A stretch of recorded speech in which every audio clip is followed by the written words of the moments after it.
We'll restart the hearing. We're in stream 2, day 9. Ms. Cadence.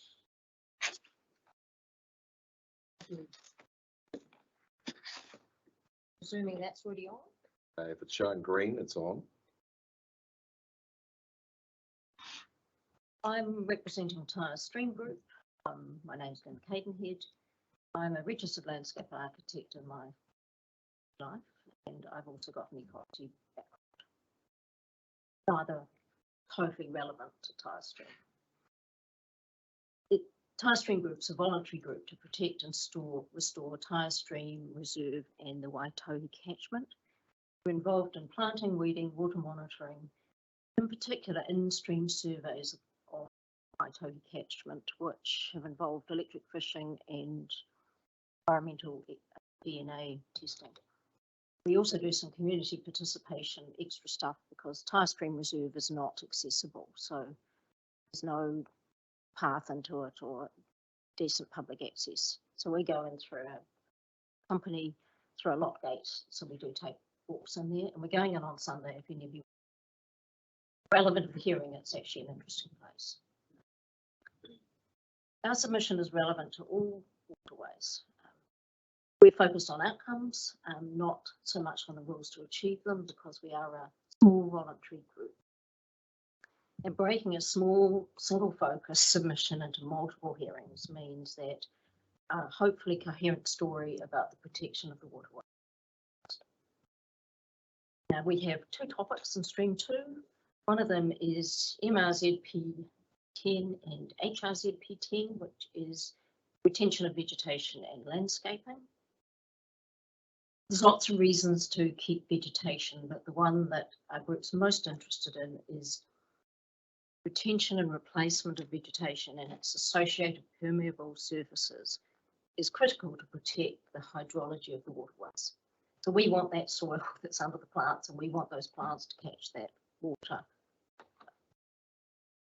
You know, like I said, there are lots of other reasons to have the plants, but we are interested in the hydrological reasons.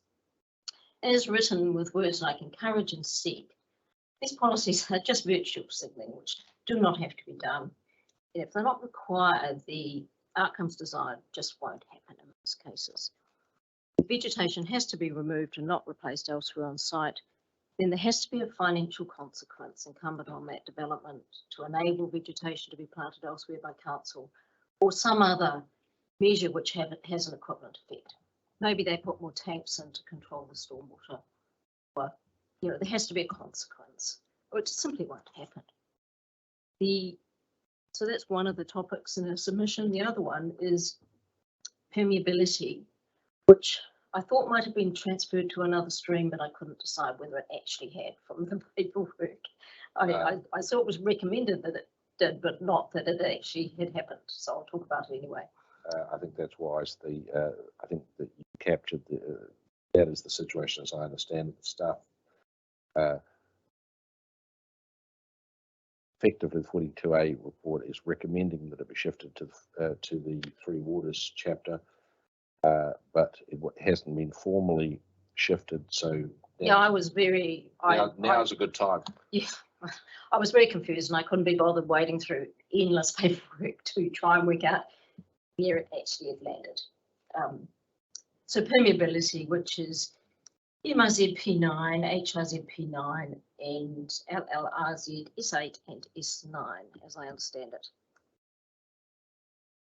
The area and quality of permeable surfaces is critical in the management of water quality, so contamination reduction, and flow, so retention of volume, and the cumulative effects of numerous small sites or areas of sites being made impermeable is significant. It's very obvious in Kandala, infill housing, people going from a gravel driveway to an asphalt driveway, all the other minor and major developments that have covered grass and vegetation have had a significant effect on the stream. And you'll be able to see in the submission, there's a couple of photos in Kim Street, and that's one small town housing development has caused that mess. And that's also very accessible if you want to drive up and have a look, and it is public access up the waterway. there's a little reserve strip running up the waterway, so you can go and have a look, and it's quite dramatic. So that's on top of Kim Street in Kandala.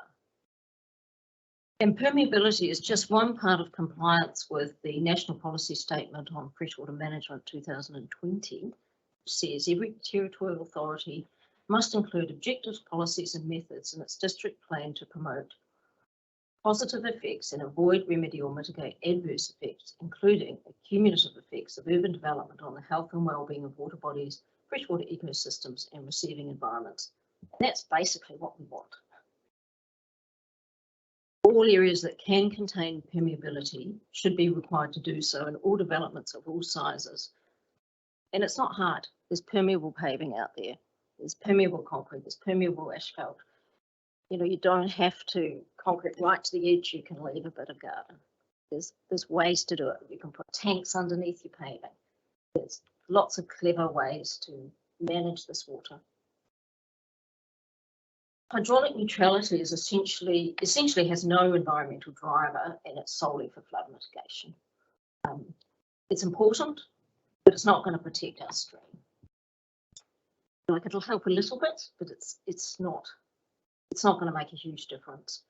And we think the proposed district plan is inadequate and insufficient, though it's better than the draft. And it's insufficiently integrated to protect or restore receiving environments.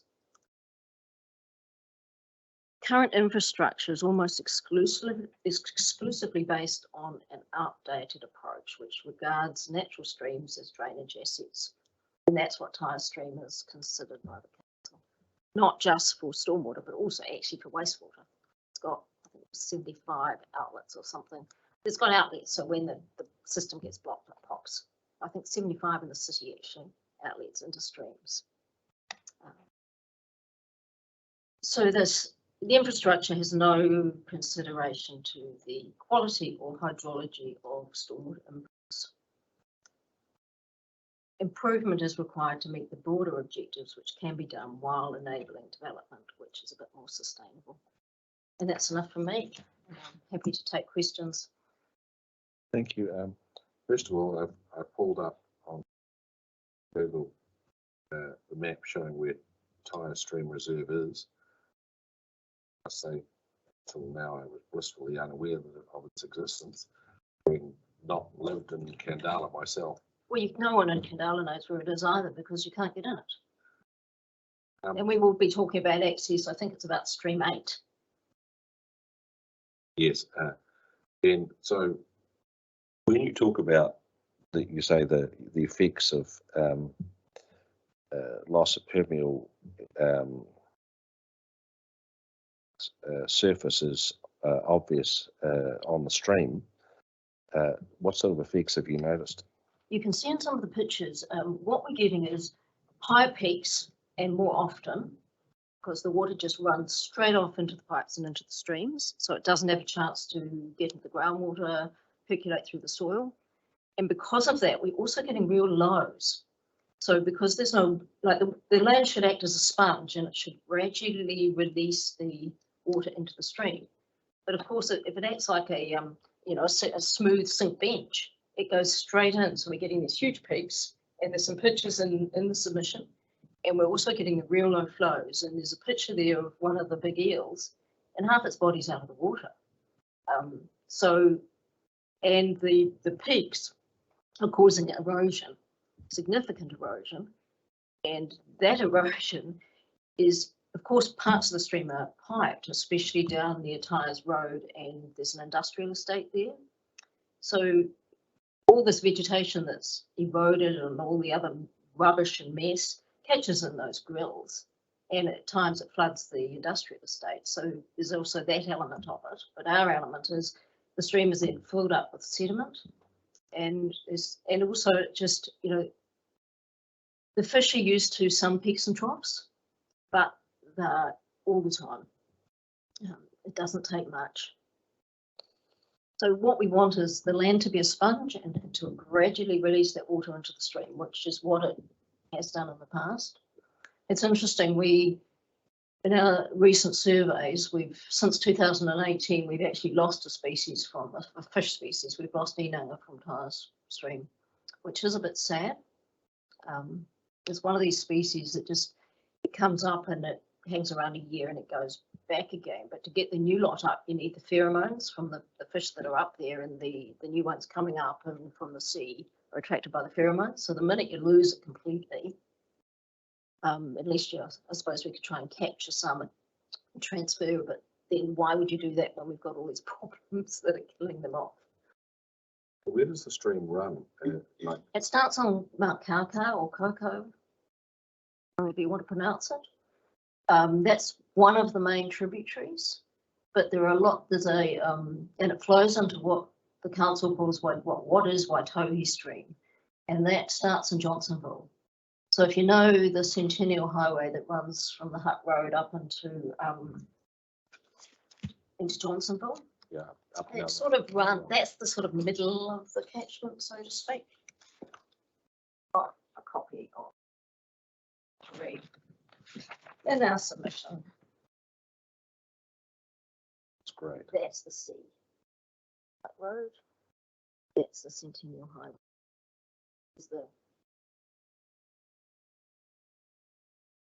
And it's one of the bigger tributaries of the Waitohi catchment.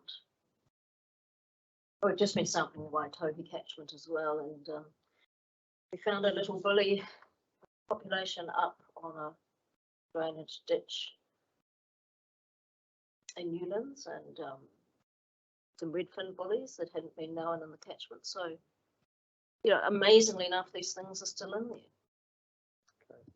Any other questions, Commissioner?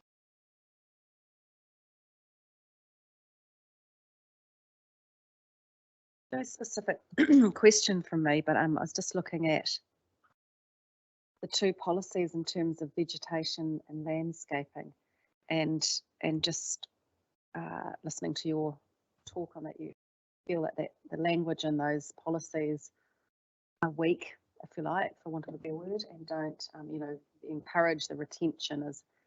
They have to do it, not encourage. Yeah. The minute you're encouraging, it's pointless. You have to tell them they have to do it, and if they don't, sometimes you can't, and you have to be practical. But it has to be quite a high bar, and if they can't, there has to be a consequence. They have to do something else so that the end result is whatever development they do does not have an effect on the stream and the stormwater system. And there are lots and lots of things they can do.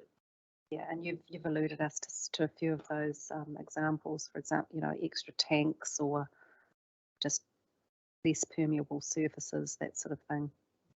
Yep, but you can have a tank that's your fence these days. You can have a tank that sits under your paving. There are dozens of examples of what you can do, and then you can have sort of soak holes that then tank feeds into them, and then they gradually put the water to the slow release. Yep. Yeah. You have to manage these things. Like some overseas communities, every household has a tank system, and it's all computer hooked up. So the computer monitors the rainfall and it releases, and that people don't have to do anything. Now, obviously in Wellington, we're not going to do that because we don't spend the money on the environment. Too poor, but you can do more basic things. Yeah. Thank you. Good morning, Ms. Cadenhead. Just following on from questions of the Commissioner, I've noted down that in terms of the decision that you want this panel to make, you'd like to see stronger language at the policy level. And then it has to be carried through to the rules. Yeah, that was my next question. But like I said, we really want to tell you the outcomes, because we're not, well, actually some of our group are planners, but we're not paid to put the work in to write the rules. We're a voluntary group. I understand that. So yes, it has to start with the policy. The policy has to be strong, but then the rules have to flow from that policy. And some of the policies in the document are actually very good, I thought, but then the rules there's too many outs over the whole plan. I felt, you know, if you really want that policy, and irrelevant of what it is, if it's agreed that that's a good policy, then, you know, the rules have to make you do it. Have you got any suggestions for rule changes? That they have to retain as much, they have to retain vegetation on site, especially significant trees. And we need to, I didn't talk about, because I didn't feel like wading back through the documents to see actually what had landed, but you need to have as much permeable surface as possible on these sites. But our group has no objection to going up. And then that means you can fit truckloads of people in. You know, that's what other countries do. You go up, then you've got a bit of land left over. You know, there are other things like green roofs, which personally I don't think are that great. I think you've got to be very careful they don't leak. Also very heavy. But there are lots and lots of ways to manage stormwater. Technology's there. Thank you.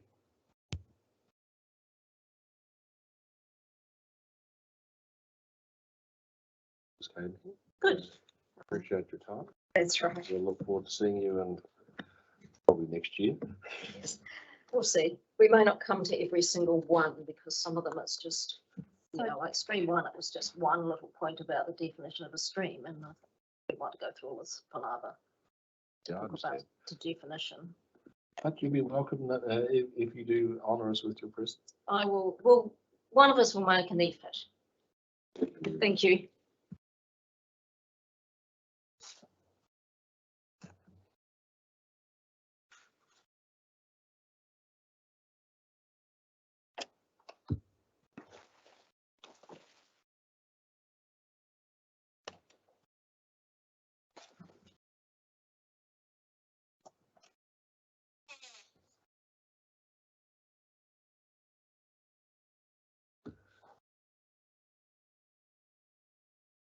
Morning.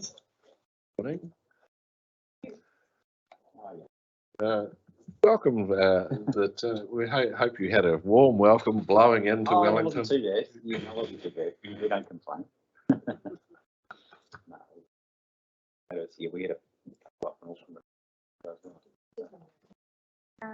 more craziness. Add some excitement to your life, did you? That's right.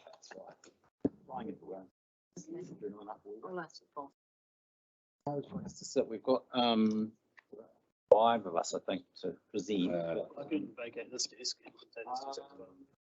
If you could, Mr. Patterson, that'd help. Can we swing those together or? Yep. Rearrange the show to suit. Breaks are on.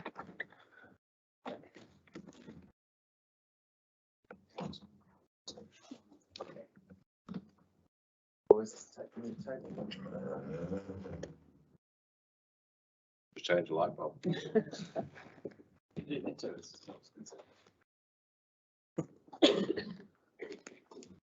than 6 minutes.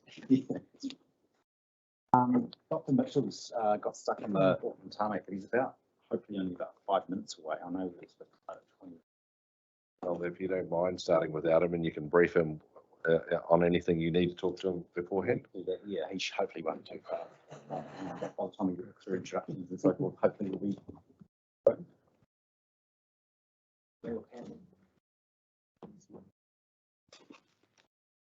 Breaking up. Yes. I hesitate to say this is the A team. I would only say that in the absence of my colleagues. We won't tell, don't worry. So you should perhaps introduce your team and then we go from there. Since we have some newcomers from the last time we saw the retirement community. Yes, and we're all here this time, which is nice. Well, Association in Ryman Healthcare. I'll maybe pass down to Matt. So Matthew Brown, General Manager of Development.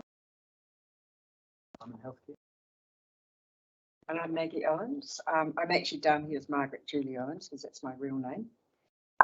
And I'm the past president of the Retirement Village Association, and I'm a non-executive director of MetLife Care. And I'm Nairi Kurz, and I'm Always cook cheer and aging relatives.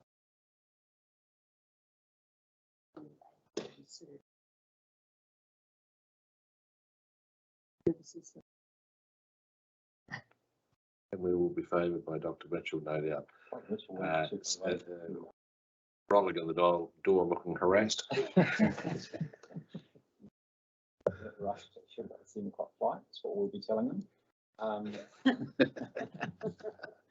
Anyway, so you have heard from us already at Tyers Stream 1. So there's probably a really amount of the content. The witnesses prepared summaries, which are much focused on the main content. So I could take you through those, but I'm conscious last time we appeared to read most material and the questions. And that's sort of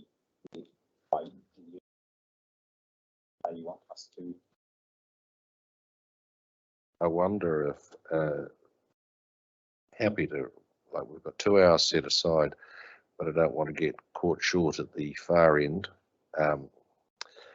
That we have read all of the material, and I wonder if, given the overlap between your submissions and Dr. Mitchell's commentary, that we might be a little unorthodox and start with your lay witnesses first, and I hope that by the time we get to you. Oh, yeah. Jazz. I like how you got your staff sort of locked away. Your audio's on. Coming through.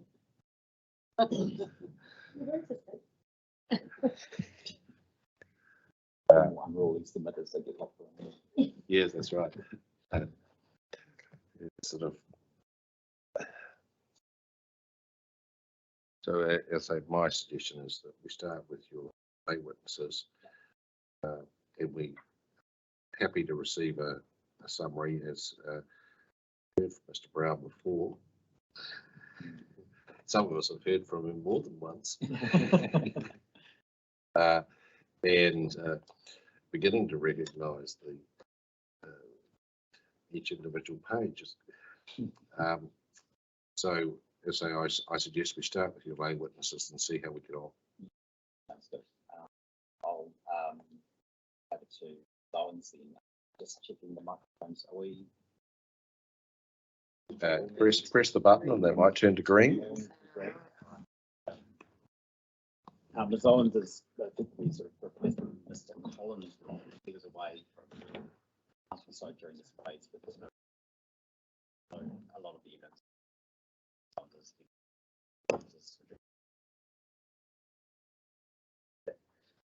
Hi, good morning, everybody.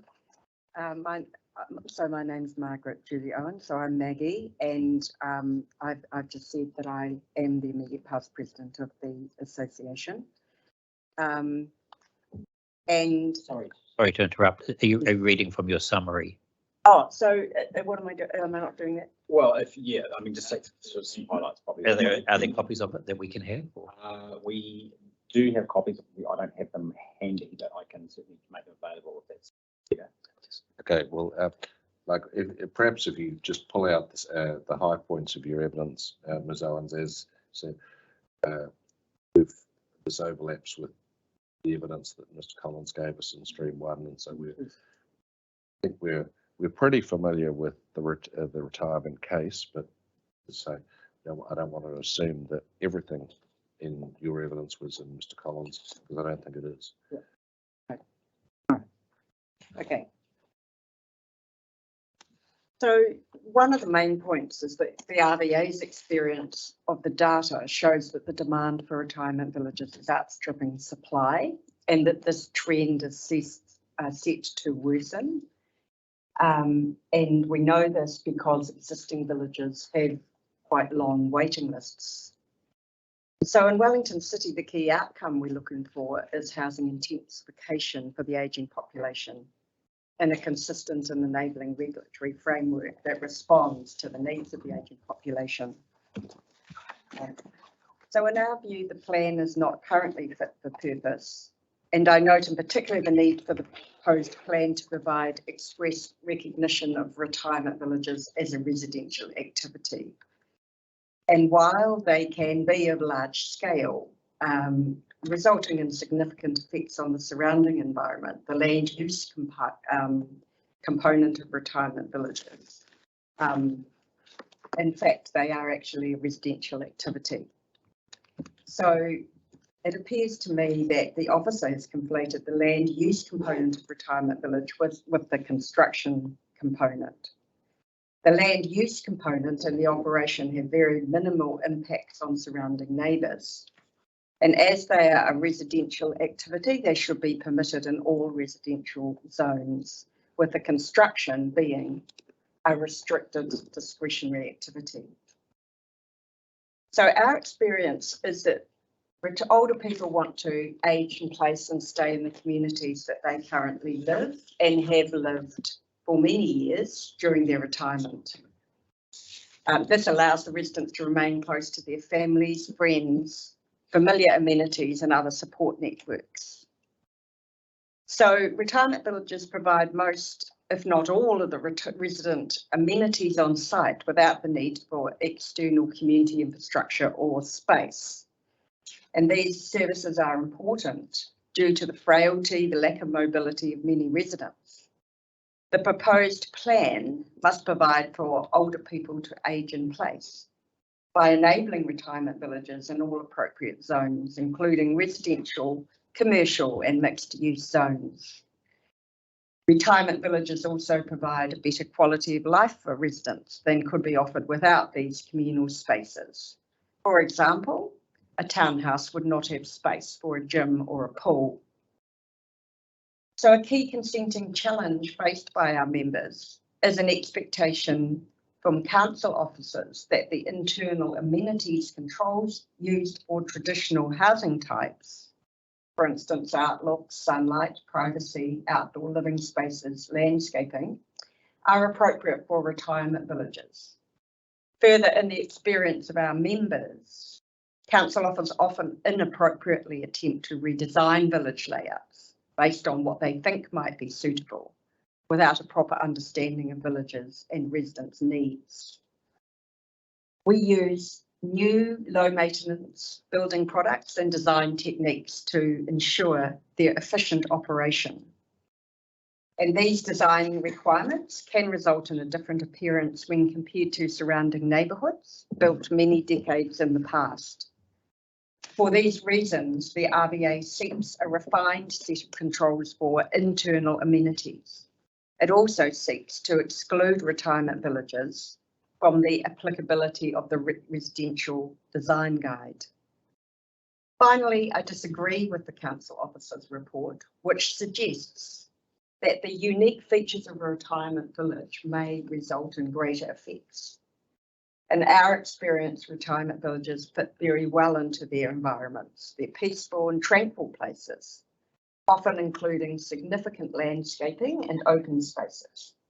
As noted, village operators use a range of design techniques to ensure effects on neighbours are appropriately managed.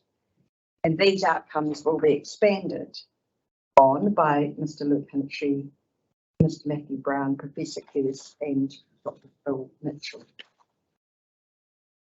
Thank you, Ms. Owens. Have I got it right that what I call it the RBA without wishing to leave Ryman House, just the retirement industry,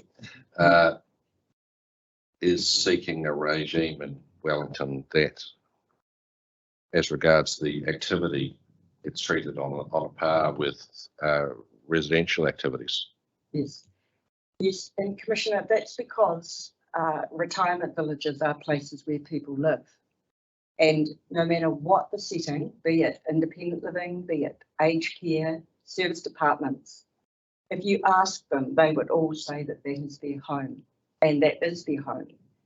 And some of the amenities that are provided to support that residential activity are for the use of the residents. They are not for the wider public.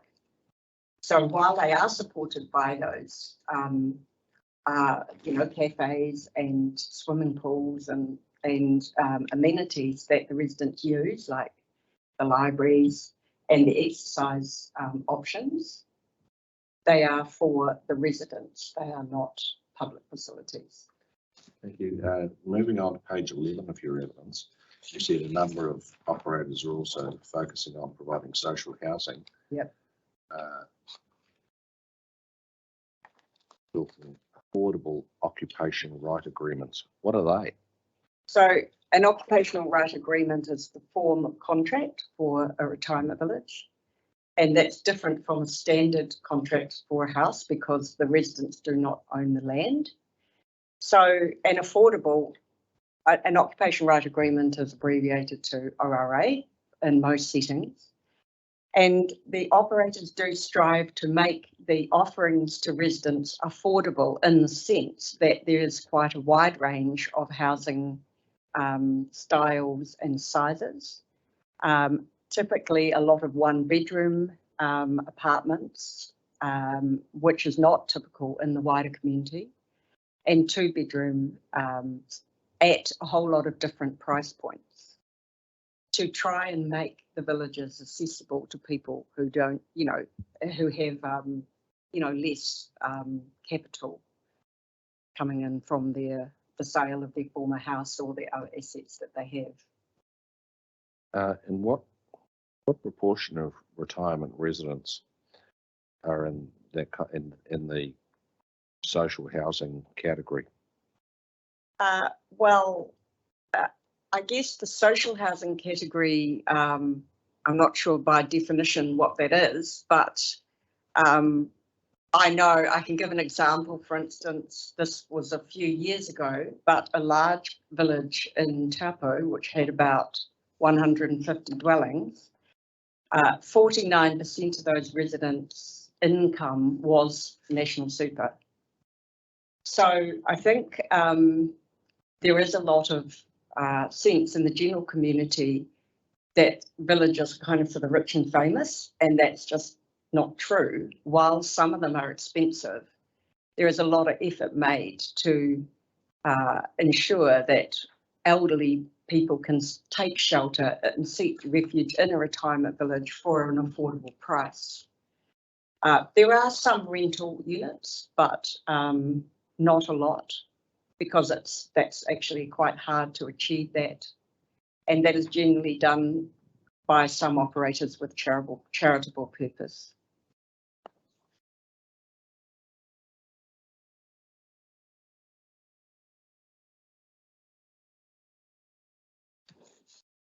Going back to where I started, you can't give me any sense overall.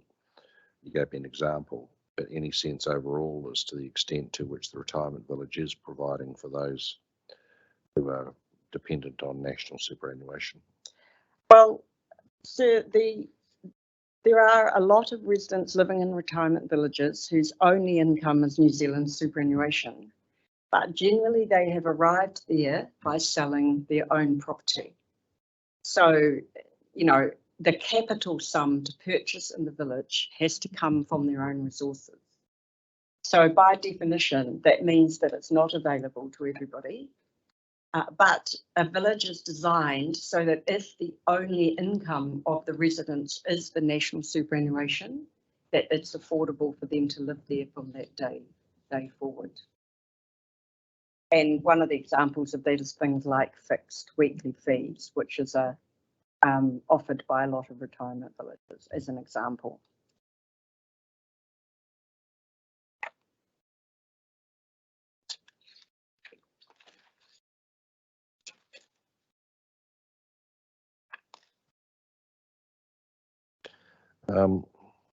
You said that the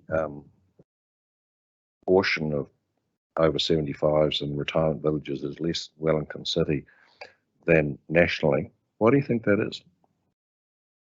Well, sir, I think it is really difficult to find a large parcel of land that is affordable for an operator to build a retirement village in Wellington area.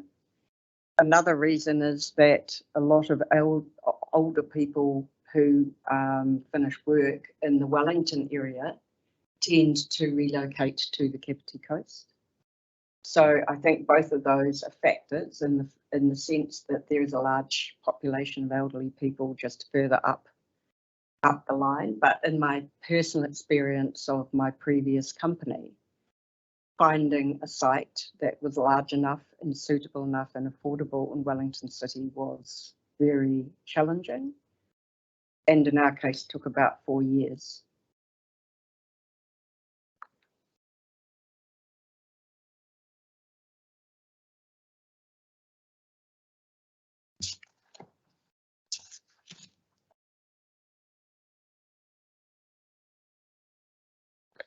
And lastly, you talked about large sites providing retirement village operators with a range of opportunities to internalise effects. I'll ask Dr. Mitchell to provide a comment from a planning perspective, but from your perspective as the, in effect, the operator,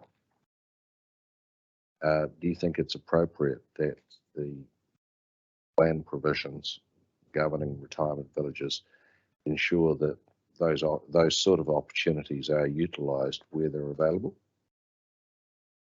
Yes, I do. And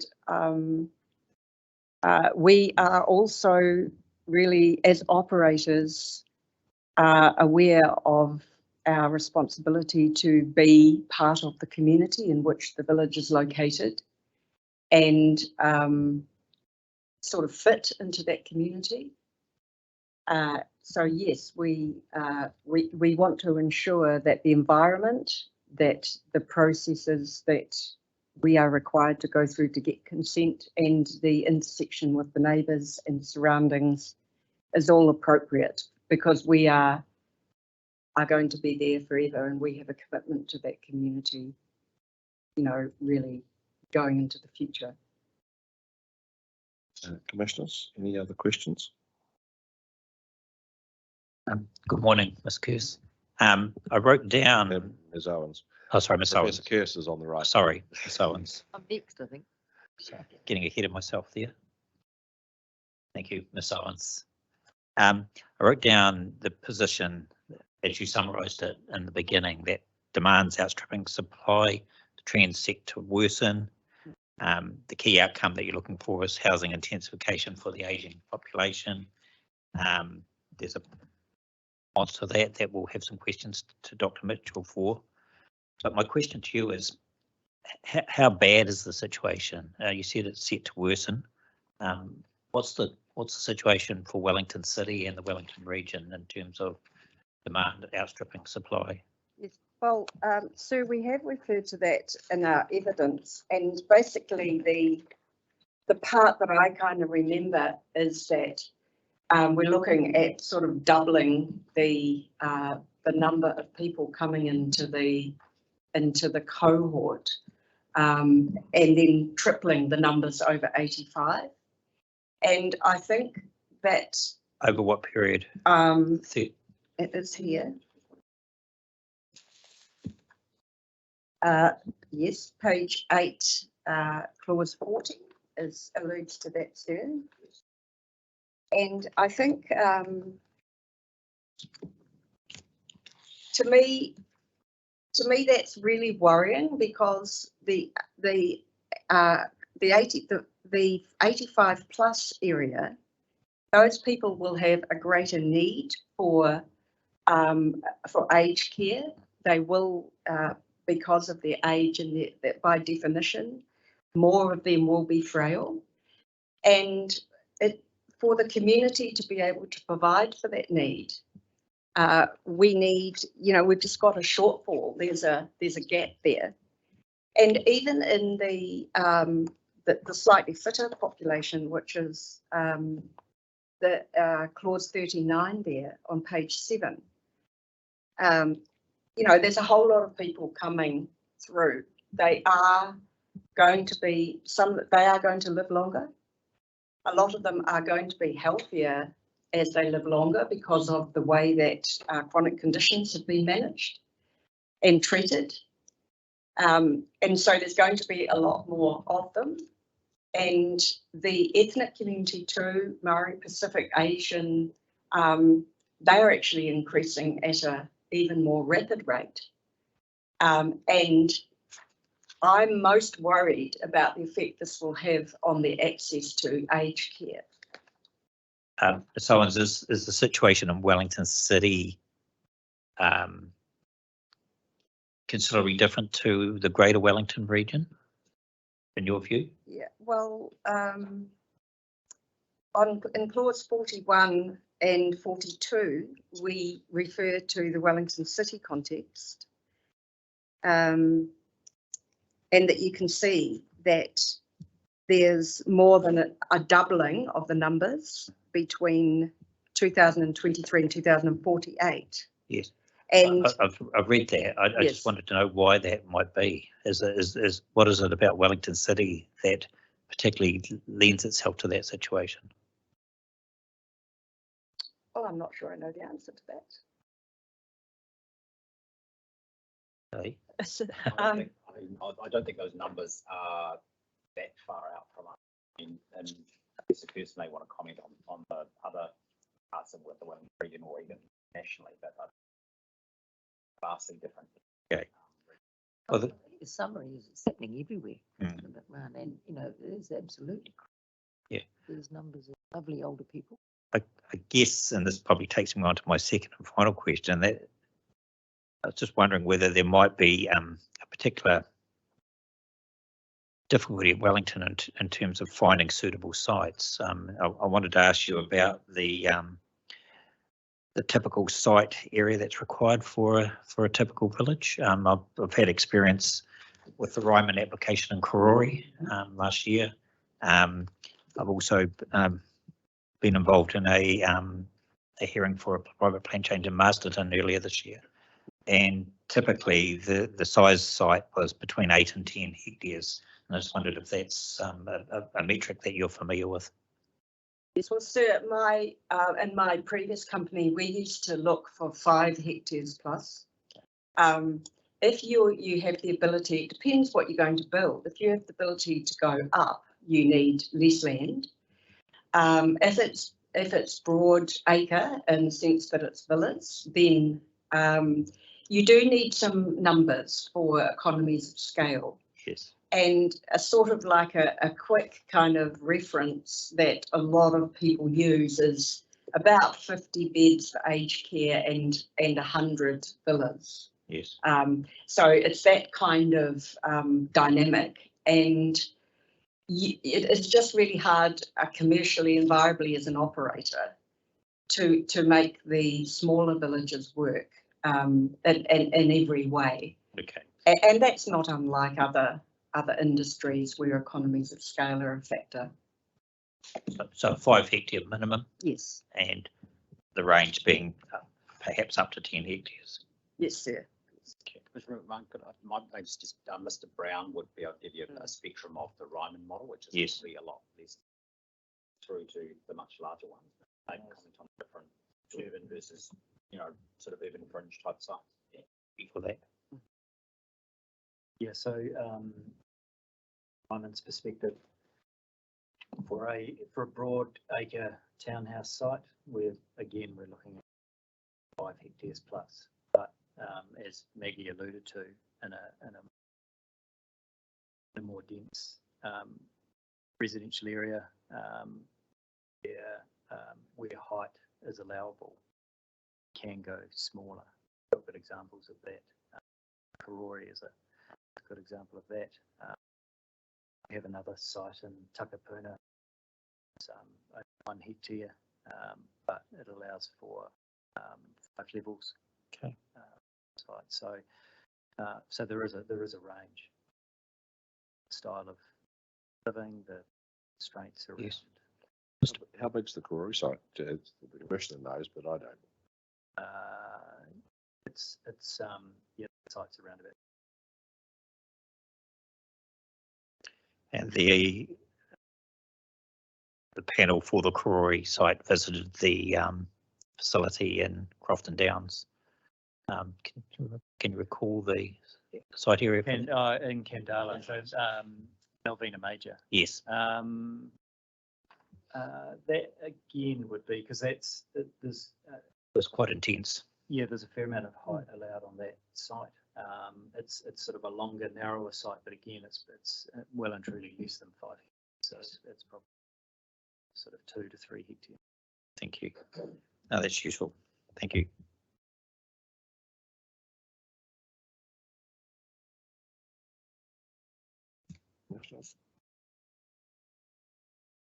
Thank you, Ms. Owens. Do we want to go on to Mr. Brown? Yep. Thank you, Commissioners. So I have got a statement here that's just a summary of my evidence. So I will just and it covers the key points. So I will just play through that if It's fine. so I don't propose to repeat the overview of what I set out in my summary statement for Hearing Stream 1. However, I would like to reiterate that there is a desperate need for comprehensive retirement villages in the Wellington region, and particularly Wellington City.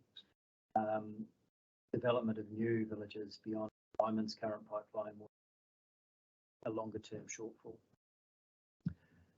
The importance of providing more retirement accommodation and care in Wellington City to meet the needs of an ageing population needs to be expressly recognised in appropriate zones, but particularly in the residential zones. I acknowledge that the council officer recommendations have gone some way to supporting a bespoke retirement village regime.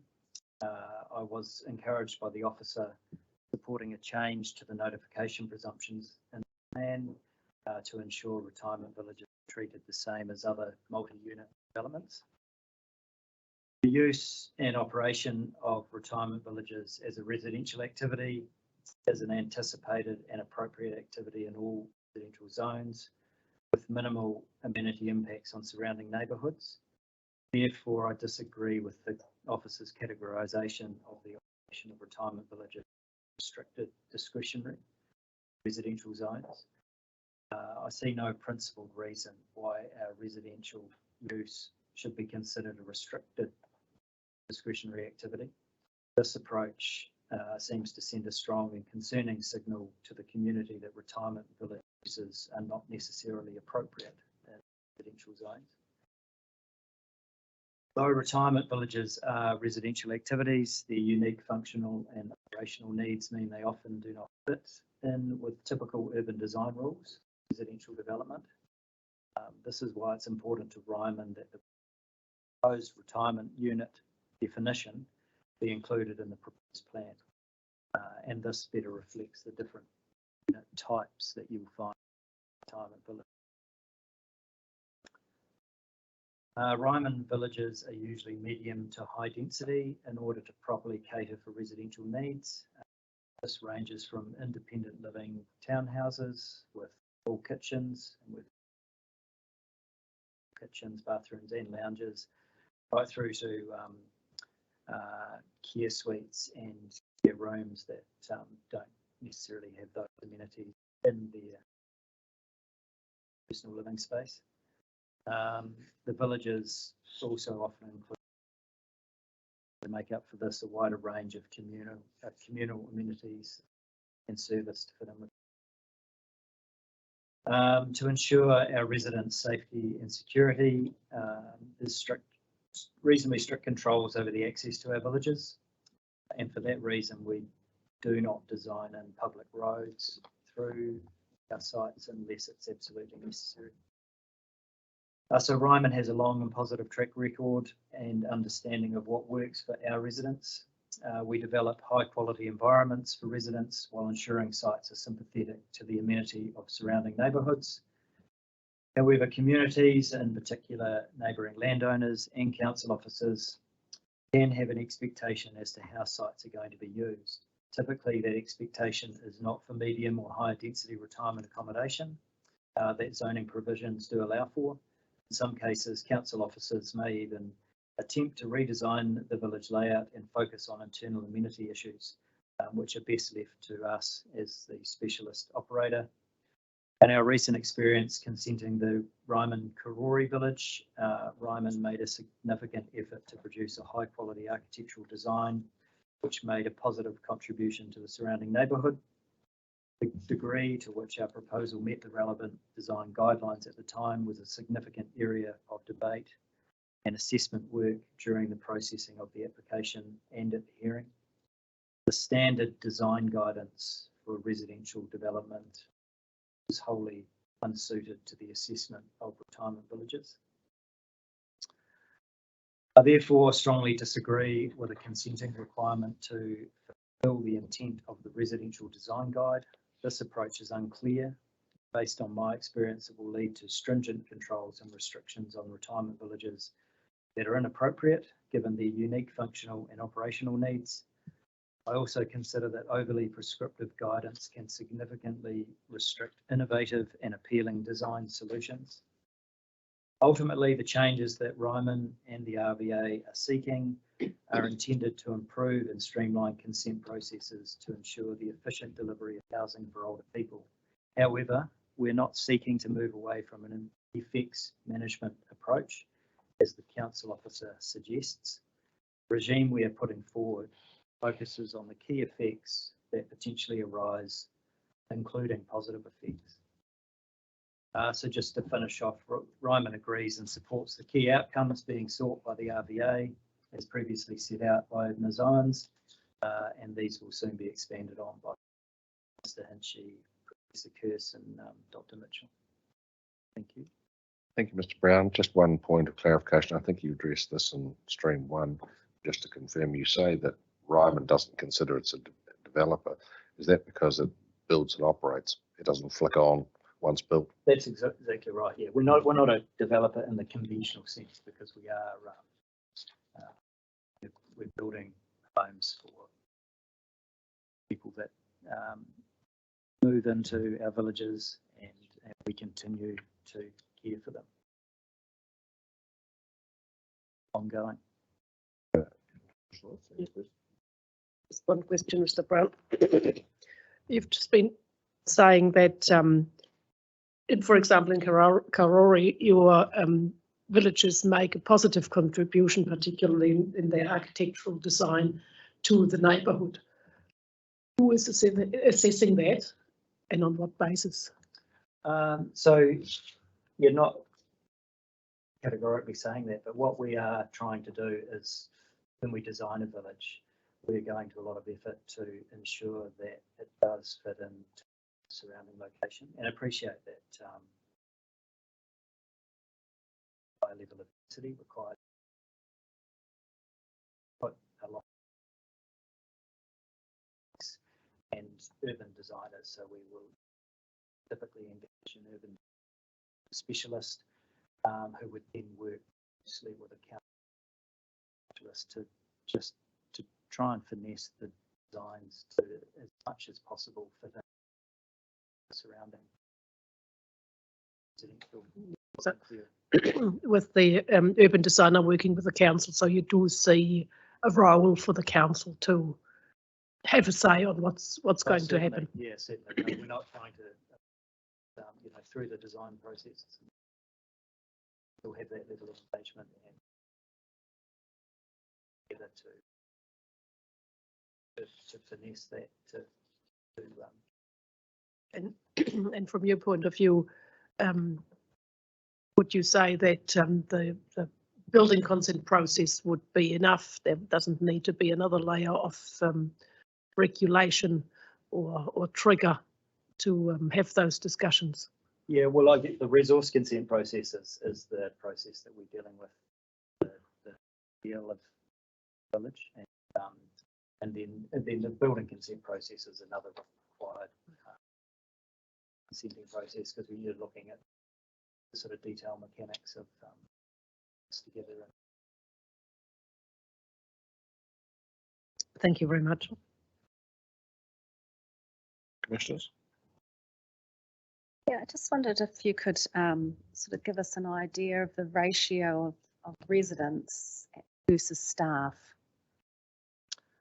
Well, it varies. So obviously there's with a comprehensive care retirement village, there's two parts to that. One is the component of independent living.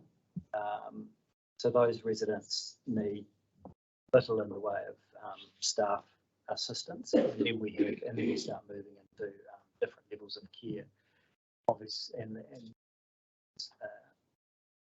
a needs-driven activity. And so the higher level of care, then the higher the staff required to look after those residents. So, I mean, typically in a village where we had, say, 300 residents, and of those 300 residents, 220 would be independent, and 80 in care, in various levels of care. In a village like that, we might have not quite 50 staff on site, and during the peak times during the day, and then it would be less than that during the night shifts. And does that include sort of ancillary staff, like, you know, hypothetically, if you had a cafe or if you had a hairdresser? It includes all of that. So we have, yeah, exactly. So all those sorts of we things. have caretaking staff, we have, you know, gardening and landscaping staff, maintenance staff, management team, activities coordinators, cafe operators. That's all inclusive. That's all included. In Roughly 50 per, let's say, per 300 residents. Roughly speaking. Can I just follow up on that? I'm reading paragraph 25, Mr. Brown. You say you've got 13,200 older residents and 6,700 employees. Yeah. What does everyone else do? Yeah, so that covers off. So each village would generate an FTE of around 150. So while there might be 50 staff on site, the FTEs at around 150. So that includes staff on other shifts, but it also includes all additional head office staff required to run the back end of it.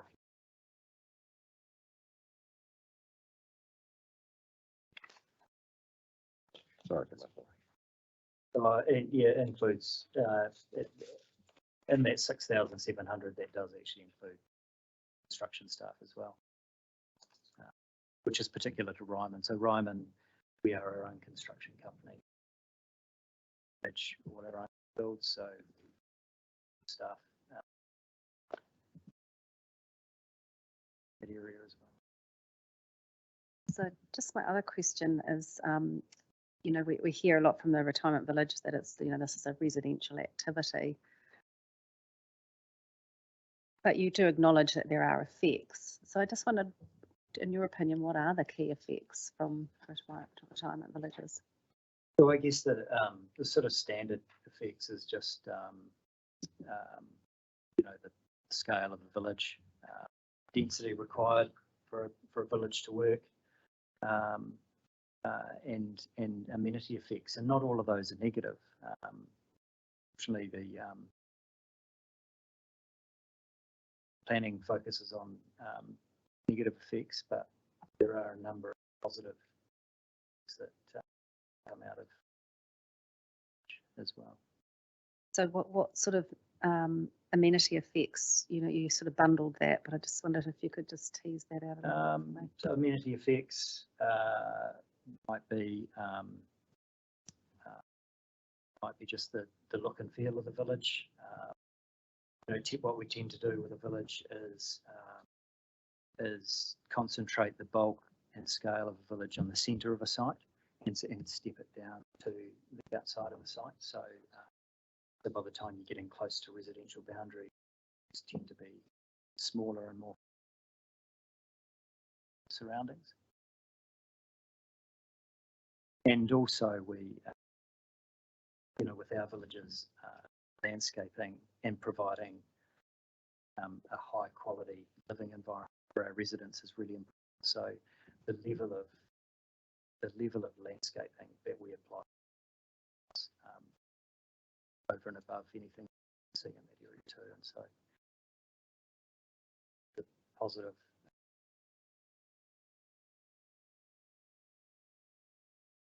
And is traffic an effect, or is that not? Traffic is an effect, but what we for our villages, the level of traffic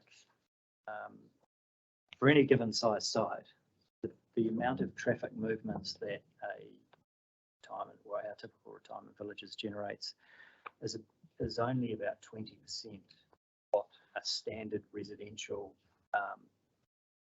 development of a similar scale and size would generate. So we are typically a low traffic generator. So it'll be 20. Like if that same land was developed as a typical residential. Yeah, if the same land was developed as a typical residential development of a similar size and scale, there would be a certain number of traffic movements that you'd expect in an area. So we're about 20% of that, a low traffic generator, and the reason for that is a number of residents are in care, so they're not at all. And then with our independent residents, a lot of the amenity and activity is provided for them in the village, so they travel less as well. And the other component of that is when they do travel, they deliberately travel outside of peak traffic times, so that and those traffic movements also include that level of traffic generation also includes deliveries. Thank you, that's helpful. David? Yes, morning, Mr. Brown. I was interested in your comments on the applicability of the residential design guide at Karori. My recollection was that the proposed district plan guidelines didn't have legal effect and therefore weren't applied to the assessment of Karori. Did you have a different recollection? No, I don't think so. I mean, I think Mr. Hinch is probably the place to sort of answer that technically, but as we worked, before we got to a hearing process, as we worked through the resource consent process with the council, there was a lot of discussion around the residential guidelines and whether they were applicable. Yes. And trying to make those fit. And that, the design guide as it appears in the operative district plan would have been applicable, and I think Ms. Duffel was the urban designer. Mr. Bird, for Ryman. Yes. Did a comprehensive analysis of the operative design guide, and I think he responded on the themes of the. That's correct. Design guide. Yes. They offered at that point. Okay. My other question aligned to that is, and possibly this is something I need to explore with Dr. Mitchell, but what I'm hearing from you, Mr. Brown, is there's inbuilt design within the Ryman model. You like to have dialogue with the councils ahead of any resource consent, but what I'm not clear on is how there would be a link to an urban design guide if it was retained in the plan with a permitted activity status for the land use. And I say land use as opposed to the construction, which I understand is being proposed as a restricted discretionary activity. So I'm not sure how we get to the residential design guide with a permitted activity regime. It may only be through any non-compliance with standards such as height. Sounds like a planning question. Yeah, I think the further you got into that, Commissioner, the further you It is a pushed planning it question, but Mr. Brown made the point that you don't need the resource consent process necessarily to do that, and I just wanted to test that. I mean, it's just bear in mind, it's the use, not the development, because what generates the urban design response. Yes. So the use is people living there and the operation of the village. Yes, that's proposed as a permitted activity under a way. Wider environment, so the construction aspect is restricted discretionary. Understand that. Yes. So to the extent there's a design response, it's through that construction mechanism and the regime that RBA has a restricted discretionary activity with a set of matters of discretion which will manage Okay. urban design effects, not in the same way as council. No. That's why we, but there's a, I guess, trigger for that urban design assessment. Through the RDA for construction. Okay. Well, I'd appreciate Dr. Mitchell taking us through that at the appropriate time. So we're clarifying that now. That's all from me. Well, thank you, Mr. Brown. Before I move on from these two witnesses, one of the features of the regime, which is quite important, that probably best to talk about, is this idea of having a separate retirement union. And you may have got issues around why we're promoting that idea rather than a residential. I think the issues I have with the retirement issues are issues I want to take up with Dr. Mitchell. Yeah. I think that Mr. Brown, Ms. Owens, already made clear that there are retirement units in retirement villages that are not residential units. It's as simple as that. It is indeed. Right, well, I'll hand over to Professor Kearse if that's the suits you. Yes, thank you. Welcome, Professor. Thank you for having me. I won't make a very detailed summary because I understand you will have read my evidence, but I guess my main point is to impress upon you the urgency of our ageing demographic. And around the world and in New Zealand, we're in this unprecedented situation of having lots and lots who are over aged 85 and more coming. We're making some inroads into them being a little more healthy, but the absolute numbers of people coming over the next 20 and 40 years is going to be an issue for all councils in New Zealand and Wellington in particular. I have found in my research that the residents in Wellington who choose to stay in Wellington tend to be a little bit less able than those who choose to move to Tauranga or the Kapiti Coast. And so you may find that the average 85-year-old in Wellington City needs a little extra support than those who have chosen to already move out of the area. I outlined the different health and social issues of older people and outlined the importance of age-friendly housing and age-appropriate construction and the way that more appropriate housing can, if in a way, alleviate the negative impacts of ageing. So retirement villages are one example of a very efficient way to have a relatively large number of people in a smallish area appropriately housed, and that can be seen as a good thing. So I think I'm about the health and social impacts of on older people, and I'm happy to take any questions. Thank you, Professor Kearse. Before we go on, I should record that I'm one of those older people who voted with their feet and went to a less hazard-prone area, so I went to Hawke's Bay. Hawke's Bay, and what happened then? Quite a lot of things. I went to Havelock North, which, as my mother-in-law described, is one big retirement village.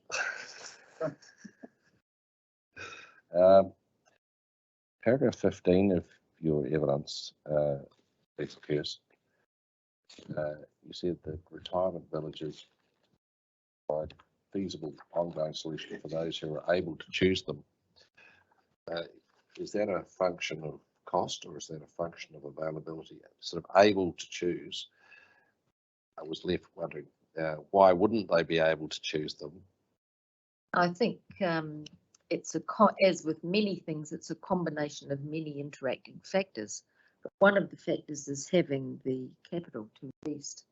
And I think Ms. Owens outlined that you do need a capital investment to be able to purchase a retirement unit for the retirement village part of for the residential part of the retirement village.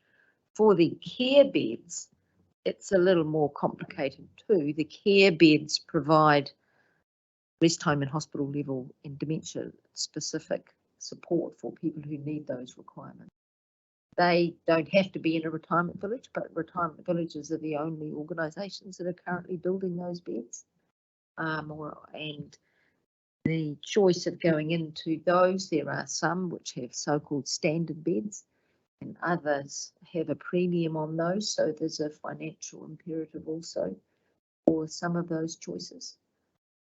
So while it's a complex interaction of things, it will be both the supply, being able to have a village you can choose, and being able to purchase a occupational rights agreement in those villages. The point you made in paragraph 23, I was left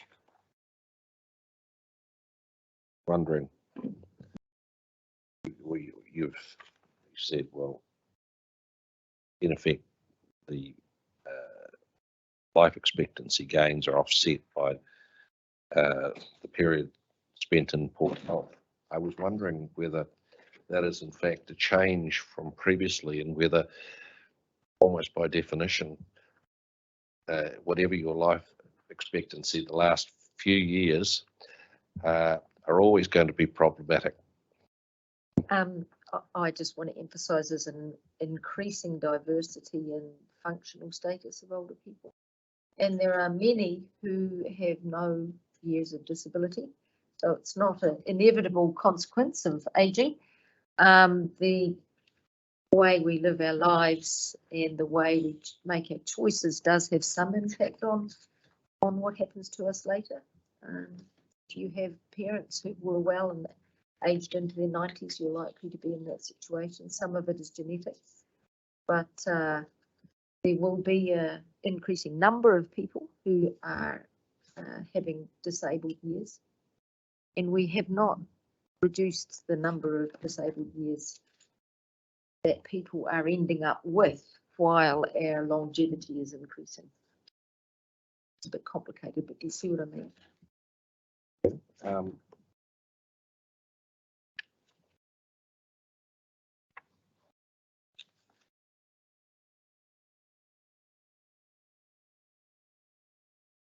Paragraph 25, you say there are a number of things that are crucial in your view.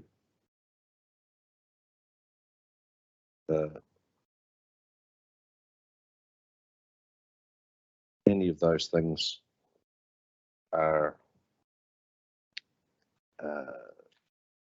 in central government's control.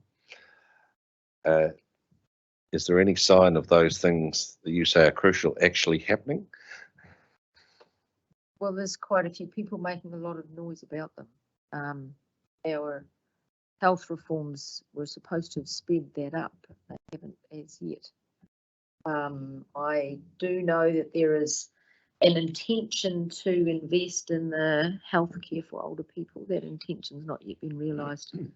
I do want to emphasise that it's not just health though. The interaction of, housing, health, transport, social welfare reform, and health is all interacting. So there's definite efficiencies in focusing on housing. You can house people appropriately and efficiently. The health needs tend to be more able to be looked after. And design of aged care facilities is another area where there is work going on, and there is ways to help people be more able even when they're requiring high levels of care. So yes, it's crucial for a whole of society and whole of government, and councils are one part of that. Yes, that I was left mulling over the fact that to the extent that government is focusing on transport, it's the drive for active transport which would seem to be inherently ageist, since while in Havelock I see a lot of people who look old, even to me, on bikes. It doesn't seem a happening thing at any large scale that people in their 80s are going to suddenly get on a bike, and if they do, they're going to fall off and break something. Well, I think we all need to start biking earlier. did spend Well, that's a 6 months. solution, Did yes. spend 6 months in the Netherlands. There was plenty of very able, very elderly cyclists there. But the, e-bikes and mobility scooters are an increasing option for many people, especially here in Wellington where it's very hilly. And the trend is coming. I do think there's going to be a lot more people with active transport. And that's also a contentious area, I understand, for councils and businesses. Perhaps not for this discussion. Paragraphs 106 to 108, you talked about the characteristics of retirement villages, Professor Kearse. And you're saying, well, they make safe, warm, well-ventilated housing a priority, provide access to green spaces often, potential to promote physical activity. Do you think that those should be minimum requirements? To what extent we're talking about the level of regulation applied to the sector? You're saying all of these things are good, and looking at the level of regulation, I'm thinking, well, does this mean that there needs to be a test as to the extent to which these positive aspects are actually happening? I might get in trouble answering that. One of the things Mr. Hinchy will tell you is that you're an independent expert. You can never get into trouble telling the panel exactly what you think. It's only when you give us answers you think are tailored to the client's needs that you're going to get in strife. That's what you need to say. That's right. I do know that the environment in which people live make a huge amount of difference to the amount of physical activity that they take, and the planning and a use of the outdoor spaces in retirement villages is quite variable. I would hesitate to say whether it should be a requirement, because to actually police that is a very difficult thing to do. How would you assess it? There are assessment tools around. There's one called the Operat, which I actually had a research fellow go and look at quite a few retirement villages, and that looks at the ease with which older people move within an environment, the outdoor spaces, the wayfinding, the footpaths, the ways of getting around. And all of the villages that she went to passed and actually did relatively well. So my answer is that in the main, usually that is the case, that those opportunities are there and are acted upon.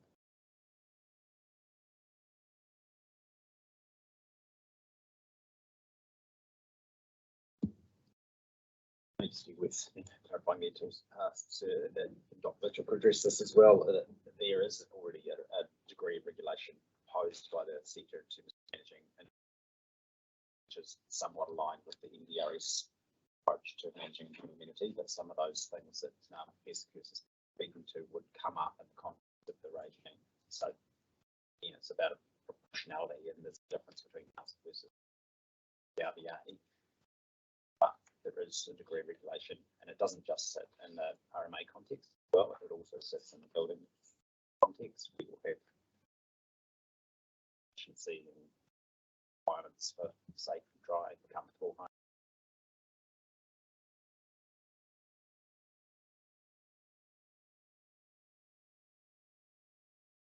And I guess there's one more point I could make, that if the retirement village is placed in a residential neighbourhood, the residents also have access to the usual things around, like parks and public transport, and that is very important to their well-being. It might have a fence, but the gate is not locked. People do come in and out, and having them in an area where they are used to travelling and moving around in is really important, and that in the main is residential neighbourhoods. That's my colleagues at the commission. I think we're good. Thanks, Professor Kearse. Mr. Hinchy, having started somewhat should we circle back and A bit later in the order for changes. Thank you. Well, we could go the whole hog and hear from Dr. Mitchell and you do the tail gunner operation. That very much. Normally, of course, it's the planner. It's always left to the planner at the end. That's why they have broad shoulders. Well, Dr. Mitchell, I'm sort of happy to do a bit of a tag team on questions that arise, but I mean, I guess the legal submissions that we've set out, some of that's familiar territory in terms of the wider context, the purpose of the process we're in terms of enabling housing, in this case for a particular sector of the population, and how that sits in the broader context of the NZIA, the provisions of the NBRS themselves. I won't go through that in any detail. I mean, I guess you may be getting a sense that the nub of the issue here is the degree of regulation that is being proposed, because essentially council officers propose a regime to regulate retirement villages and residential zones, and so does the RBA. And the RBA really is saying that their regime is the more proportionate and less restrictive regime, and that fits better with the overall enabling housing legislation context, and it also fits better with the model that retirement villages know. So therefore it's the most appropriate method in terms of looking at that Section 32 context and so forth. So that's probably what it comes down to. The biggest barrier, I suppose, from the sector's point of view is this concept of using the design guide as a tool to manage urban design effects. And it's probably a bunch of different reasons there. I mean, some of them you've heard are specific to the retirement industry because design guides just don't really very well provide for retirement, not really set up for that purpose. That's sort of industry specific submission. But I think the general and the more, I guess the point really is that the design guide approach has become outdated as a result of the MDC standards, enabling housing legislation. That tool is just now too restrictive. And between myself and Dr. Mitchell, we probably analysed that design, the current design guide. It's got something in the order of 130 different criteria that you've got to go through in a design case when you're assessing a proposal. Something like 76 of those are mandatory requirements, so there's no discretion as to whether you comply or not. Those will go to the point of where you fill the intent of the design guide. And the process of working your way through that design guide, getting your designer to assess it all, then engaging with the council, having a debate potentially about the merits of your proposal, and then potentially engaging with the community in that process as well through some sort of notified process, that just becomes significant consenting burden for this particular industry, and that's based on the history that Commissioner Mann spoke to some in the context, but that's just become a pervasive problem, and we're saying that design approach is now outdated. The new way is partly to think about the comparison of a permitted activity versus a 4 or more residential scenario. Permitted activity can be undertaken without any sign control, so that's the base case where you start from. And in many cases, a permitted activity could include a large lot that's been subdivided up into lots, which then enable a 3 or less, meeting the control. So you can have a very permissive state of affairs where there's absolutely no control over urban design. So when you then go to assessing those developments which cross the line into the 4 or more scenario, the first point is it has got to be in some way proportionate to that very enabling state that the 3 or less has got itself into. That's probably one of the points which favours the RBA regime compared to others. And then it's saying, well, what are the appropriate controls for the 4 or more scenario? Once you've got it, you head around that proportionality point. And the regime that the RBA is suggesting is what they say still requires the urban design assessment. It still requires the engagement with the council, and it still requires an assessment as a restricted discretionary matter, which could lead to it being declined if it's not good enough. But it's much more targeted in terms of the control, and where it's directed. The sorts of things it's going to engage in are clearly things like privacy, visual dominance, character, amenity, those usual things that come up. but it'll be doing that in a much less restrictive way than past. Essentially, if you meet the EDOS standards, then there shouldn't be really a lot of discussion about that. It really has to be focused on what are the other a larger sort of connected development village. Dr. Mitchell might want to take you through the particular provisions in a bit more detail to sort of help you understand, what the control is and how it relates back to the policy and how it would work in practice. If that would help you, I won't do that now. But I suppose, that's really where things are at in terms of the key areas of difference.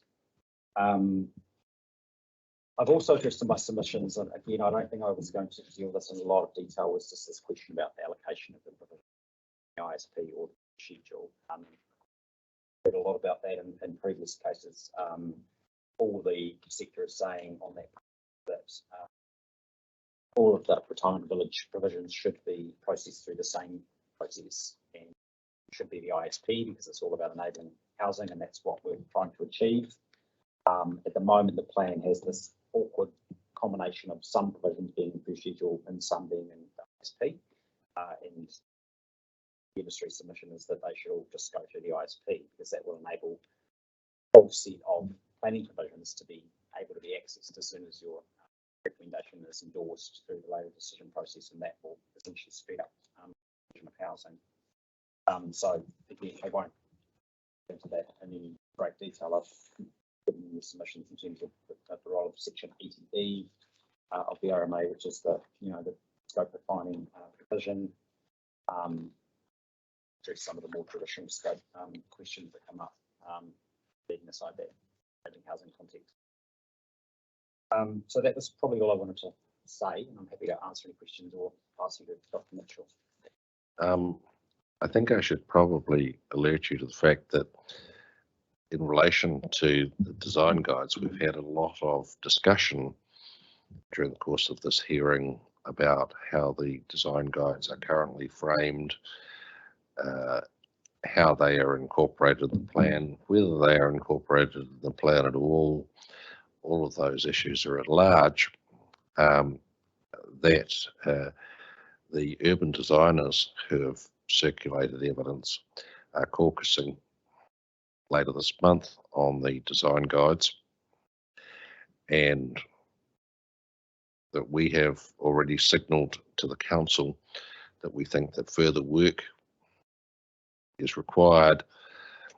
We'll get a steer from the urban designers about the direction that should go in, but that in the next day or so I will be issuing a minute essentially saying that those issues are going to, or that process is going to proceed in parallel and come back to the wrap-up hearing that is going to occur in September. So there is an element of the fact that, well, I think we've heard enough to know that the existing form of the design guides needs work, and we're looking for input from the parties as to what shape that should take, whether they are irretrievable, as some submitters have contended, whether they should be,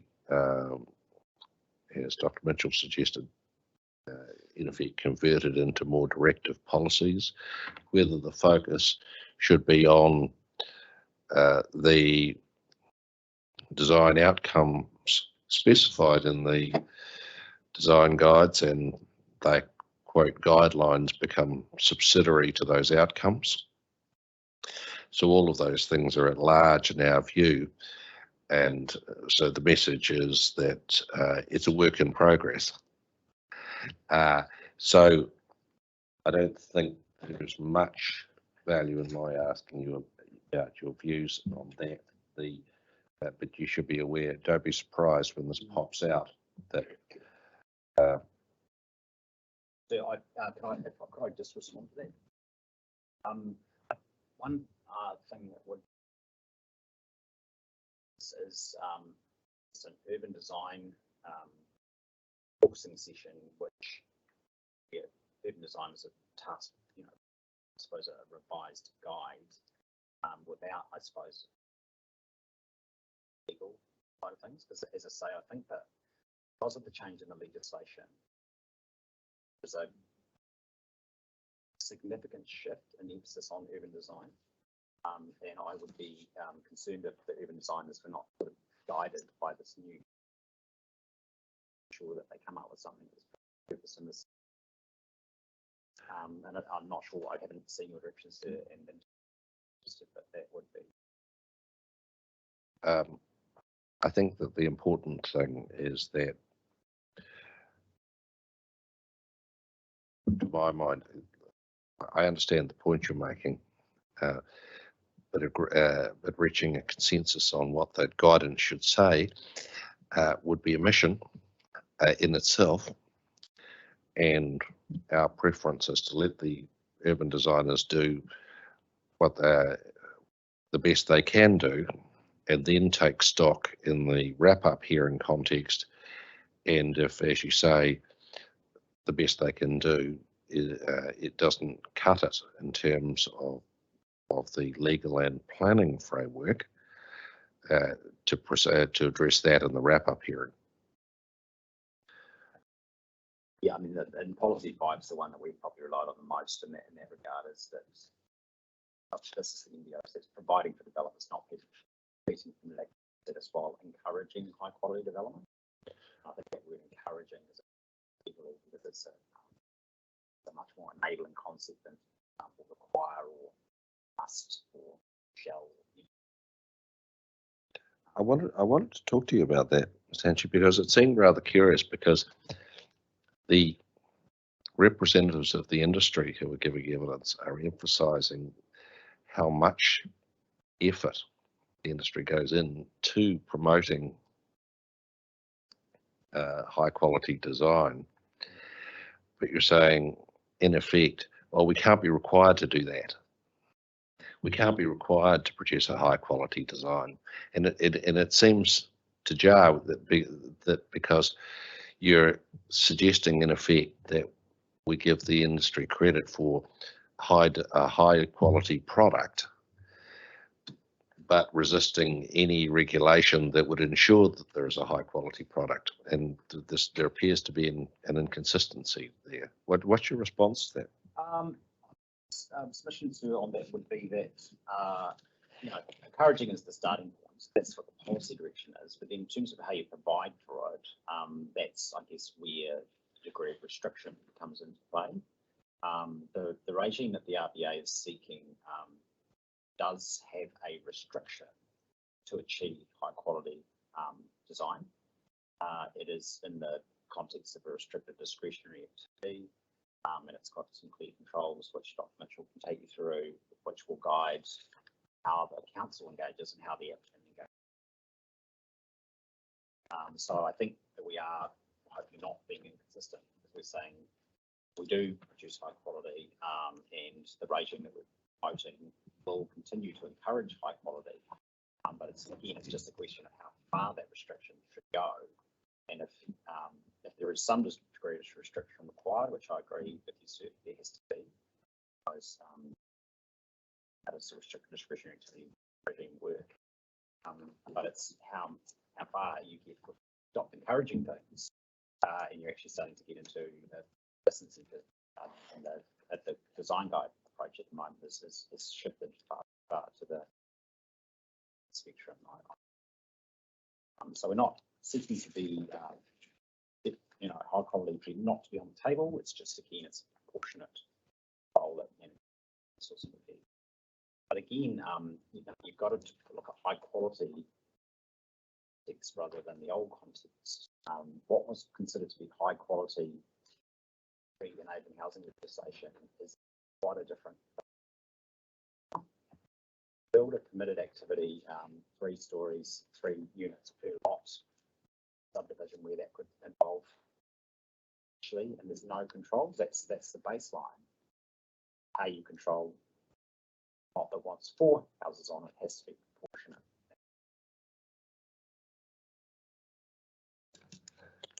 But I wonder if your legal argument's all a bit academic, because yes, you can make the point that the shift from 3 to 4 shouldn't have the degree of control. But a retirement village isn't talking about three to 4, it's talking about 3 to 300. And so that, as I say, like I wonder if the issue is academic, because you're talking about It is a much larger operation entirely. Yes, in terms of a retirement, yes, it will be a much larger than 3. But I mean, to put the first point of context, that the 4 or more under the current regime, and let's say it's 8 units rather than 6, as that person has to, as an applicant, has to go through that existing design guide, tick off those 130 odd criteria, 76 or so of which are mandatory. And is that a proportionate way to manage urban design effect of that proposal? I mean, I would submit it's not in that scenario. Yes, when you get to a much larger development, you can say there's a greater role for restrictions and controls. But again, it still has to be proportionate to that baseline. Because even in that 300 scenario that you mentioned, as you know, Mr. Brown pointed out, we're often in a retirement village proposal hearing, I suppose, the effects of a retirement village on a large lot versus what could be subdivided and developed as a typical residential housing development on the same site, and trying to compare sometimes what different effects will be. But in that very large lot scenario, you could chop that lot up into sites which can accommodate 3 or less buildings on them and meet the NDRS, have next to no urban design control. So that, again, even at that larger scale, you've still got to think about how that larger site could be designed. And I think that's still, that the degree of restriction still has to be somewhat proportional. Not using that the permitted baseline concept, I'm just saying that's just what the situation is. You anticipated the next question.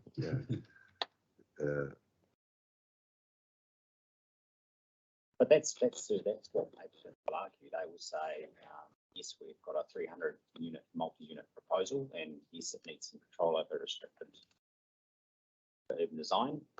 But you know, if we chop this up into the lots and put 3 units on each of them, council will have no say in this in terms of urban design. So when you tell us, we want to be treated differently and fairly. Equally, you would have public roads in front of every unit for access there too. As Mr. Brown observed, I think that one of the key objectives of retirement village is not to have public roads through the middle for security reasons. Yeah. So it's sort of,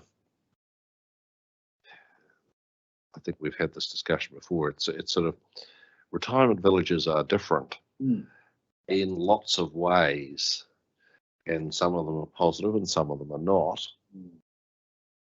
So can, as you said, it's not a permitted baseline argument, but is it that subdividing and splitting up is so absolutely different to what a retirement village looks and feels like? Is it really comparable?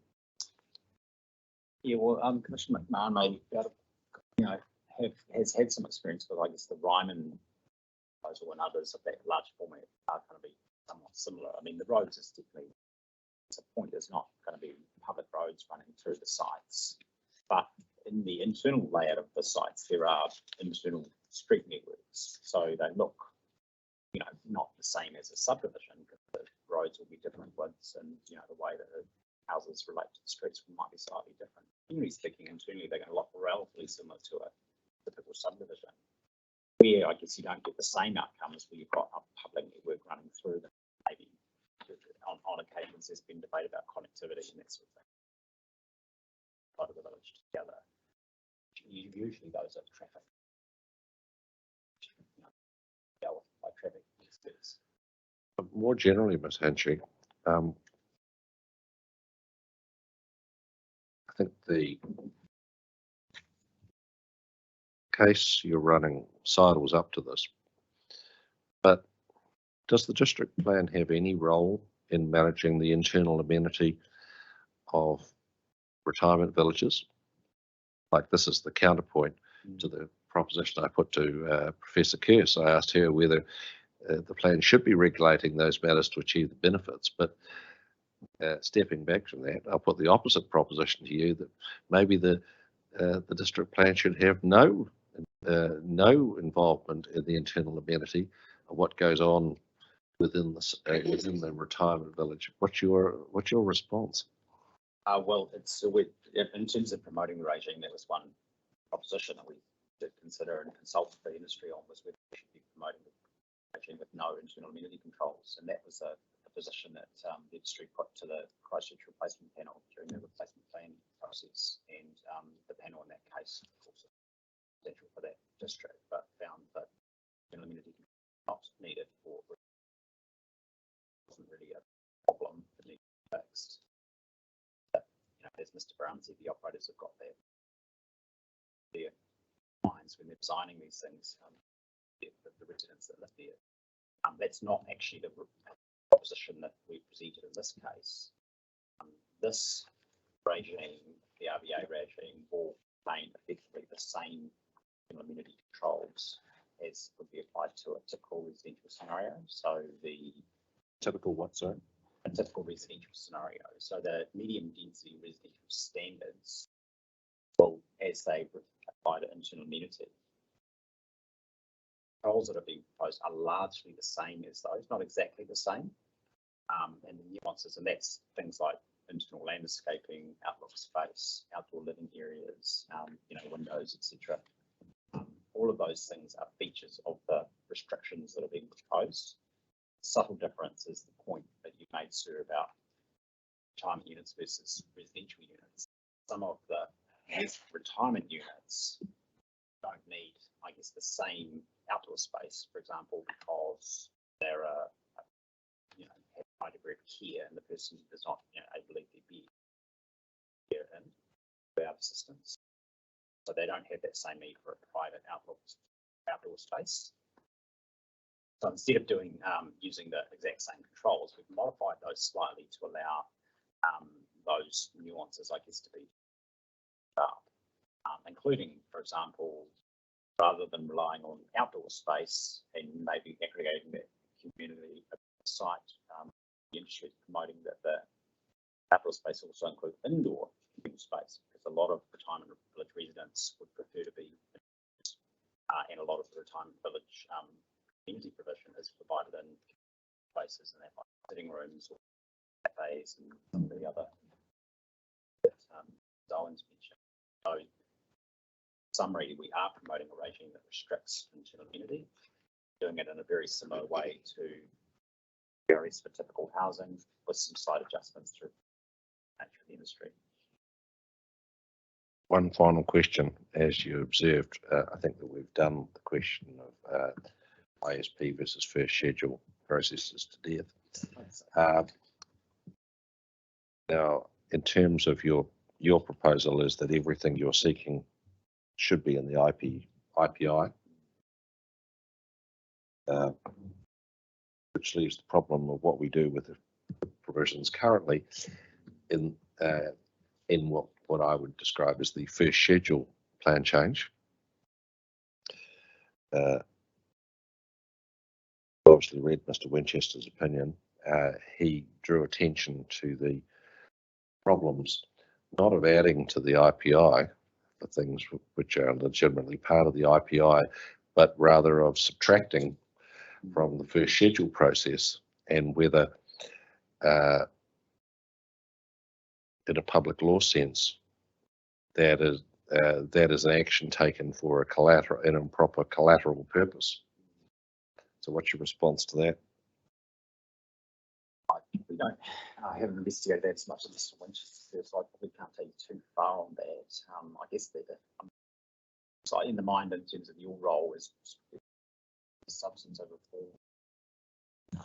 If something fits within the IPI from your point of view and the may support it being processed through this fast track process, I would submit that you can make a recommendation to the council to essentially put the idea and leave of how they deal with those procedural matters outside of what your function. I suspect you try and give them understand that, but there is a sense, from my point of view, anyway, someone not your councils. I'm sure the council will be really pleased. I know, and it is a tricky one. It's somewhat been set up with their own position on this, and that they've said, well, we've made our decision if that's it. But then if that effectively betters your role, then I think that's a bit not going to be a good outcome. So you shouldn't be so concerned about that procedural issue that made for itself, and you should just keep implementing legislation and making recommendations in accordance with the sections.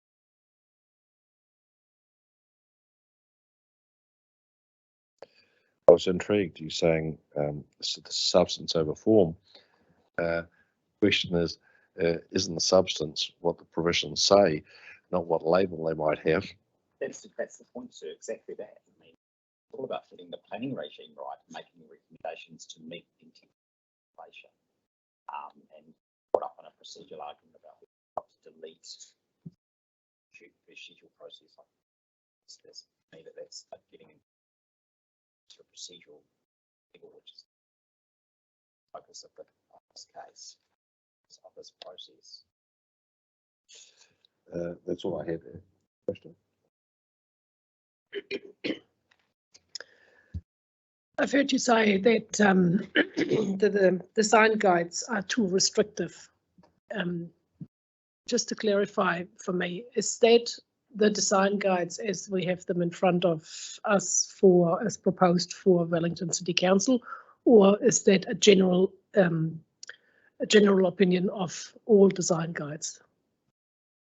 It's certainly the former. In terms of the broader, I probably couldn't comment on every design guide. I think the ones we've seen so far in the IPI processes are probably mostly at the too restrictive end of the spectrum. I have pointed out in the legal submissions at paragraphs 50 to 51 the approach that MFE has adopted, and essentially they've put out a design guide. Help residential developers come up with suitable designs to achieve high quality.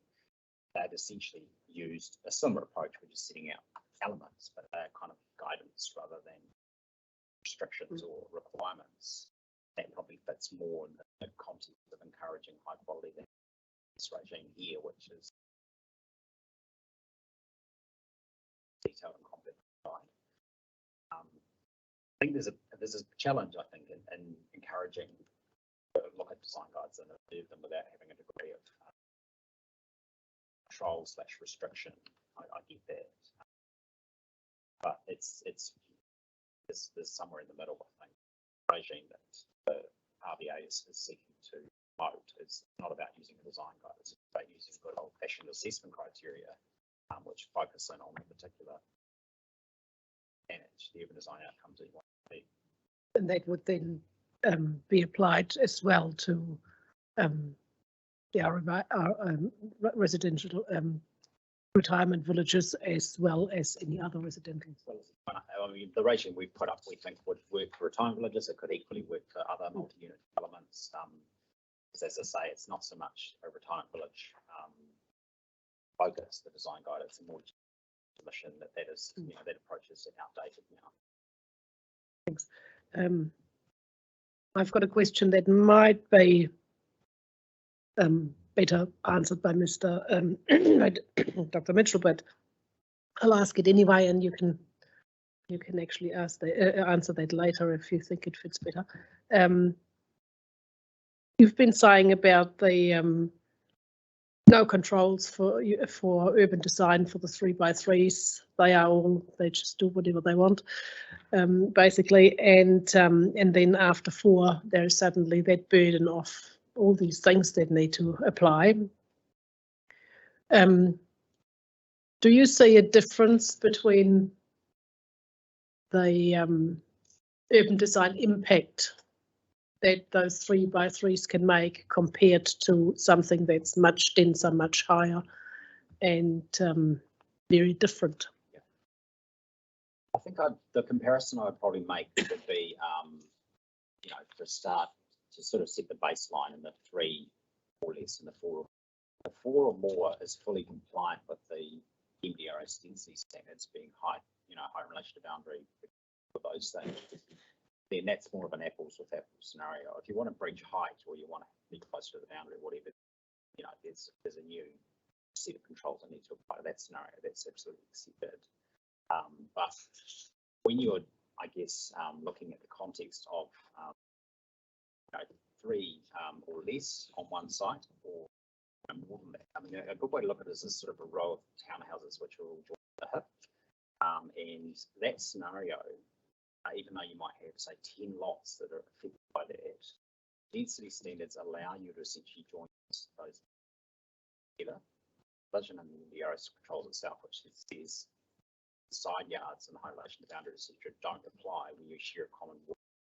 So again, that's a permitted scenario that if you've got the right configuration of lots already, you can design a very long building, and all that again without any design control.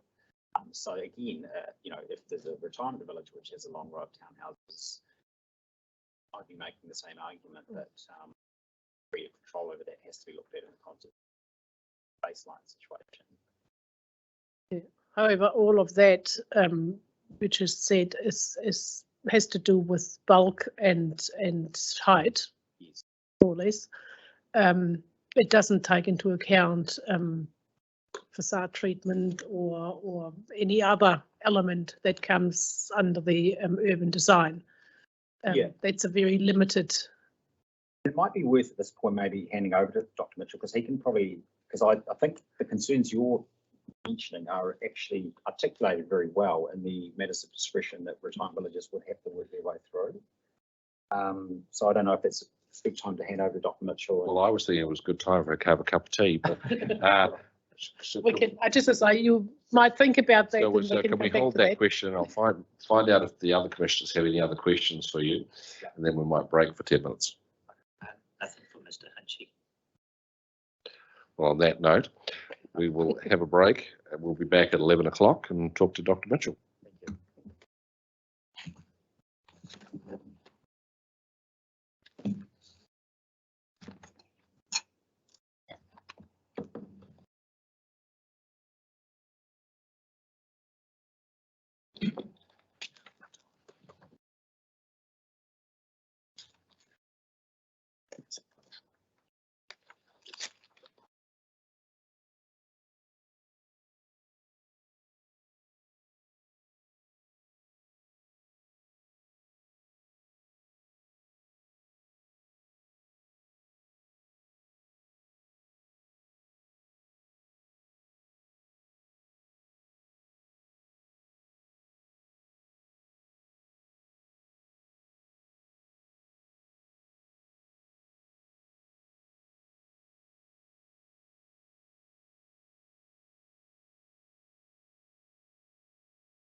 resume the hearing.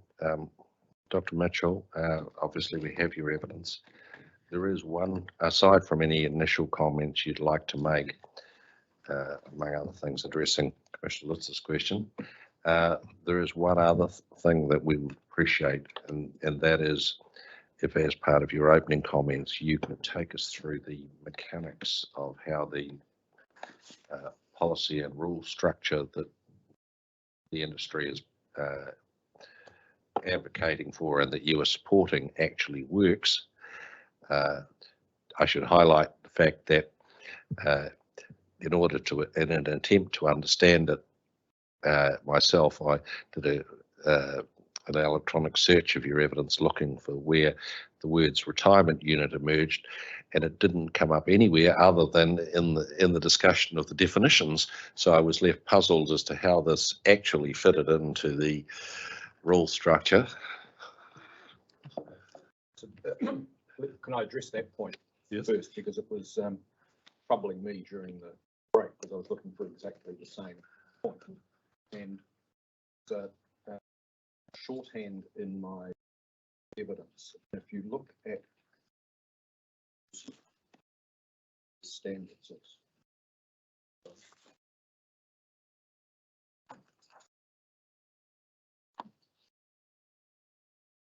if you look at this, for example, the medium zone standards, and if you I refer you to page 32 of my in that regard, you'll see there's MRZS 6 and MRZS 7. The amendment that's necessary to commentary in relation to S6 and S7. Reference to retain is notified within the alternative. Specific provisions in there relate to outdoor living space and outlook space associated with retirement, differentiate them from typical residential. So if you refer back to the original submission, electronic copy of, it says for retirement units, clauses 1 and 2 apply with the following modifications. The outdoor living space may be in whole or in part grouped cumulatively in one or more communally accessible locations and or located directly adjacent to each retirement unit. And a retirement village may provide indoor living spaces in one or more communally accessible locations in lieu of up to 50% of the required outdoor living space. It's a similar amendment to S7.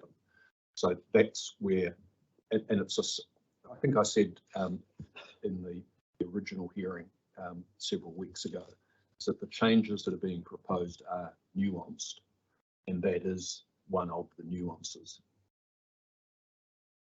Where did you say that that was located? That's in the Ryman submission. Okay. Yeah, page 52 and 53 of the Ryman submission. Ryman or RVA or both? Good point. This is RVA particularly, sorry. 52 and 53? Yes. So Dr. Mitchell, the reference to per unit then would apply to both a retirement village unit and a multi-housing unit, is it? Sorry, where are you referring to? Sorry. To After the words outdoor living space has brackets per unit. Is that an intention to refer to retirement unit? no, it only applies to retirement units. Sorry, I'm not sure what are you looking at? I'm looking at your page 32. Yes. And for MRZ S6 and S7, Yes. outdoor living space brackets per unit. So is that a reference? Are we meant to read that as per retirement unit? In the context of what I've just said, yes. Yes, and similarly per multi-housing unit also. That's correct. Although the way it's worded is that there's an exemption that says that there are general provisions relating to residential units, and then it says in relation to residential units.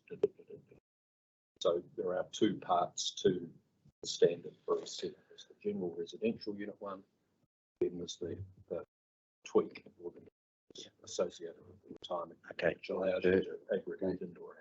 Should it say something like per residential unit or retirement unit as applicable? It could do that.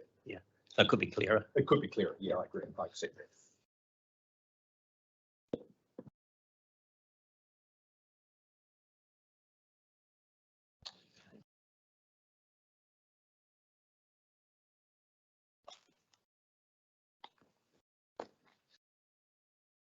And is that the only reference to retirement units then in the standards, and no other references? I can double check that and confirm if it's different. But Okay. yes, And the same would apply presumably in HRZ. correct. Good. Correct. It applies to both.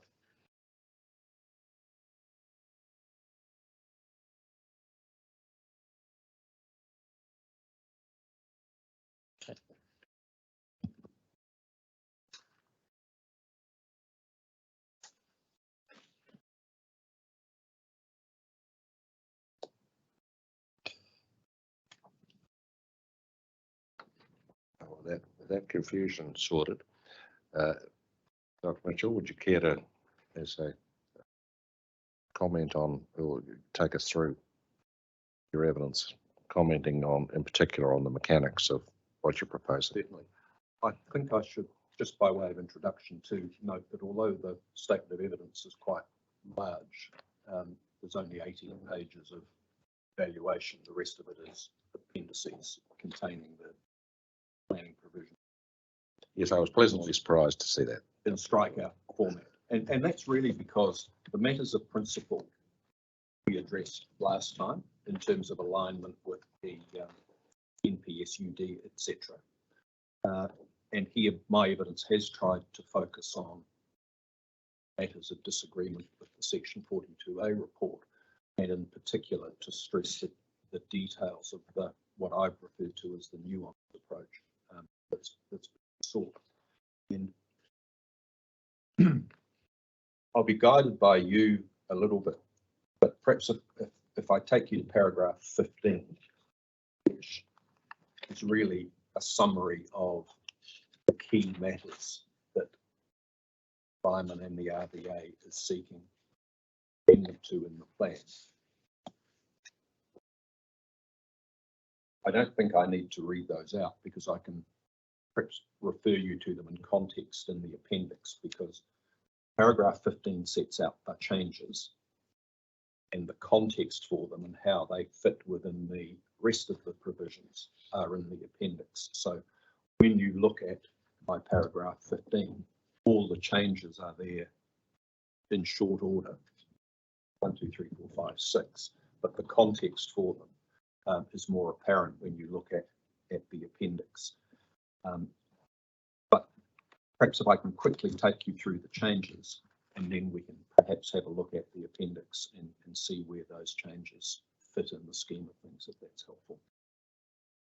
Is that okay? Does that work? So we've talked about 15.1. We've talked about the retirement unit change. There's a new objective inserted in both the medium and high density zones to refer to a well-functioning urban environment that enables all people and communities to provide for their social, economic and cultural well-being and for their health and safety now and into the future. And if I refer you to page 20 and 21 in the appendix, you'll see where those provisions fit within the existing provisions that are already in the notified version, together with some, I'd say, nuanced changes to MRZ 01, 02 and 03.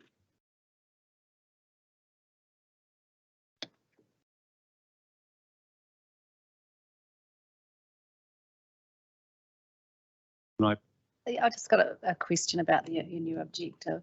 Yes. I just do not think it essentially repeats the strategic direction objective, UFD 07. I just wondered why it was necessary to. Well, I think it's important because my general view is that strategic direction guides what flows from it. And if there's nothing in the residential section that talks about well-functioning urban environments, yes, you can refer back to the strategic objective, and I accept that you can. But especially when you've got some bespoke provisions relating to retirement village, it seems to me a lot neater to have that objective within the residential chapter. Because it does come to, and part of the reason for that is a proposal that I'm in favour of deletes reference to, for example, to the urban design guidelines. This is reinforcing the fact that at an objective level, that a functioning of the environment within the context that it sits is important. So yes, you could take it out, but I think it actually reinforces the residential chapter by including it within it. I have a different question about the objective, Dr. Mitchell, and that's whether the objective is inviting the council, contrary to the case we understand you're advancing, to interest itself in the urban amenity, the internal urban amenity of a retirement village. No, I'll come back to that because that's one of the things that come later. But this is about a well-functioning urban environment. It's not specifically to the internal amenity of village because that is covered by specific objectives and policies and law. So I think this is talking about a requirement for residential zone to function appropriately.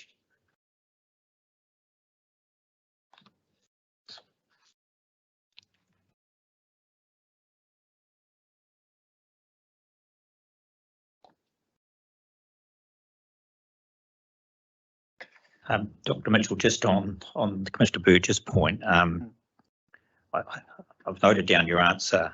I've just had a look at UFD 07, and it seems to be a lot of duplication between that and the proposed new objective, and I just wonder whether that's effective and efficient in the context of Section 32. Well, I take the point. I mean, it's a very fair question to. It's almost a replication of the strategic objective.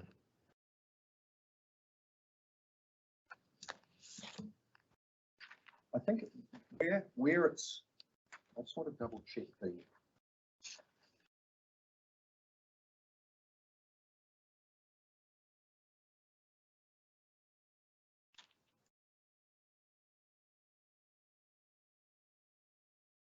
Yeah, I accept the fact that it's duplication, and I do agree with that.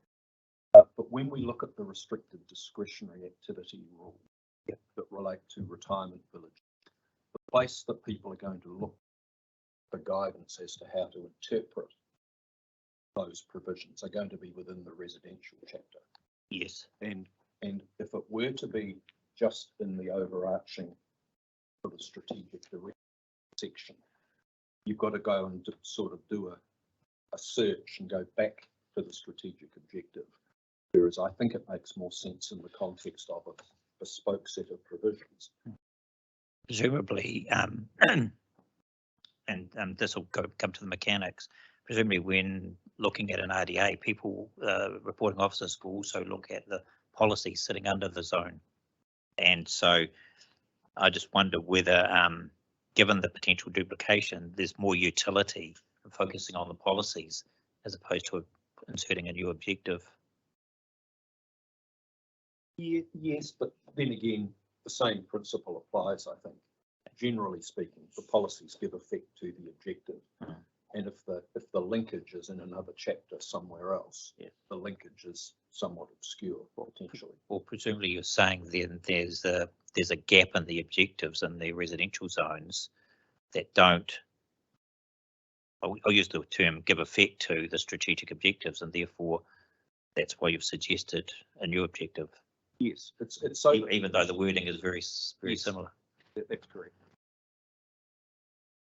Can I just add a slightly legal point, but that objective is comes straight out of the NDRS, the standards that must go into the plan. And the council's chosen to effectively put that into the strategic section, and then the rest in the residential chapter, or where else they need to go. But you know, if they sit together as a cohesive whole, I think that's the same point that Dr. Mitchell's making, is that if you decouple one, put it somewhere else, then the whole sense of the provision stops making the same amount of. Yes, but to take that further, Stingy, presumably we'd want to, there would be a need to also have similar objectives added to the centre zones, because that's, we're not just dealing with residential in a well-functioning urban environment, we're dealing with centres and mixed-use zones. So there's an efficiency issue there. Council, I mean, that is a mandatory objective, but I know that the council has discretion where they put it, though, don't they? Yes, and that, I agree with Dr. Mitchell on that, and that is where you put it, but it's whether by doing that you start to unstitch the cohesiveness of Sure.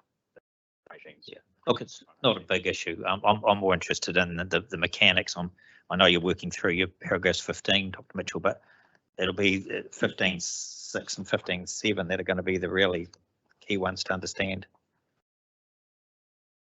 15.5 and 15.6, sorry. But I don't want you to necessarily skip over the policies, but. Well, I'm happy to skip over those, but and I think that is quite important. There's a conversation earlier about larger sites in the city being scarce, and I don't know that from other than anecdotally. I think that is generally the case in Wellington, and generally the case everywhere. And that if you do have large sites, they are special. You know, it's not the same as putting 3 units back of your property. Yes. To get a bit of density. If you've got large sites that are well suited to things like retirement village, they need to be. Yes.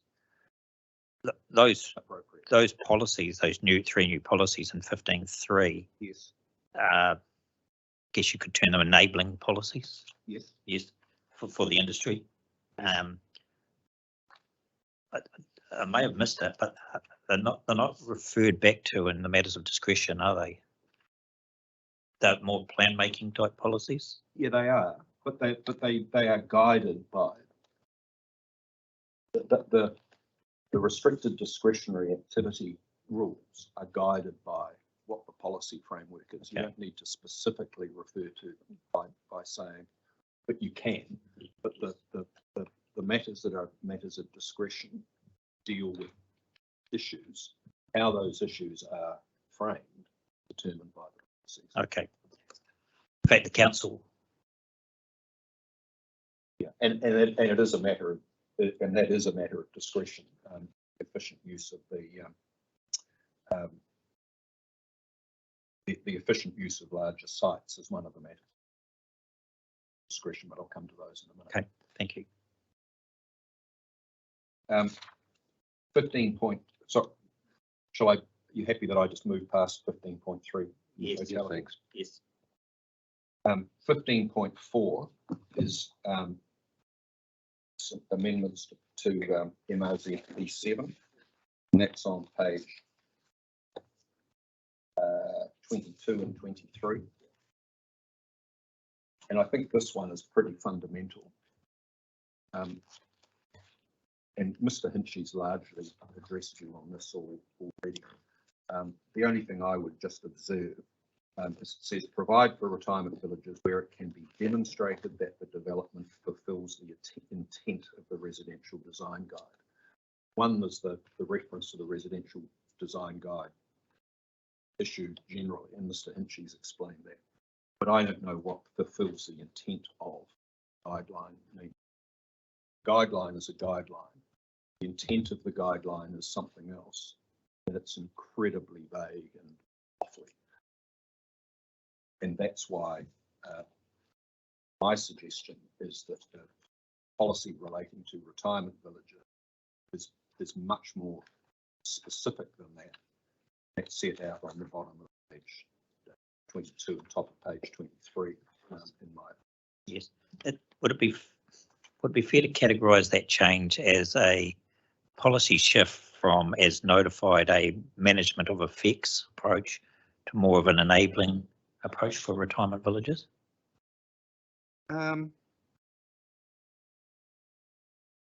Yes, I think it is, but I don't think that I think when you look at the objectives and policies as a whole and the matters of discretion, they do all hang together. Sure.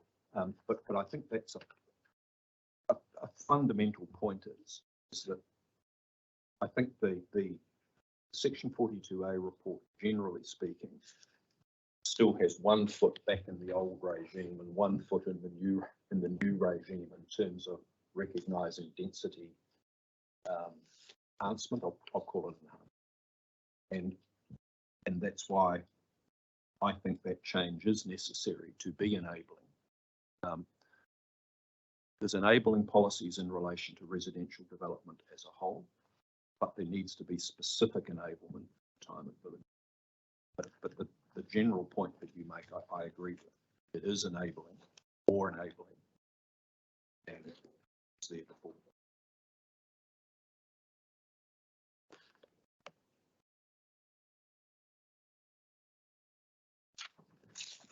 So if I go back to paragraph 15.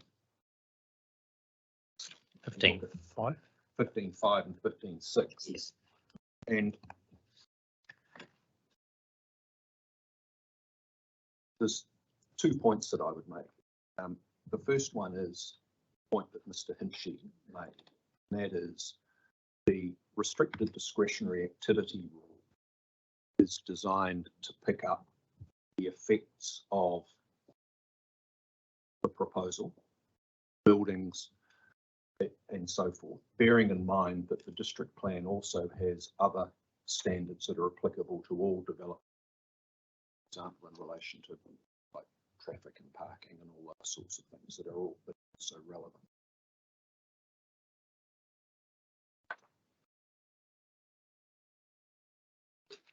Mitchell, just before we go to 15.5 and 15.6, so just Yes. what the impression that I'm getting is that we've got pretty much a bespoke and self-contained objective and policy framework for retirement villages within the residential chapters. Yes. The objectives are high level, the new objectives are high level, reflects what's in the strategic objectives. Yes. The policies are largely enabling. Yes. Where's the policy for managing effects of retirement villages that justifies the restricted discretionary activity status?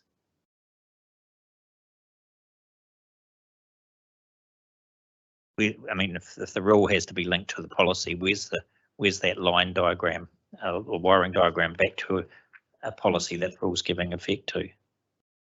If I understand the question correctly, it's policy P7, and in particular P7 subsection 2, top of page 23.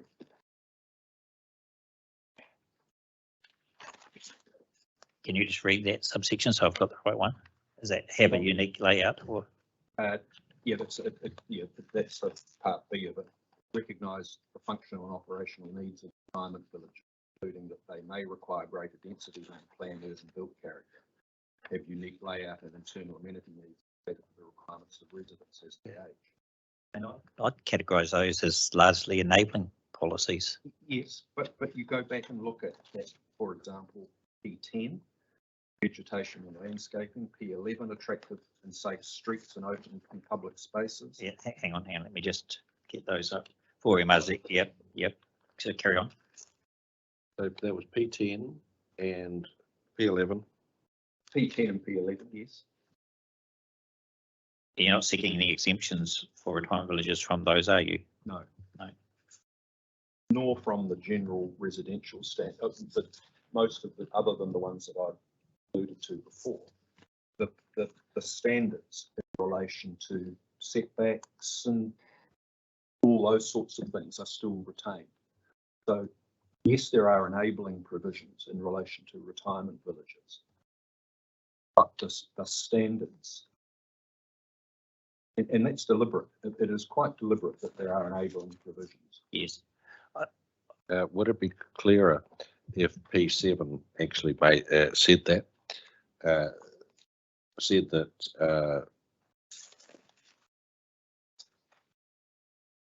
in effect, so as Commissioner McMahon says, this is P7 is expressed as an enabling policy.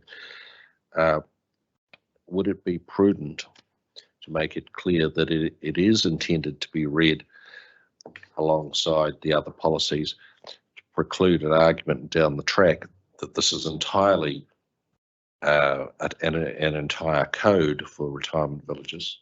Yeah, I think that's a fair point. I think that is a fair point. Just, you know, your 3 new policies, they don't say that they're specific to retirement villages. So they could other residential developments utilise those policies as written?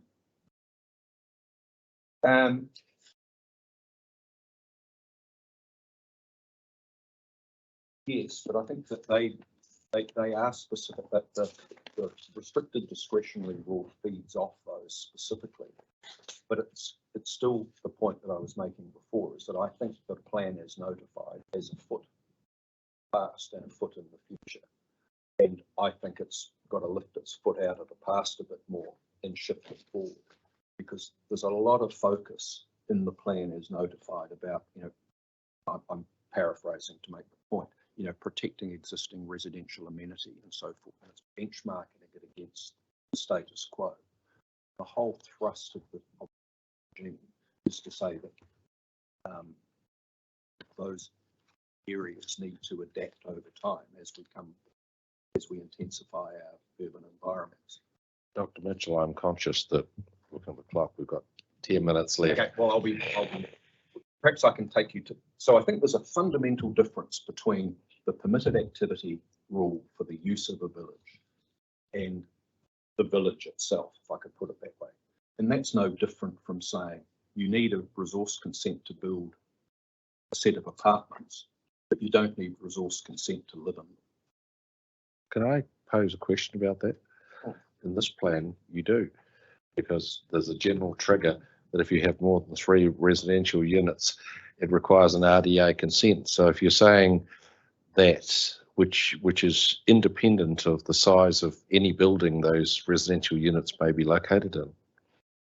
Sorry, let me be more precise in what I'm saying, is that the restricted discretionary activity rule is intended to address the effects of the proposal.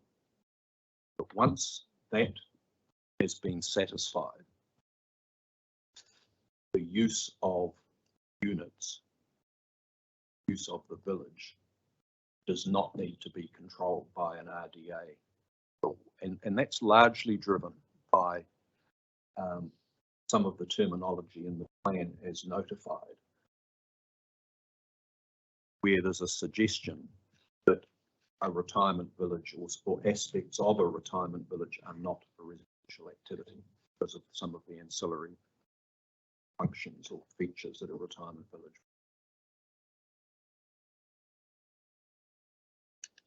So that's the rationale here. Then I think if we come to the restricted discretionary activity, which is set out on page 25, 26, that's in the medium, so the medium density one, that consistent with the high density, but we only on one.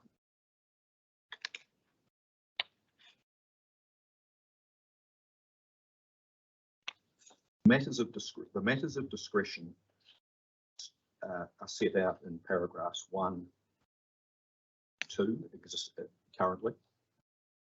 Number 2 is reframed to say that 2 relates to multi-unit housing and 3 relates to retirement villages. So the matters of discretion are contained in 1 and in 3. in the retirement villages provisions talk about the matters of discretion are the effects of the village on the safety of adjacent streets, public open spaces, the extent to which articulation, modulation and materiality addresses adverse visual dominance effects associated with buildings. Number 3, the effects arising from the quality of the interface between the village and adjacent streets or open spaces. When addressing those matters, consider the need to provide for efficient use of sites, functional and operational needs of the retirement village, which links back to the C, and the positive effects about the village itself. And I think that when you look at those and the standards, and in particular number 1, matter of discretion 1, the effects regime is all inclusive. And whilst that doesn't make specific reference to design guides, the design guideline, for example, the effects of the village on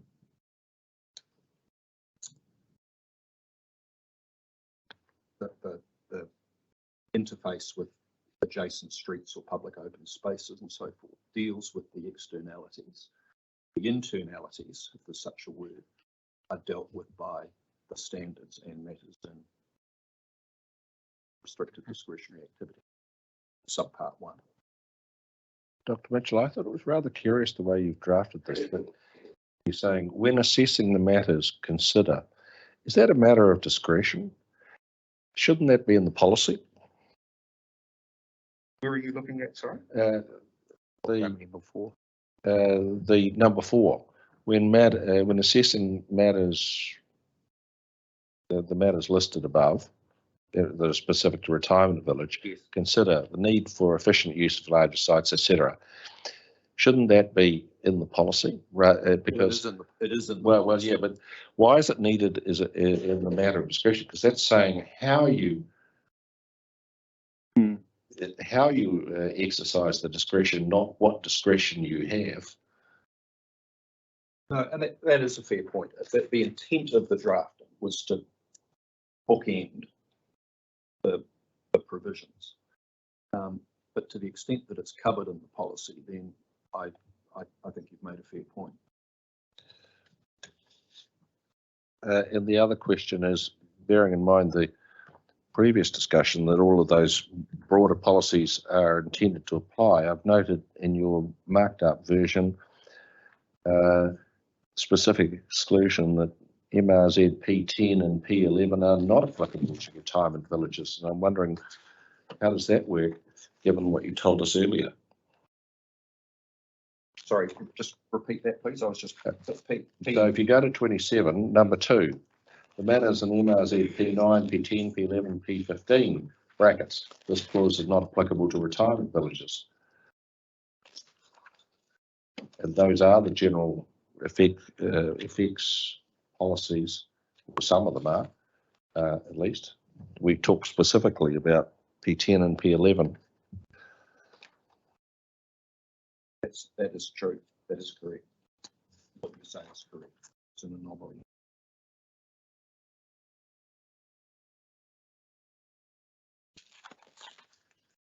And I think that the anomaly is in relation to the amendment that I explained in my appendix about the alternative drafting of policies 7 and 8 or 6 and 7. No, I don't think that's right either. I think that's just a drafting convention rather than seeking that the retirement village regime doesn't apply to those units. But like this is saying that these are not the matters in P10 and P11 are not applicable to retirement villages. And I think it's a drafting interpretation, sir, that is not intended. It's not intended that those provisions don't apply. It's just that not in the context of this particular rule. well, you would well understand Mr. Hinchy, that if you were advocating for a retirement village, you would grab hold of that and argue for all you're worth that that's exactly what it meant. And I shift into much as you there. We probably need to look at that drafting, but certainly not the intention to exclude those provisions. It's only in the context of when you're applying this particular rule. In practice, the rule that will apply will be the restricted discretionary activity for retirement villages, construction of those. So, in theory, the R17 shouldn't trigger for a retirement village, but I think for the avoidance of doubt, we've sought to capture that exclusion there. But if we can perhaps reflect on that and work out a way to do that, that doesn't confuse. Yes, that certainly confused me, Mr. Hinchy, what the functional relationship between MR14 and MR17 is. That is a fair point. Yeah. Mr. Hinchy is right. The intention is to say that retirement villages are dealt with 14, not at 17. Yes. But I agree that actually We tried to pick up the aspects which relate to the additions or alterations, which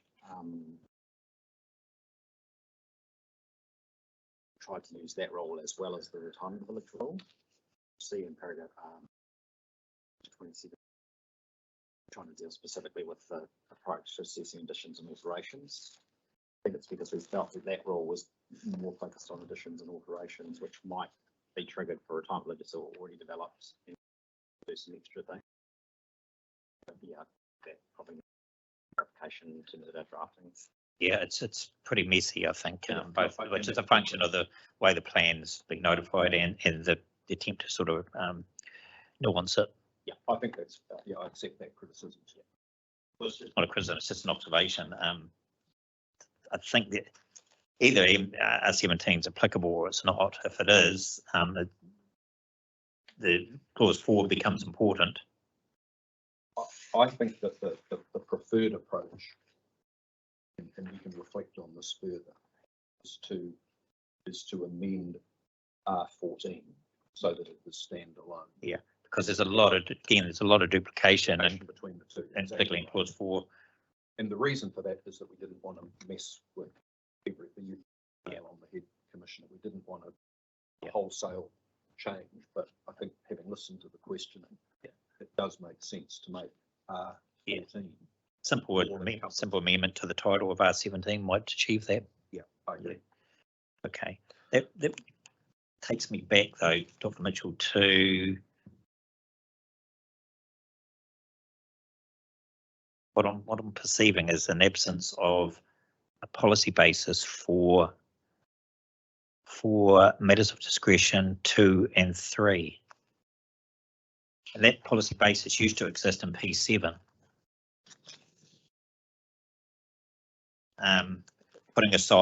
Let's put aside the design guideline aspect at the moment, fulfills the intent. Let's just put that aside. Items 2, 3, 4 and 5 of P7 were all an attempt to manage effects associated with retirement villages. You've suggested that they should go and be replaced by more of an enabling provision in clauses 1 and 2 of your revised P7. And to me, that leaves a bit of a lacuna in terms of the policy basis for those two matters of discretion in R14. 1, Roman numeral 2 and 3. And that just worries me a little bit. And I just wonder whether there's some merit in retaining aspects of P7 or splitting it into an effects management and an enabling policy. I take the point, but if we go through 2, 3, 4, 5 that I've suggested be deleted, we talk about 1, which is the residential. Includes outdoor space that is sufficient to cater for the needs of residents of the village. It seems to me that that's putting a lot of responsibility on planners and or urban designers to determine what those needs actually are. And I don't think that's necessarily something that is best placed by the council planning team to deliver. And this, I can cite quite a number of examples when, for example, people saying, oh, you need to put the footpaths through the village a certain width to allow for, pedestrians going one way and cycles coming the other way and so on and so forth. And that's not how villages work, because they just don't work there. So there are a lot of things that are specific to retirement village. Number 3 is pretty, about the appropriate. You need a policy to say you need a waste disposal. Is adequately serviced by 3 waters infrastructure. That's addressed. We've addressed that in here in Hawaii. And is it of intensity and scale that is consistent with the amenity values anticipated zone? I think that's probably the only largely sort of left over. And I think that the new 1 and 2 actually address that. Yeah, I'm not necessarily seeing that, but I understand your position on that. Certainly 2 and 3 sort of go to internal matters, and I can understand that. 4 may well be a matter that's already canvassed through the 3 waters chapter, but certainly 5 seems to be the key plank for particularly in terms of scale and design for 2 and 3 and the matters of discretion. And I'll just read those: the extent to which articulation, modulation and materiality addresses visual dominance and effects. And then there's the important issue of the interface between the retirement village and the adjacent streets and public open spaces, which may talk to clause 5 of policy P7. All I'm doing is inviting you to give your opinion as to whether there is perhaps a gap in the policy framework that could be readily filled by a modification to clause 5 of P7. Yeah, I think that's fair. I think that is a fair point. Having listened to the question, but Mr. Yeah, Higgins, going back to the legal side of things, in terms of the NDRS provisions, they sit together as a whole. So there is a policy or a couple of policies in that set which deal with internal amenity, enabling housing to be designed to meet the day-to-day needs of residents. That's one. Providing for developments not meeting from that activity status while encouraging high quality development, which we talked about earlier. Those provisions have been directly put into the district plan as was required because they're mandatory. And those provisions are also supportive of all of the internal amenity controls that sit in the NDRS. So there's already a policy regime that has been, set aside as a cohesive set of provisions to deal with all of these internal amenity things, and that essentially speak to each other in terms of providing those lines between policy and rule, as you talked about, Commissioner. Yeah, but if you look at P8, Mr. Hinchy, residential buildings and structures, it specifically excludes retirement villages, and but that applies to MDRS developments. I'm looking at the mandatory ones, I suppose, in terms of the gavel beside them, which are the ones that come straight out of the legislation. MRZP3, which is the one that talks to meeting the day-to-day needs of residents, and that I think is about internal amenity. What the council's done, I suppose, is they've taken that and they've added more, and I guess taken it in a direction which is saying it's no longer consistent with what Harry says. But I think to your point about the potential for a lacuna, legislation doesn't have in it, so provided we're not legislation, then I think we're.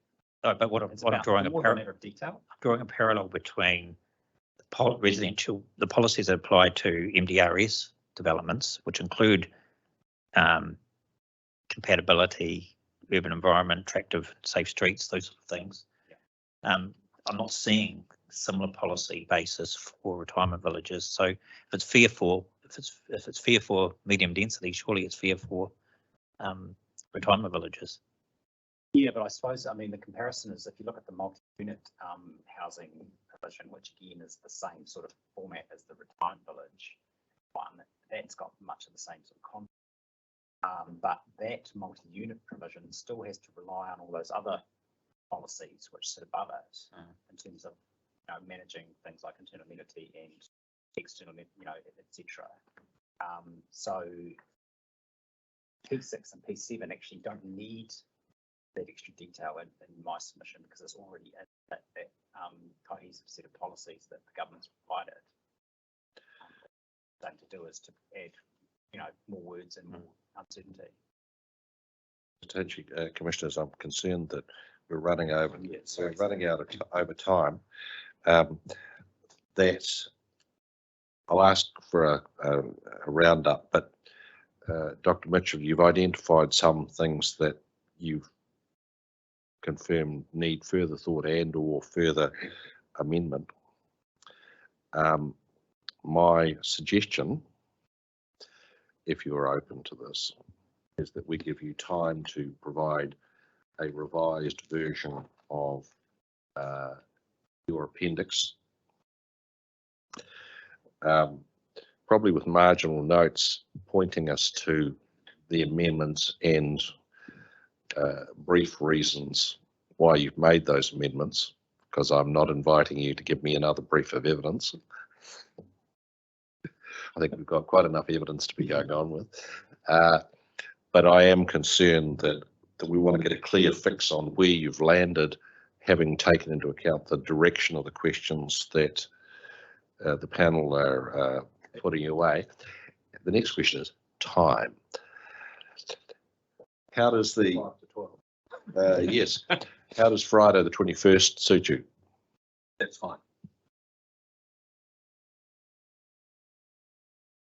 So a couple of thoughts in terms of what might help you there is one thought I had in mind was potentially provide you a track change version of the provisions that we see alongside the existing plan rather than the appendix, because the appendix is quite hard to read in the context of the actual plan. So we could provide the track. Could we have both? Because I think we need to know where Dr. Mitchell has shifted from his evidence, as well as where he has shifted from the notified plan. But I agree with you. If we have 3 sets of track changes, it's impossible to read. Yeah.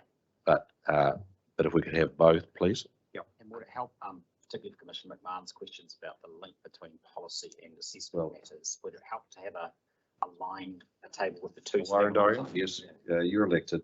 The Commissioner's big on wiring diagrams. I know. You probably heard this one before. So I'm sure he will appreciate a wiring diagram. Sounds like a legal request more than planning. Yes. Talk about that after. Any final questions for Mitchell? Just pick up on that question that I had to. Yes, good point. Thank you. Thank you for reminding me, Commissioner. With regards to the impact of this, I think that's when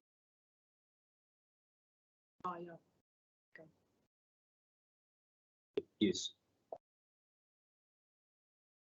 What's your specific question though? I mean, there's obviously a continuum between, I mean, the NDRS says 3 is fine, then 4 or more is different. And then there's 4 is quite different from 300. I certainly accept that.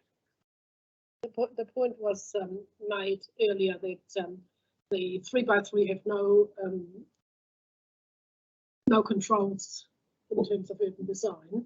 No, but they can do one. well, I don't think that's quite right. They don't have specific urban design in terms of articulation and those sorts of things, but there are a whole range of permitted activity standards that are designed to protect the amenity of neighbours. It's different from urban design. I accept that point if that's the point that you're making, but you can't just do what you like with your 3 and put them anywhere, jam them right up against the boundary, for example, have no side yards, put it on too small a site so that there's too much coverage of the site, those sorts of things. So there's plenty of design aspects, but it's perhaps more functional design than it is urban design.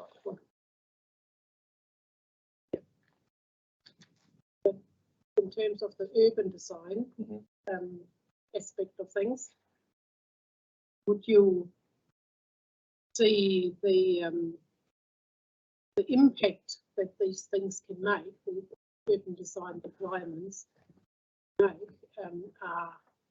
have a greater impact in a denser and higher environment than they do have in a free environment? It's a good question, and I'm not sure. I mean, I don't know that I absolutely accept the scenario that says, or that you compare 3 by 3 with 300, because oftentimes what you're going to get is 3, 3, and 3, and 3, and 3, and 3, and 3, and 3. And they're all going to be a hodgepodge. There's going to be no, if I own the property next to you and I do 3 and you do 3, they could be quite different. They could look differently, function differently, have different effects on streetscape, and the whole thing looks like a mess. Whereas if you've got one facility that's designed in an integrated way, I would venture to suggest that gets you a better overall outcome than allowing 3, 3, 3, 3, 3 all as permitted activities. So it's a bit of a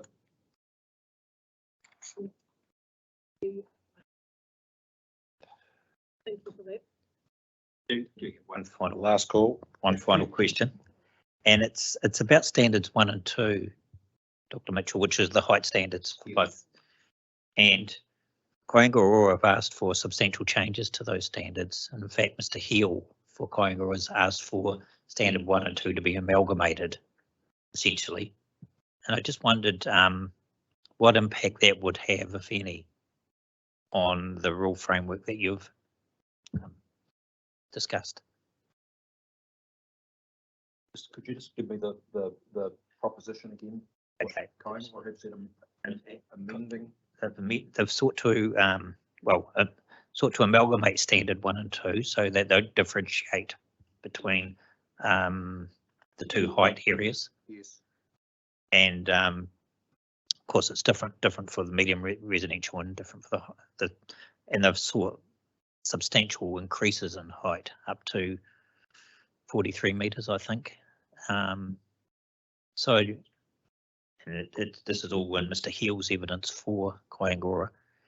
So the starting point is 22 metres, but in certain areas there's provision for 43, 36 and 29, and they all relate to centres. So and I just wondered, will that have any impact on the rule framework that you've spoken to? No, I don't think it would, because the standards would be different. But it would, in the sense that 43 is a lot higher than 11. But whatever those standards are, regime that you've talked about. Does the RDA status depend on non-compliance with a height standard? Yeah. In number 1. Well, you might just want to have a look at that in your response, because if there's a substantially different height standard, you might not always get to an RDA. No, I think the RDA still applies to Still applies. It doesn't matter whether you Okay, or not. well, that was my question. Sorry, I misunderstood the question. Okay, well, if that's the case, if the RDA status doesn't depend on infringing a height standard, it's the entry level, then that's fine. Although then it becomes a matter of discretion, doesn't it, to the extent to which the standard is infringed. And that's the point I was addressing, but didn't the nuances today, the nuance of the content of the question. If you think any differently in your response, let us know. Will do. Maybe have a look at Mr. Heel's appendix to his planning evidence and sheet. I think the general proposition says that we'll comply with whatever standards are, and there'll be a restricted discretionary activity with things that are set out. That's what I thought. So the height standard changes as a result of Kaingora's submission will update new standard. On that note, we'll thank the retirement team for your contribution today. So we'll leave you with some homework, keep you out of mischief. Thank you, Commissioner. Thank you. Thank you.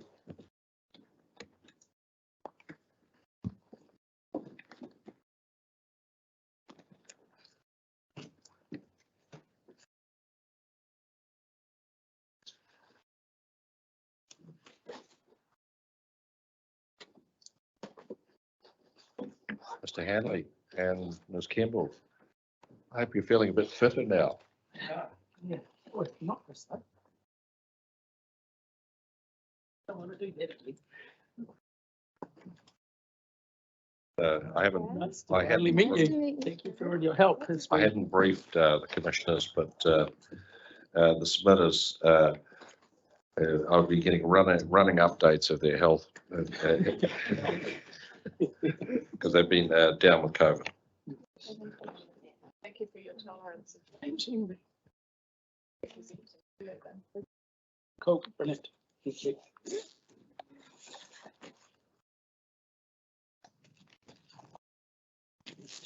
I have this paperwork.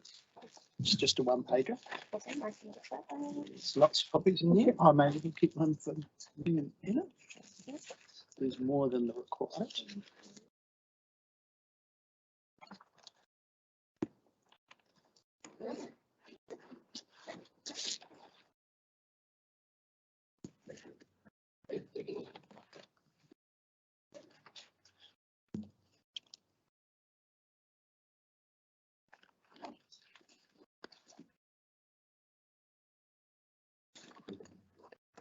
Over to you. Sure. Well, Martin Hanley, Our Redesign Architects Urban Activation Lab has been proactively supporting increased housing density and the creation of more affordable homes for people in Newtown and Berrimpore and Mount Cook for over 35 years. We submit that the current proposed district plan is a misfit to the local that will have a huge negative impact on the livability, sustainability and carbon footprint of Newtown. The proposed district plan height limits locate all the new taller intensification amongst the lower rise, currently sunny timber residential dwellings amongst their living greenery, while forbidding new taller intensification on the more densely developed and paved suburban centre, the very place previously zoned for intensification requiring no setbacks and side yards. Severely restricting intensification in the suburban centre at the same time as blanket zoning 3/4 of Newtown's residential area for 6+ storey apartment buildings to pop up anywhere will result in Newtown's urban form and development not supporting the creation of a livable, well-functioning urban environment. This back-to-front height configuration will not enable our people or our communities to provide for their social, economic, environmental and cultural well-being, nor will it cater for Newtowners' health and safety now and into the future.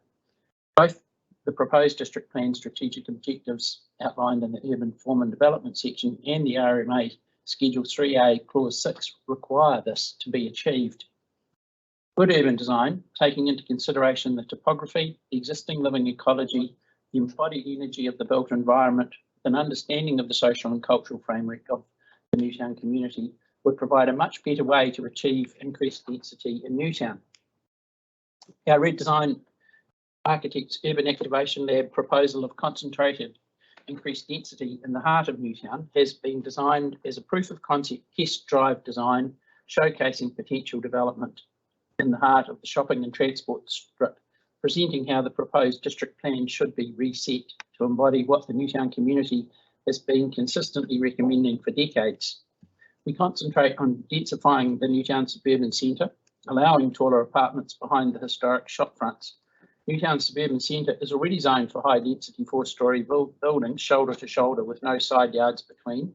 Many owners here would like to intensify their properties, increasing the number of apartments provided. It makes no sense that the proposed district plan will restrict this.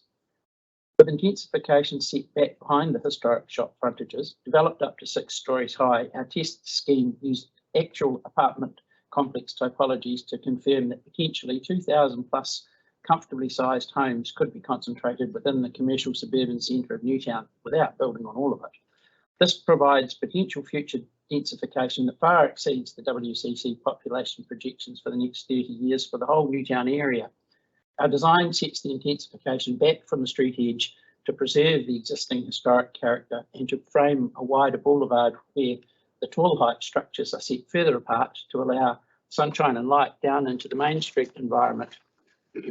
Newtown has many families and extended families who have chosen to make our suburb, with its compact walkability and good climate, their forever home.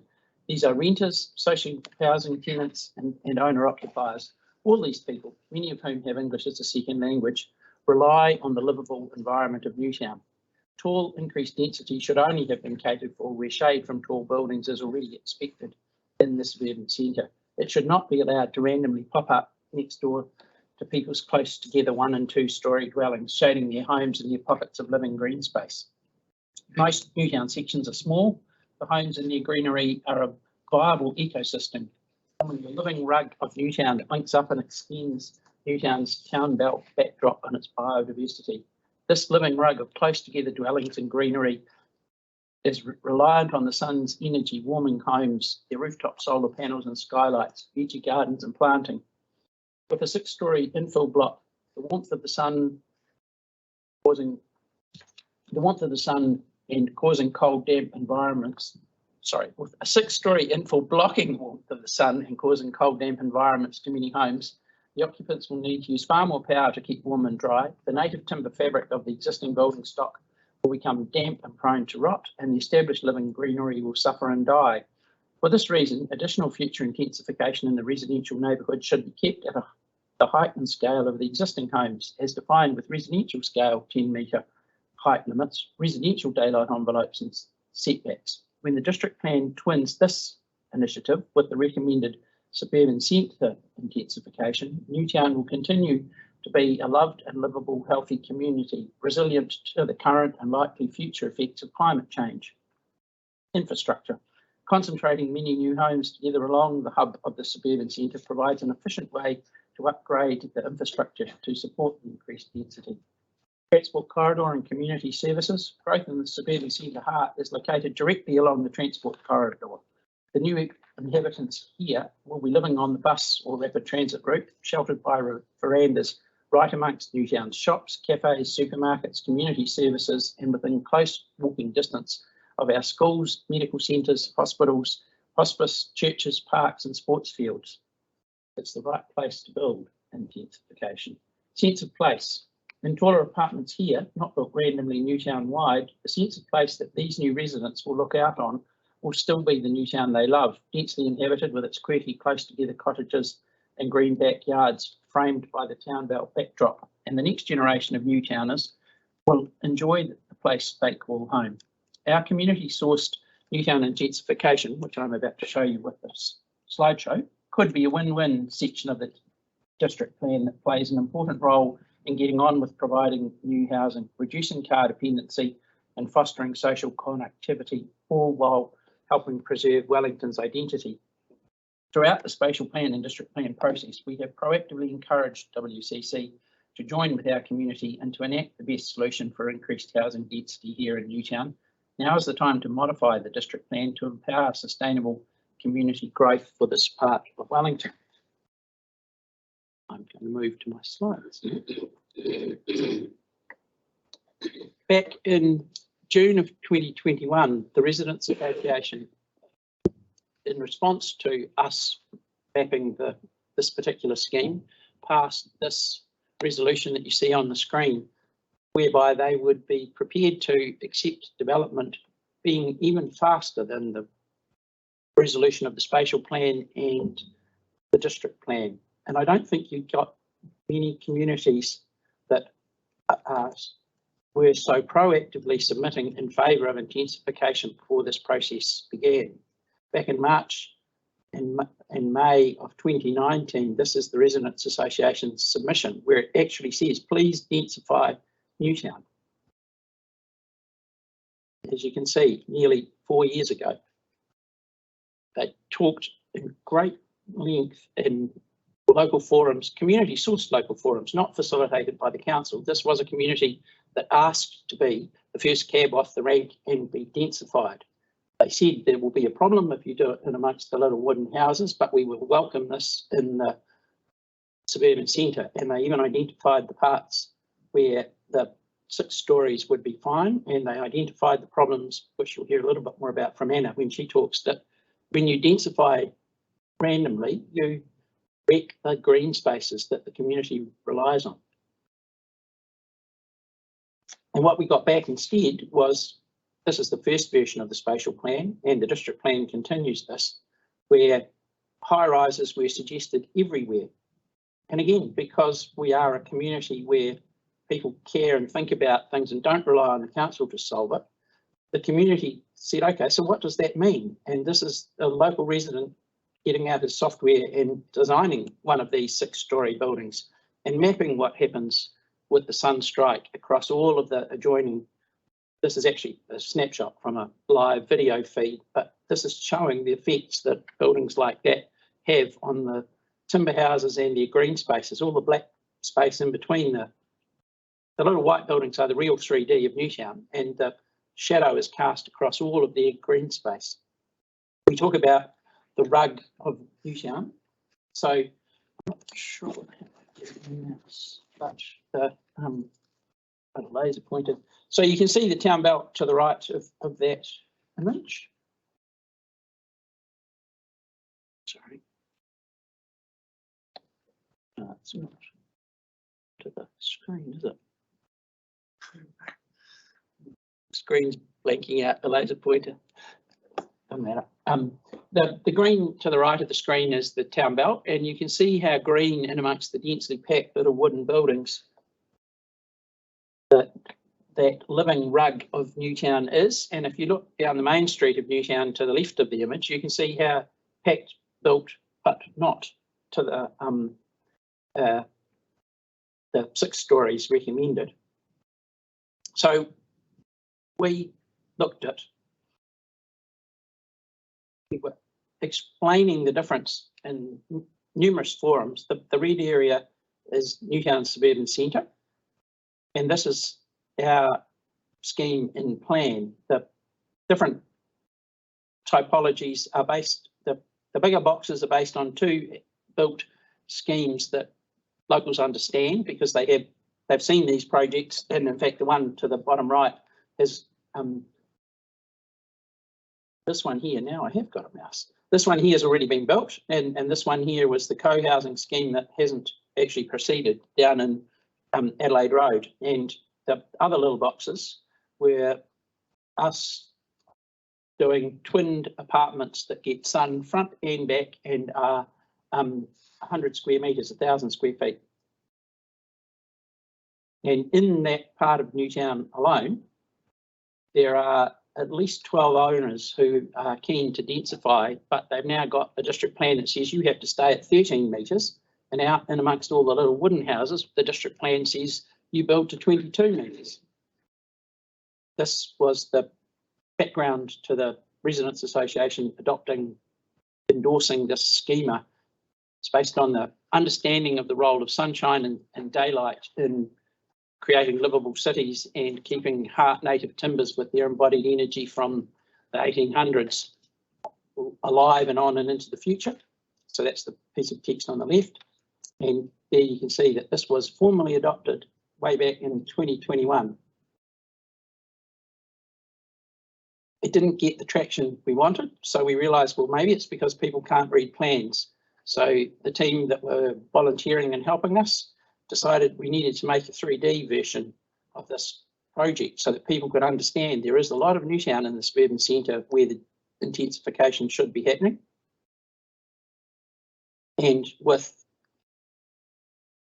the big block here is Wellington Hospital, and the elephant in the room is there's a huge tract of land that is currently just the hospital's car parking that, to do with length of tenure, is not up for development, but it so should be. That's where affordable homes for the medical practitioners, the teachers at school, the nurses, the orderlies, they should all be 1 story up on Pilates.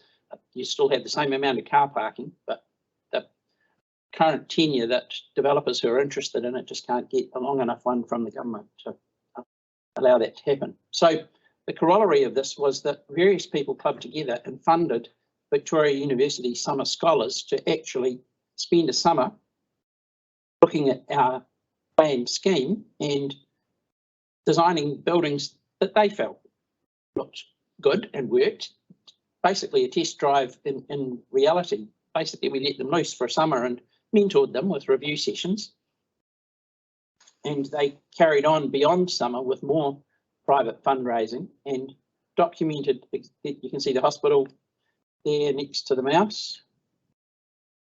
So this is looking from John Street, and basically it's not all going to happen at once, but there's the same strip back to a wireframe. There's 10 years time, 20 years time, 30 years time. You could substitute 5, 10, 15, but basically progressively building, you end up with this. And there's the rapid transit carrying on down through in front of the hospital. So that's John Street to Newtown Park through their scheme. So they've spent ages designing all these buildings and setting them, as I explained in my introductory talk. At the point when they were first working on this, there was the talk that Let's Get Wellington Moving was going to go through the hill to the airport. So that's why the trams are going straight ahead. And that has since changed. And so they quickly banged out another drawing and turned the track up. This is going up Russell Terrace because we believe that the scheme works. Rapid transit should not turn off back here at Rintoul Street. It should carry on and serve all of this community and then go that way. So this is looking east up Constable Street. Again, you could say this is 5 years time or 10 years time. You know, they've lost 4 years because they didn't listen back in 2019 when the community said, we will give you a pass out. You can start now. We'll sign off on buildings that are taller than the current 13-metre suburban centre. This could have been, we could have been showing you buildings from this scheme that already existed if the council had proactively embraced that extraordinary offer from a residents association saying, please change our suburb up to be densified. I'm just staggered that we're having to represent this today. It's not been embodied in the district plan. Central Newtown looking south, east. So the zoo is this is the zoo and Newtown Park. That's Constable Street. Yeah. Time lapse, and this is what it would look like if it were built. But importantly, out beyond that, we are seeing the sense of place and character of the in-scale development, where in-scale development will happen and the greenery will still continue to live. It's extremely important that biodiversity linking the town belt across from one side of the town belt to the other side of the town belt for the bird life. You kill all that with random high-rises shading all the greenery. Oh, and they decided that, you know, they wanted to do some zoom-ins right in the heart of Newtown and show a little bit of the staged road. So now we're down at John Street. So this is the John Street, Adelaide Road, Ridderford Street intersection. That's the hospital. And these are the historic timber shops. And this is the absolute embodiment of what we're talking about. You build behind the little buildings as if they were the podium, and you set the buildings on the other side of the road equally far back, and you get the boulevard much more like a European city where the sunstrike still comes in and over your 6-storey buildings. We've all got stories of apartment buildings that were randomly popped up in Te Aro with a fantastic view until the person across the other side of the road or right next door popped a building up, and you know, you end up with a vista like that. And that's what will happen if you randomise the building throughout all of Newtown. But if you do it in the suburban centre where no side yards are expected, there won't be a window looking sideways to the next high rise because you'll be shoulder to shoulder with a party wall.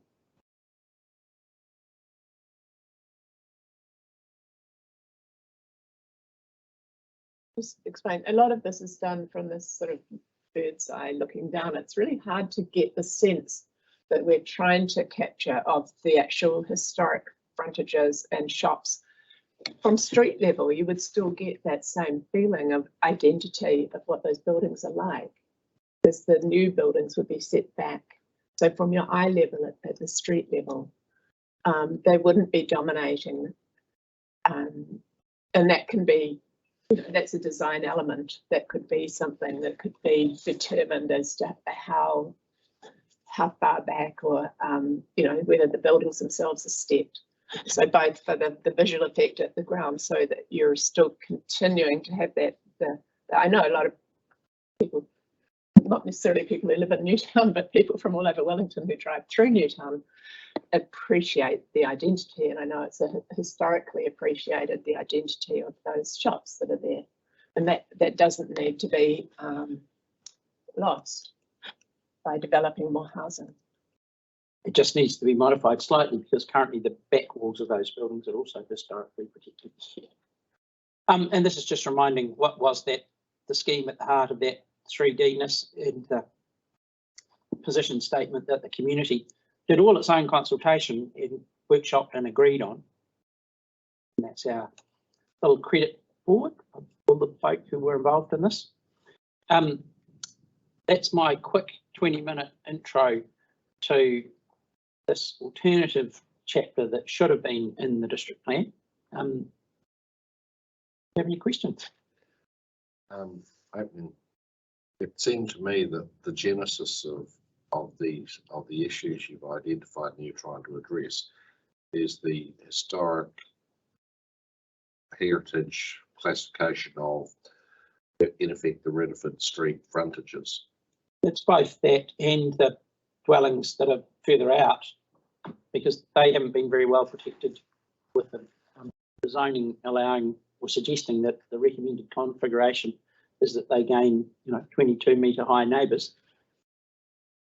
We're old enough and grey-haired enough to have watched what happened to inner city communities in Newtown back in the 70s and 80s when such a schema was allowed. It ran down the housing stock, and the owner-occupiers didn't sell because their properties were worth a fortune now because they could be developed, but they put poor tenants in the shade and moved somewhere sunnier.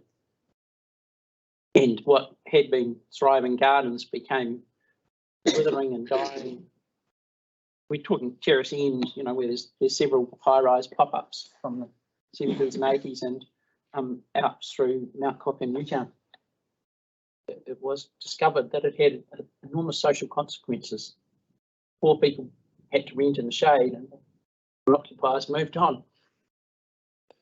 We don't want to see that happen to Newtown. It'll take a while for it to happen if this district plan goes ahead. We probably won't be still alive once the worst damage happens, but we care about the next generations having affordable, healthy places to live, and the sense of place and identity doesn't have to be as a counter opposition to intensification. That's what this whole scheme is about, that actually you can have a massive intensification and still keep the character and sense of place and identity. It's a win-win. It's basically holistic urbanism. You don't have to break things to fix them. It's a specialty of the urban design work that our firm does. The reason I pose that question is because the way we're proceeding with these hearings is not holistic, because we've had to break it down so it's into manageable chunks. And so Stream 3 will consider historic heritage listings. So we just take that as a given, and that your focus assumes that and provides consequence to the residential communities that behind it. In effect, you don't need to, as I understand it, you don't need intensification of the older parts of Newtown, as you say, densely settled little wooden homes. The second problem we have to confront is the blunt, if I might call them that, instructions of the NPSUD telling us we must allow development up to 6 stories within a walkable catchment of the central city, and in areas adjacent to local centres like Newtown, that's commensurate with the size and nature and scale of the amenities provided in the centre. Have you given any thought to, like, that seems to cut across the concept you're underlying? I'm not saying that yours is a bad concept, because you put a lot of thought and a lot of work into it, and I can see the appeal, and so we have to manage the edicts from central government also that we are legally obliged to give effect to. Have you given any thought to that? Enormous thought. Yep. The key thing is that it should have been a qualifying matter, the living landscape that those little timber buildings foster. If you spend very much time immersed in Newtown, the town belt is given the credit as being the bird habitat, but it isn't the case. If you study hard the town belt and the parks of Newtown, actually the kaka, the tui and the other bird life are using the residential gardens because they have a richer biodiversity and food source. The monocultural plantings of the town belt and most of parks and reserves green spaces in Newtown don't foster the biodiversity, and the sunshine and the carbon footprint for those little wooden dwellings with their solar panels. The very beginning slide from the council showed how random high-rise buildings could come throughout the suburb at the same time as we would be allowed to put solar panels and the lights on our roofs, forgetting the fact that the random high-rises would then shade the solar panels and skylights. The living rug that is the old heart timbers, the sense of character and the biodiversity, complete with water sources that exist in those little backyards, should have been treasured.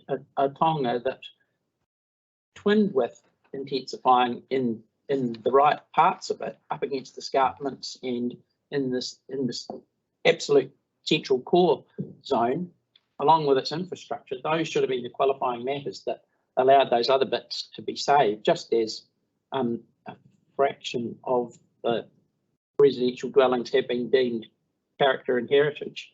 It should have just been a bigger character and heritage. That's the trade-off that the scheme is talking about. I have a separate submission after Martin's, and I address those issues as well. Oh, okay. Well, Commissioner. Just one question. You've shown us some shading schematics of, if there is the random tower, towering over all the small ones.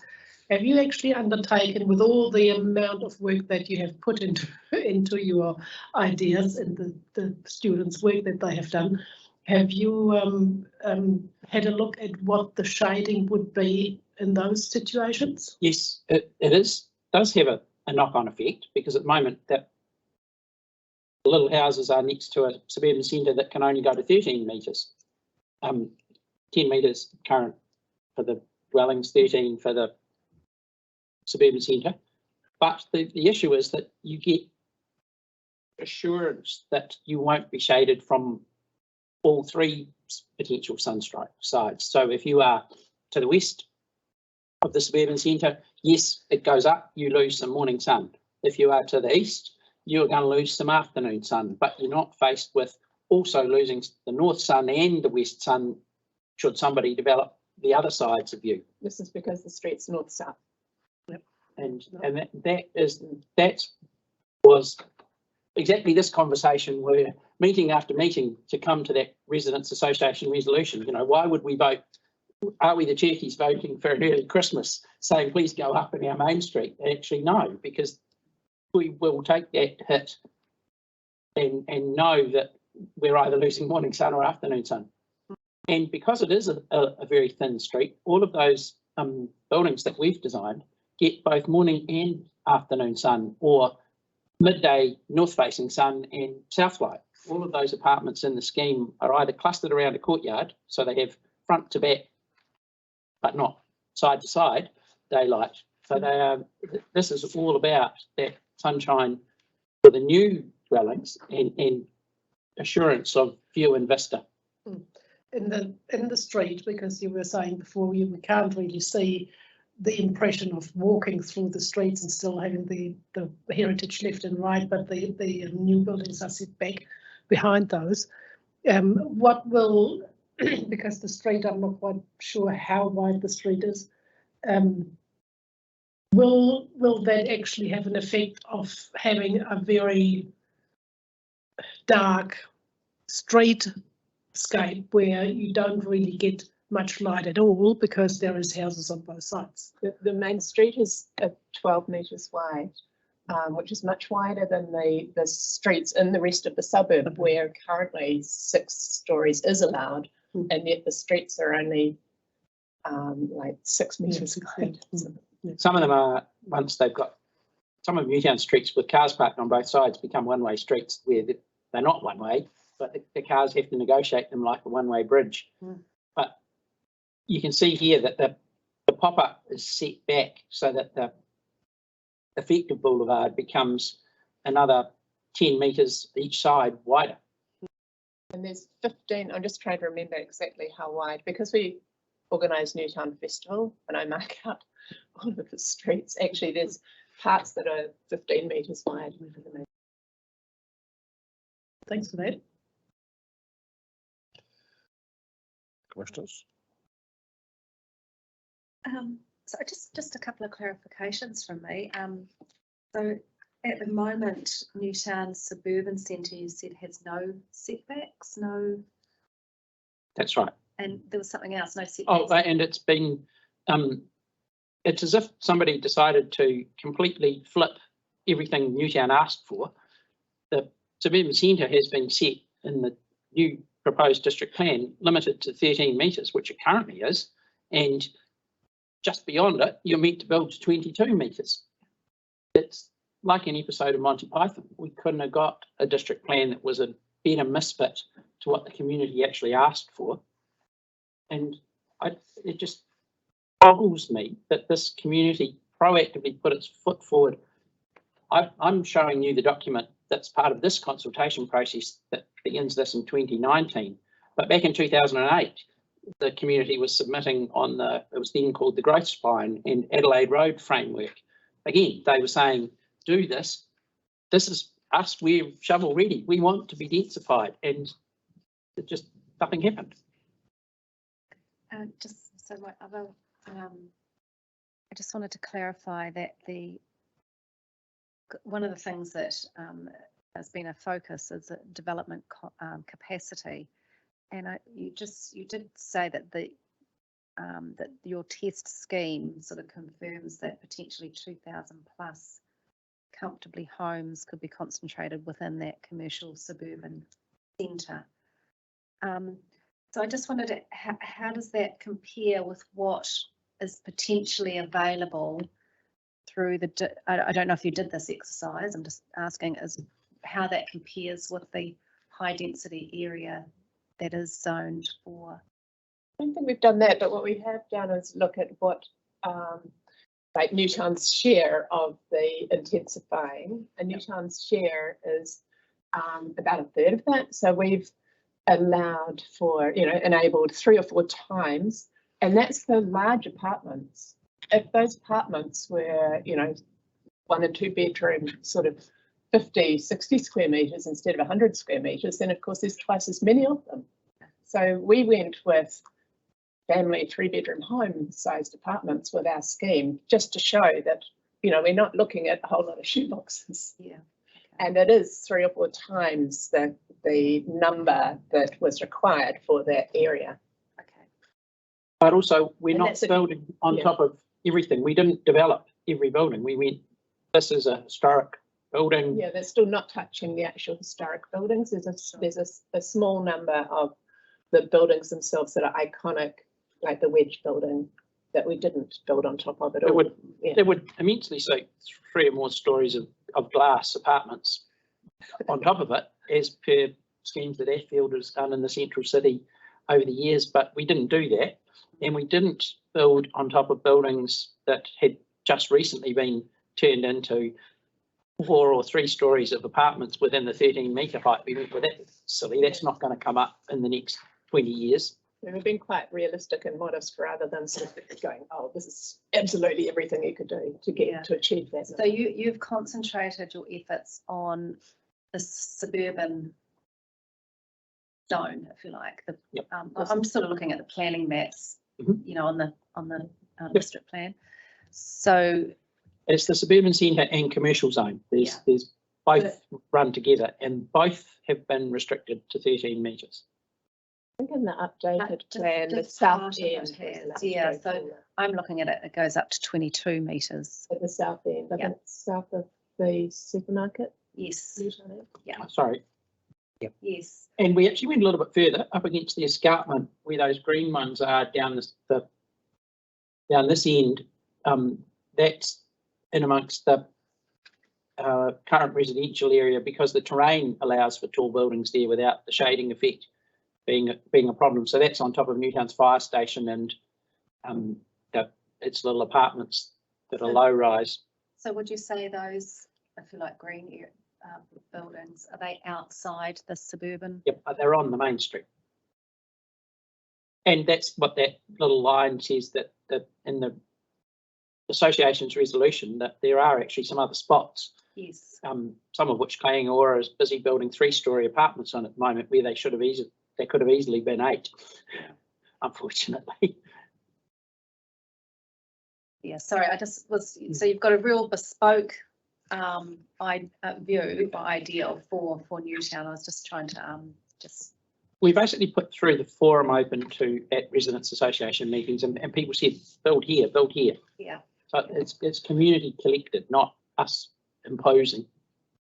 And so if that was the case, hypothetically, if the suburban area was developed to the extent of what you're proposing, would you then think that the rest of Newtown was what height is We appropriate? think the MDRS notions of the 3-storey apartments, 11 metres. yeah, that would work because that's this kind of scale that means that you will still get some sunstrike over that building onto your electric solar panels or your skylight, that because lots of Newtown buildings are almost shoulder to shoulder as timber dwellings and they only get sunstrike on their roof, their front and their back, or their sides and not their front because of their co-joint neighbours. And similarly, their greenery needs that sunstrike to thrive. And the elephant in the room that hasn't been talked about is the wind shear off of a tall singular building, smashing the vegetation to death. Sure. We all know what it's like when you walk around the corner of this building on a windy day. The high-rise buildings magnify the wind effect. Yeah. And that's why you should build them shoulder to shoulder, because it effectively lifts the ground plane. In the same way as the little 1- and 2-storey buildings and their vegetation is a living rug ground plane that's actually higher than the ground level. So some parts of Newtown are proposed to be 14 metres. So you wouldn't consider that would be appropriate? It could be if it's like the green ones that I showed at the, this quadrant here, that there may well be a spot where there's a escarpment and terrain where with a fine grain mapping, there could be some of that. But at the moment, the mappings that map that aren't doing that from a terrain point of view. It's that idea of a fine grain mapping and studying the topography and the context, because there are different parts to Newtown. Thank you. David? I think, Ms. Campbell, we should go to you. I've just got a little handout. Thanks. I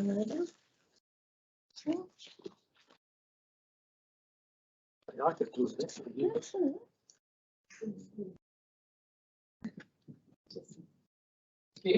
Very brief summary, because the main aspect was talking about the submission I did, which I take it you have.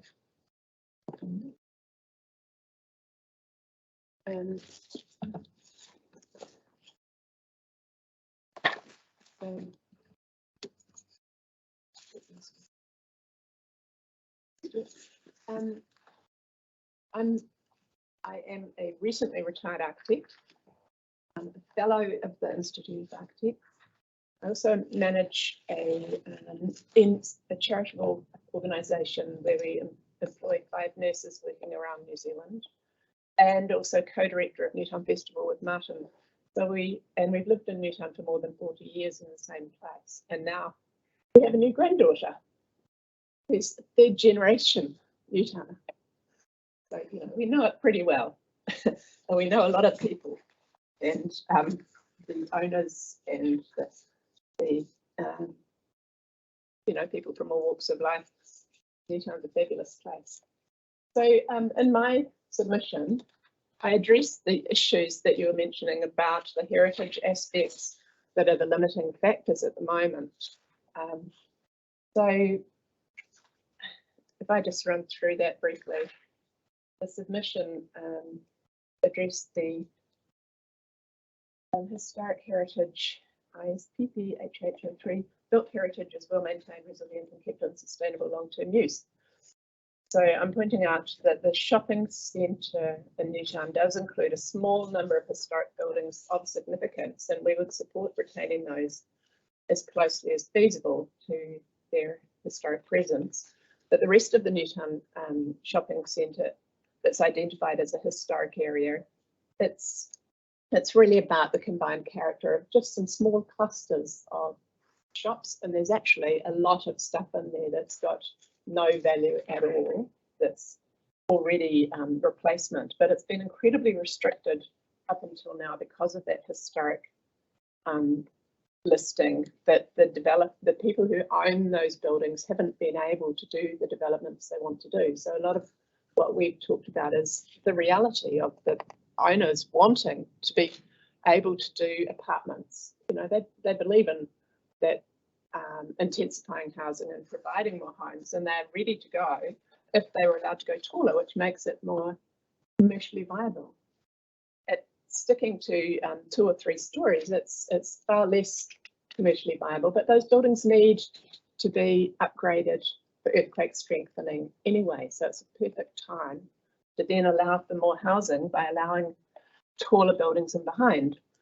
So to be able to do that, we're addressing the height limits of the development in heritage areas.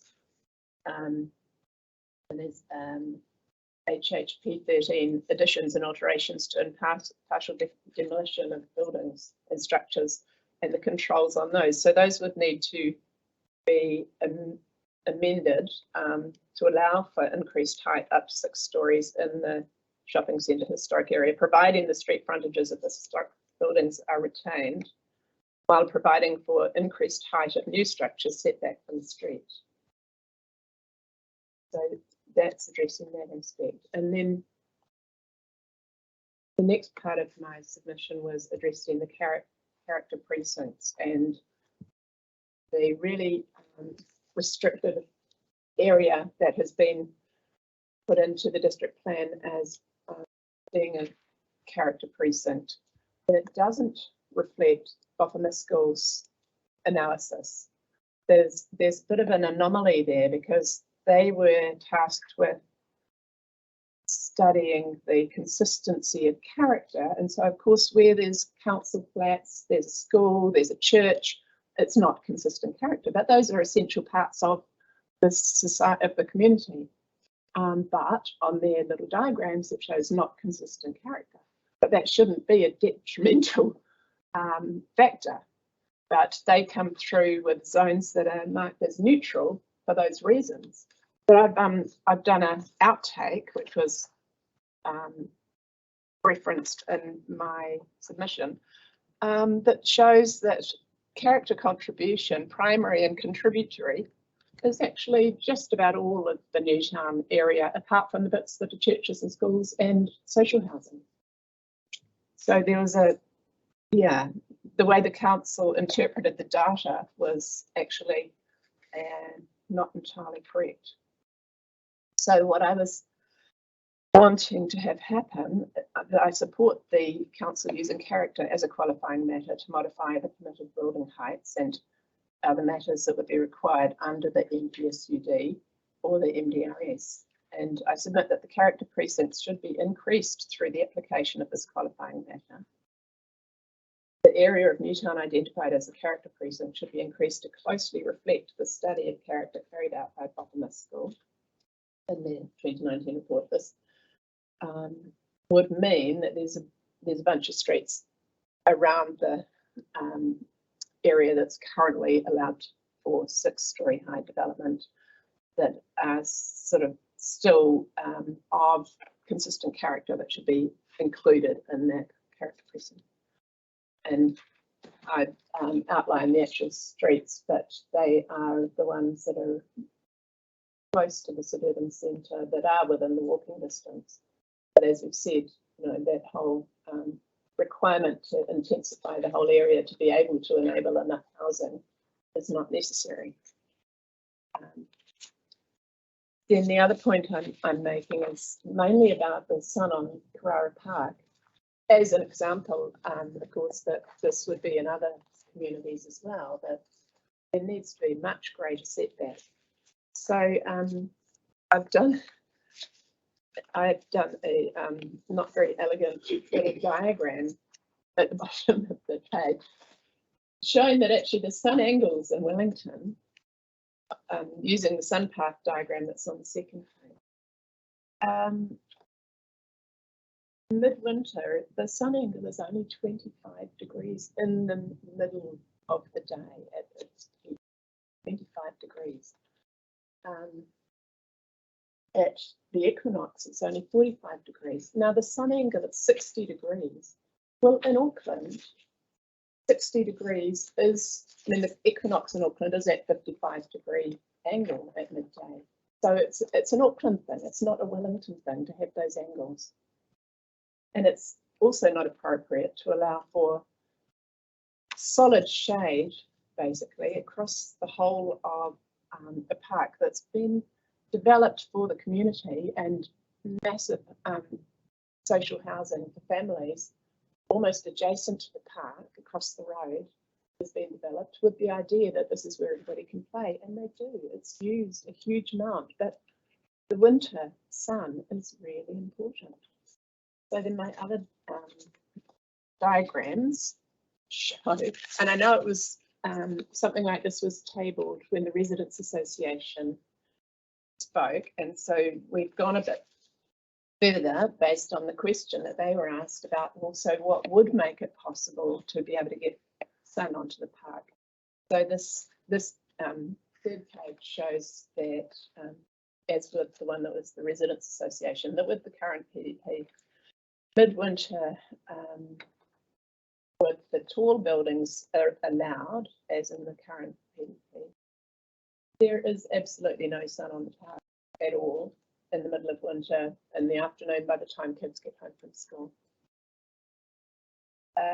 But if you set the height to 11 metres on both sides, so you don't allow the tall buildings on the Daniel Street side, but you also have a big setback, 5 metre setback, and you use the 25-degree recession plane, then that's more acceptable. There's still shade, but it's much more acceptable in terms of being able to have a part of the playground that's not shaded. So in my submission, I was at that stage referring to a clause that was in the district plan, post-district plan, where the councillors had tried to work out saying that more than 70% has to be sunshine for X, but it's too complicated. I understand that that is not very easy to use as a measure, but if measures come back to recession planes and heights and setbacks, then really you can't go taller than 11 metres in that area around the park, and there does need to be a big setback and a recession plane that is realistic for the actual sun angle. So my diagram on the front page of the handout showing where 11 metres sits, it sits not far into the site from Harper Street. but you could, the current buildings are mostly mostly one story in that area, and they're not a problem at all.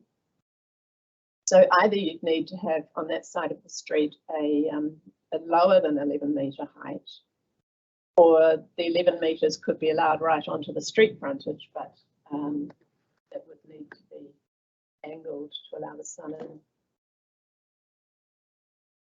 So that was covering the ground. So do you have questions?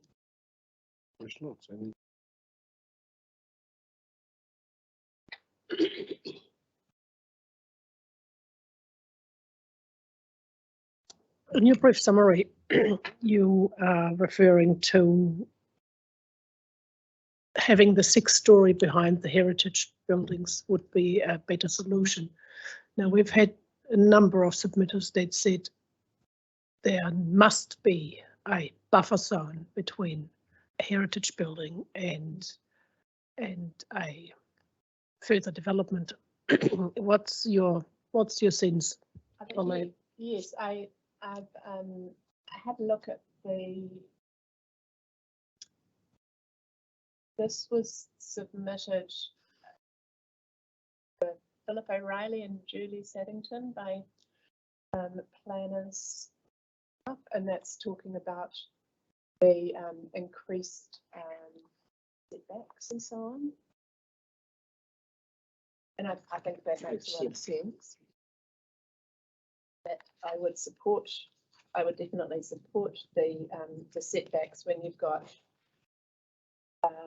this is talking about character areas and setbacks, but with the buildings in the main street, it is, I mean, architecturally it's possible to do a really nice development while still allowing for those frontages. So you wouldn't need to have the building and then have a setback from it and then have a new building.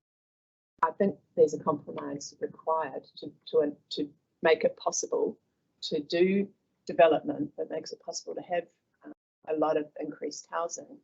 That would mean that some aspects that are currently being protected for the historic preservation would need to be re-looked at. I mean, we know those building owners are struggling. One of them because there's a brick wall hidden in the depth of his building that's going to need to be strengthened anyway, but he's not allowed to change it. I mean, there's things like that that are not anything to do with the perception of the history from the public's point of view. It's a archaeological sort of preservation of something that doesn't add to the streetscape at all. So that sort of thing would need to be looked at. And I think I think there's a difference between the character areas who wouldn't have those restrictions and the heritage areas where it is about the heritage values of the place rather than the character value that contributes to the streetscape. And in Newtown, there's just a small number of buildings that are really iconic heritage buildings. I'm just thinking in terms of the plan that we need to be concerned about. How I'm just trying to get my head around how it could be managed if you say there are certain areas where you should be allowed to come closer and then have an architectural solution for the issue, and in other areas, but in general, you should have a buffer in between. It will be difficult to put that in a plan. I know we'd need to work with the historic places people to work out what is a sort of a sensible approach. Like, I use the word compromise, but it's about getting the best outcomes, isn't it? And would you think that this is something that is part of the policies and the rules in the district plan, or would that be falling back to what at the moment is part of the proposed district plan, the design guides and in particular the character and heritage design guides? Well, the district plan would need to be amended to allow for the extra height, and then the design guides would come into play in terms of how that can be implemented. Have you made any submissions on the design guides at all? No. All right. Yep, that's it from me. Thank you. And likewise, thank you very much for your input. So, very interesting. Few curveballs, or a few more curveballs, in actual fact, for us to think about. But we appreciate your input and the time you put in when it would have been a struggle physically and mentally. Yeah, sorry, we're not the sharpest tax at the moment. Well, you're right. 3 Yeah. days out of the COVID isolation. Well, you're doing pretty well. So, messages: take good care of yourself. A lot of people have fallen over that I know have tried to do too much too fast. Coming out of it. The day off. Yes. Thank you for the time today. Thank you. We will adjourn for have some lunch and be back at 1:30.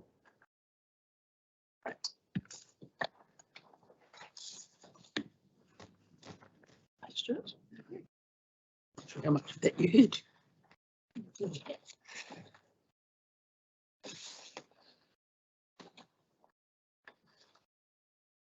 Thank you, Jessica. That's good. Once I worked out where the mouse was. I was going to come over, but I didn't want to. Yeah.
You're not.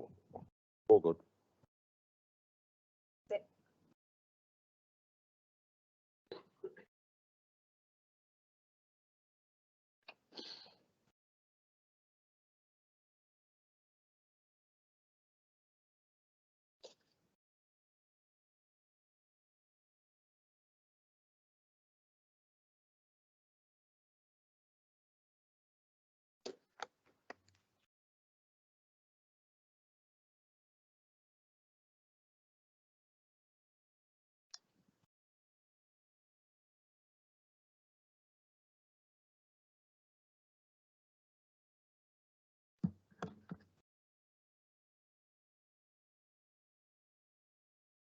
You there, Mr. Sapsford? I am, yes. We're just waiting for the last commissioner to return, and then we'll get underway. That's great. I appreciate you. I hope you've had a decent break. We've had a short break, but we are now fortified with sufficient black coffee to proceed. Excellent. We are so we're here. We have your presentation that we have not read, so you better take us through it. No, thank you. And I do apologise very much that my health issues, which seem to be all right for now, meant I wasn't able to comply with the timeline, and it only last week was confident I could be back here. So I will, without further ado, launch into things. Just okay. Is that coming up on the screen for you? Yes, indeed. Okay, great.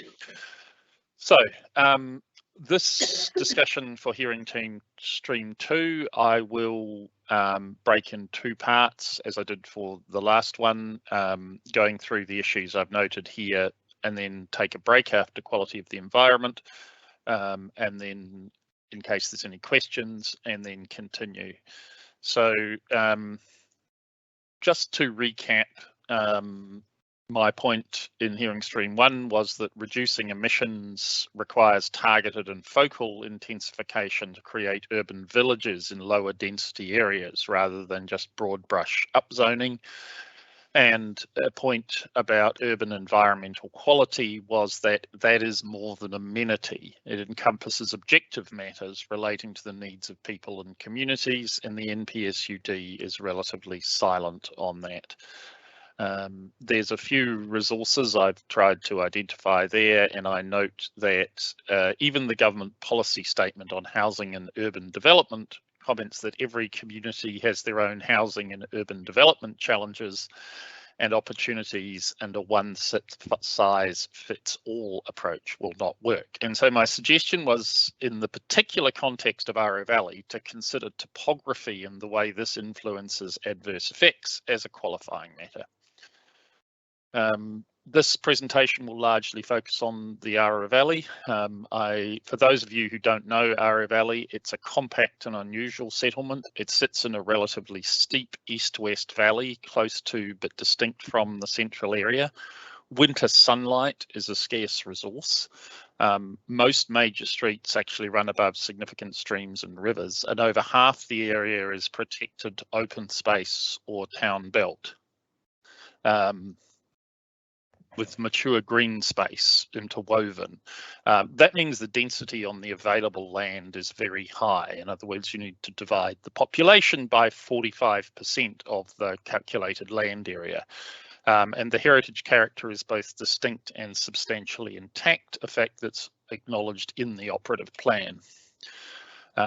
Currently, Aro Valley has very restrictive, and I put that in inverted commas, the character protections apply across most of the valley. It has a 40% site coverage role, low height limits and steep recession plains, which were designed to encourage conservation and restoration prior to the Resource Management Act being passed, and also serve a very important purpose, which is enabling consideration of site-specific effects. These restrictive rules have actually had little impact on the pace of growth. Aro Valley has added new dwellings over the last 20 years at a rate similar, and in some cases well above other suburbs.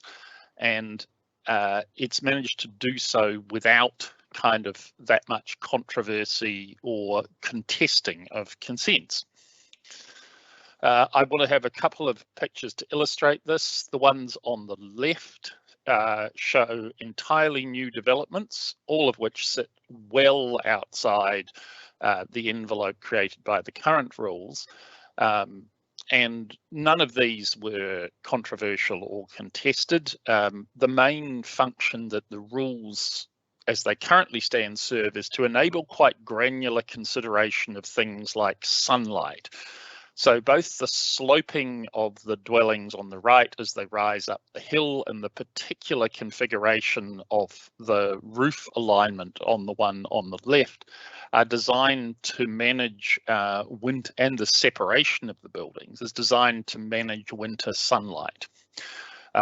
Similarly, on the right, you can see a new infill dwelling very close to the village, which again would sit outside the envelope, but proceeded without incident. My point here really is that context is everything in Aro Valley. The NPSUD does require interpretation in a local context, and the geography of Aro Valley means that context is very site specific, and my submission is that council needs to ensure that intensification is enabled in ways that both maintain and enhance the quality of the environment and enable both new and existing residents to meet their needs and provide for their health and safety. Particularly want to focus on sunlight. Sunlight is fundamental to human well-being and the ability of people and communities to provide for their needs. Loss of sunlight can and does affect heating and lighting costs, dampness, the ability to dry clothes, grow food, have children play outside, and all those also contribute to impacts on mental well-being. The idea that living in shadow and darkness is bad for people's state of mind is something that's pretty well accepted. Shading isn't a necessary consequence of intensification, but not managing it makes it much more likely to occur. And across much of the Aro Valley, integrated alignments of dwellings is required. One inappropriately located 6-story building could result in several dwellings getting almost no winter sun, for example. And a consent process or a very granular master plan or some form of integrated planning is essential for upzoning to deliver benefits with minimum adverse effects. While some locations could happily accommodate 6 or more stories, one poorly placed development could not only adversely affect existing dwellings, but effectively deter other new dwellings as well. And I want to go through some specific examples. I've highlighted these on the section 42A character precinct map to try and use a common frame of reference for what I'm talking about. The first is Palmer Street, which is off to the right there. I haven't got pictures of this, but I just want to illustrate that at the moment, under the proposed plan, without the 42A additions, it's actually at risk of having 6 to 8 stories or possibly much higher buildings on 4 sides. So this grey area here is an odd thing which I will come to later, where part of Aro Valley is zoned as central area.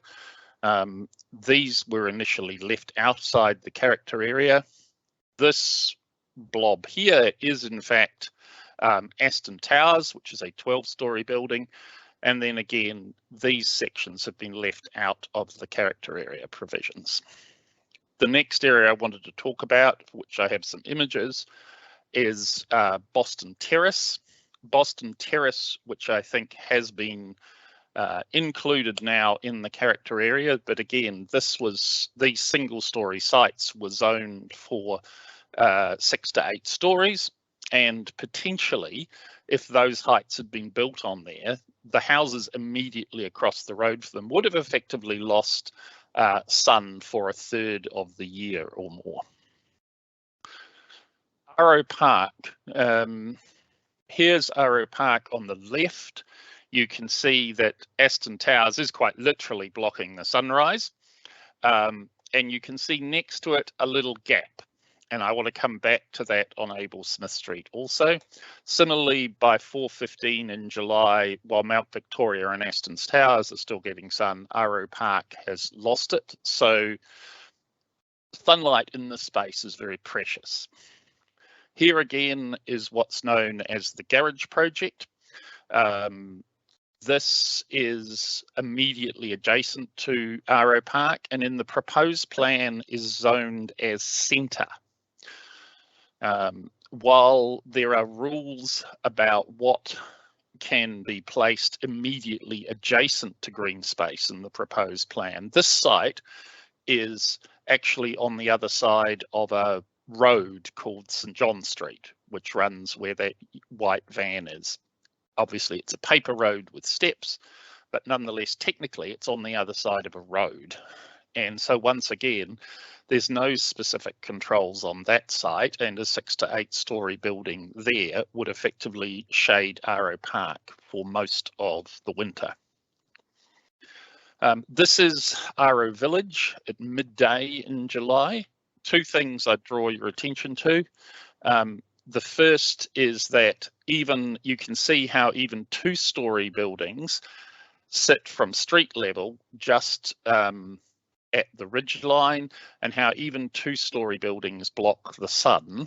At midday, the sun really doesn't rise that high above the northern hills in the centre of the valley.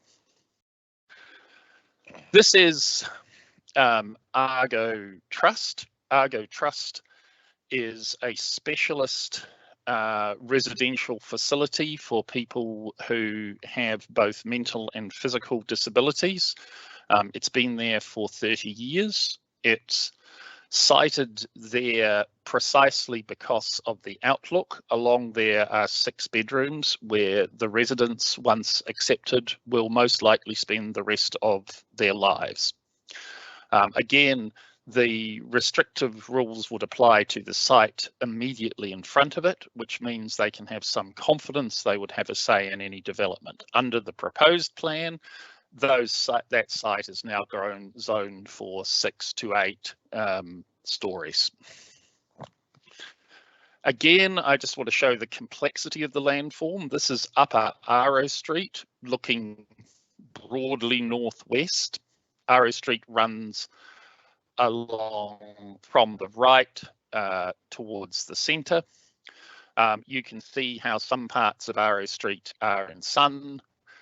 Some parts of the valley, particularly the upper valley, are still well shaded. Again, a 6 to 8 story building in the wrong place would have huge impacts here. This is just to show you the upper part of the valley, just going back. That's that area up here that was in shade. This is a very narrow section of the valley. And again, if the walkable catchment was extended to 15 minutes, this would all technically be within the walkable catchment and zone 6 to 8 stories. So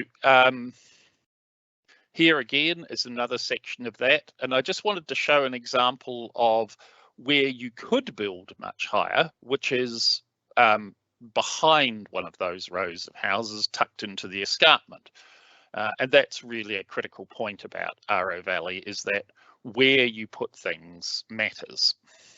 I've raced through that because I'm very conscious of time, but I thought I would stop there and see if there were any questions. Mr. Sapsford, can you go back to the 1, 2, 3, 4, 5, 6th page of your presentation?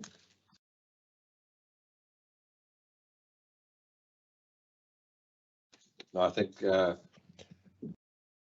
it's before this, with showing the two developments side by side.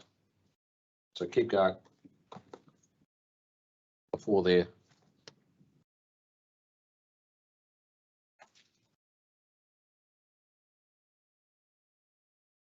That one. Those the place to the left, is that on Aro Street and is part of a like a series of new mock old type, as you say, 3-story townhouses, apartments, like a.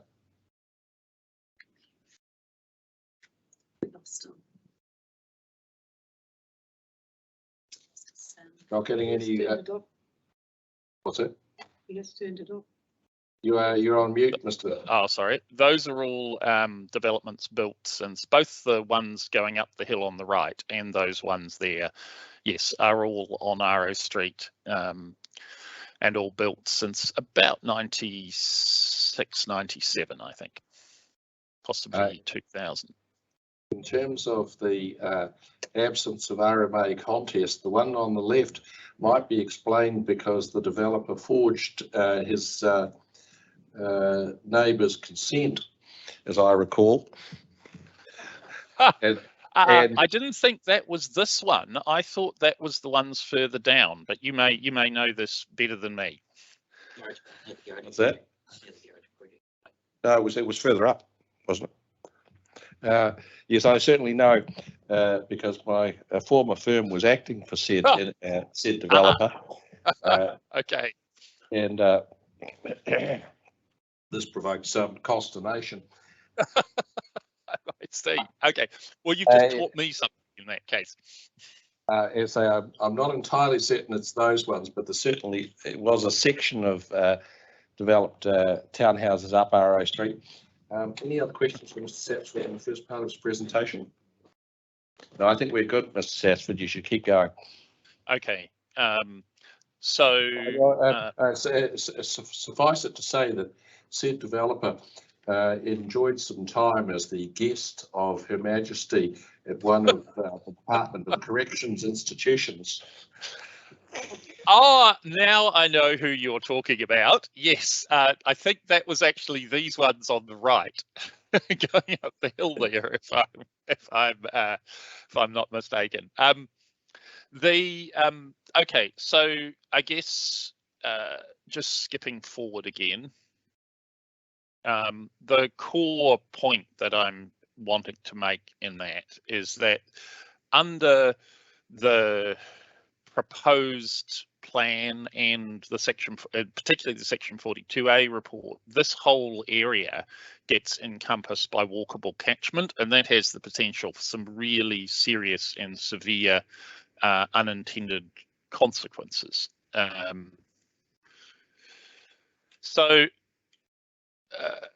Just coming now to the point about character.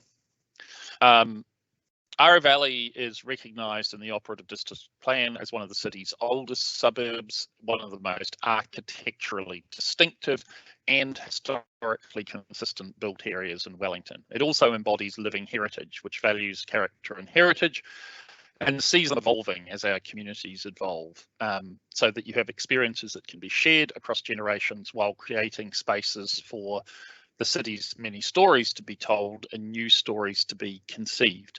I want to make that point because it's very different from the argument that's sometimes made is that this is about preservation in situ. The proposed district plan prior to the Section 42 report provides for isolated clumps of character, and I know other submitters have commented on this before, the definition of which is detached from the heritage and its cultural and physical landscape. The proposed changes in the Section 42A report are a significant improvement, but some gaps remain. There's also a need, given the fact that it is the valley as a whole, which is architecturally consistent and historically intact, there's a need to provide some overall design coherence, granularity, and site-specific analysis. Some sites are capable of holding appropriately designed and orientated 6-story buildings at the rear, for example, while also having buildings at the front of a site which are worthy of character protections. I guess my core point is that retaining the ability to negotiate good outcomes for density, design, heritage, and shading through the resource consent process is critical. to talk about some specific additions to the proposals in the Section 42A report. And again, I've located these on a map. These are on Lower Arrow Street, and I'll show some pictures. I've also already mentioned those houses in Boston Terrace, which I think, because I missed this line up here, are actually now included. This small clump on Abel Smith Street. The possibility of looking at this, I guess this is one where I think it's probably hardest to make a case on the top end of Abel Smith Street, but particularly these buildings that sit across the ridge line should be at least considered. Devon Street, this is just a matter of aligning what's proposed, what's actually happening on the ground. Some minor additions up in the bottom of Durham Crescent and Mortimer Terrace, and probably the biggest gap, which is this area here on Adams Terrace and Arrow Street. The current proposed character area stops down here where this green building is, but in fact these 4 dwellings here form the bookend to the line of original dwellings along here and are quite distinctive and architecturally unique. They also, I guess, form part of people's experience coming down a hero road, and in a practical sense, maintaining character protections on those will also address some of the shading issues on Palmer Street. This is the small cluster that I mentioned on Abel Smith Street at the top. This is part of the Yarra Valley. It's unclear to me why it's been omitted. It's clearly a coherent and set of character dwellings. I can't find any reference to this in any of the planning documents. And again, it overlooks Arrow Park. And if those were to be 6 to 8 story buildings, Arrow Park would effectively be nearly permanently shaded from the north. This is Devon Street. Just to note that, as any of you who are familiar with Devon Street will know, the houses follow the street front up to a certain point and then drop down into Devon Gully. My suggestion here is that simply that the character zoning aligns with that change. So the character zoning is extended to the point where the character housing stops on the street frontage, and instead you have the 6 or 7 houses down in what gets loosely called Devon Gully. For those who are interested, while they look dark at them now, it's important to realise that there's been a lot of backfill at the head of the valley and also high-rise construction on the university site, and they were originally in a relatively sunny spot. But now I think if you're looking for places where you could manage more intensive development, Devon Gully is certainly one of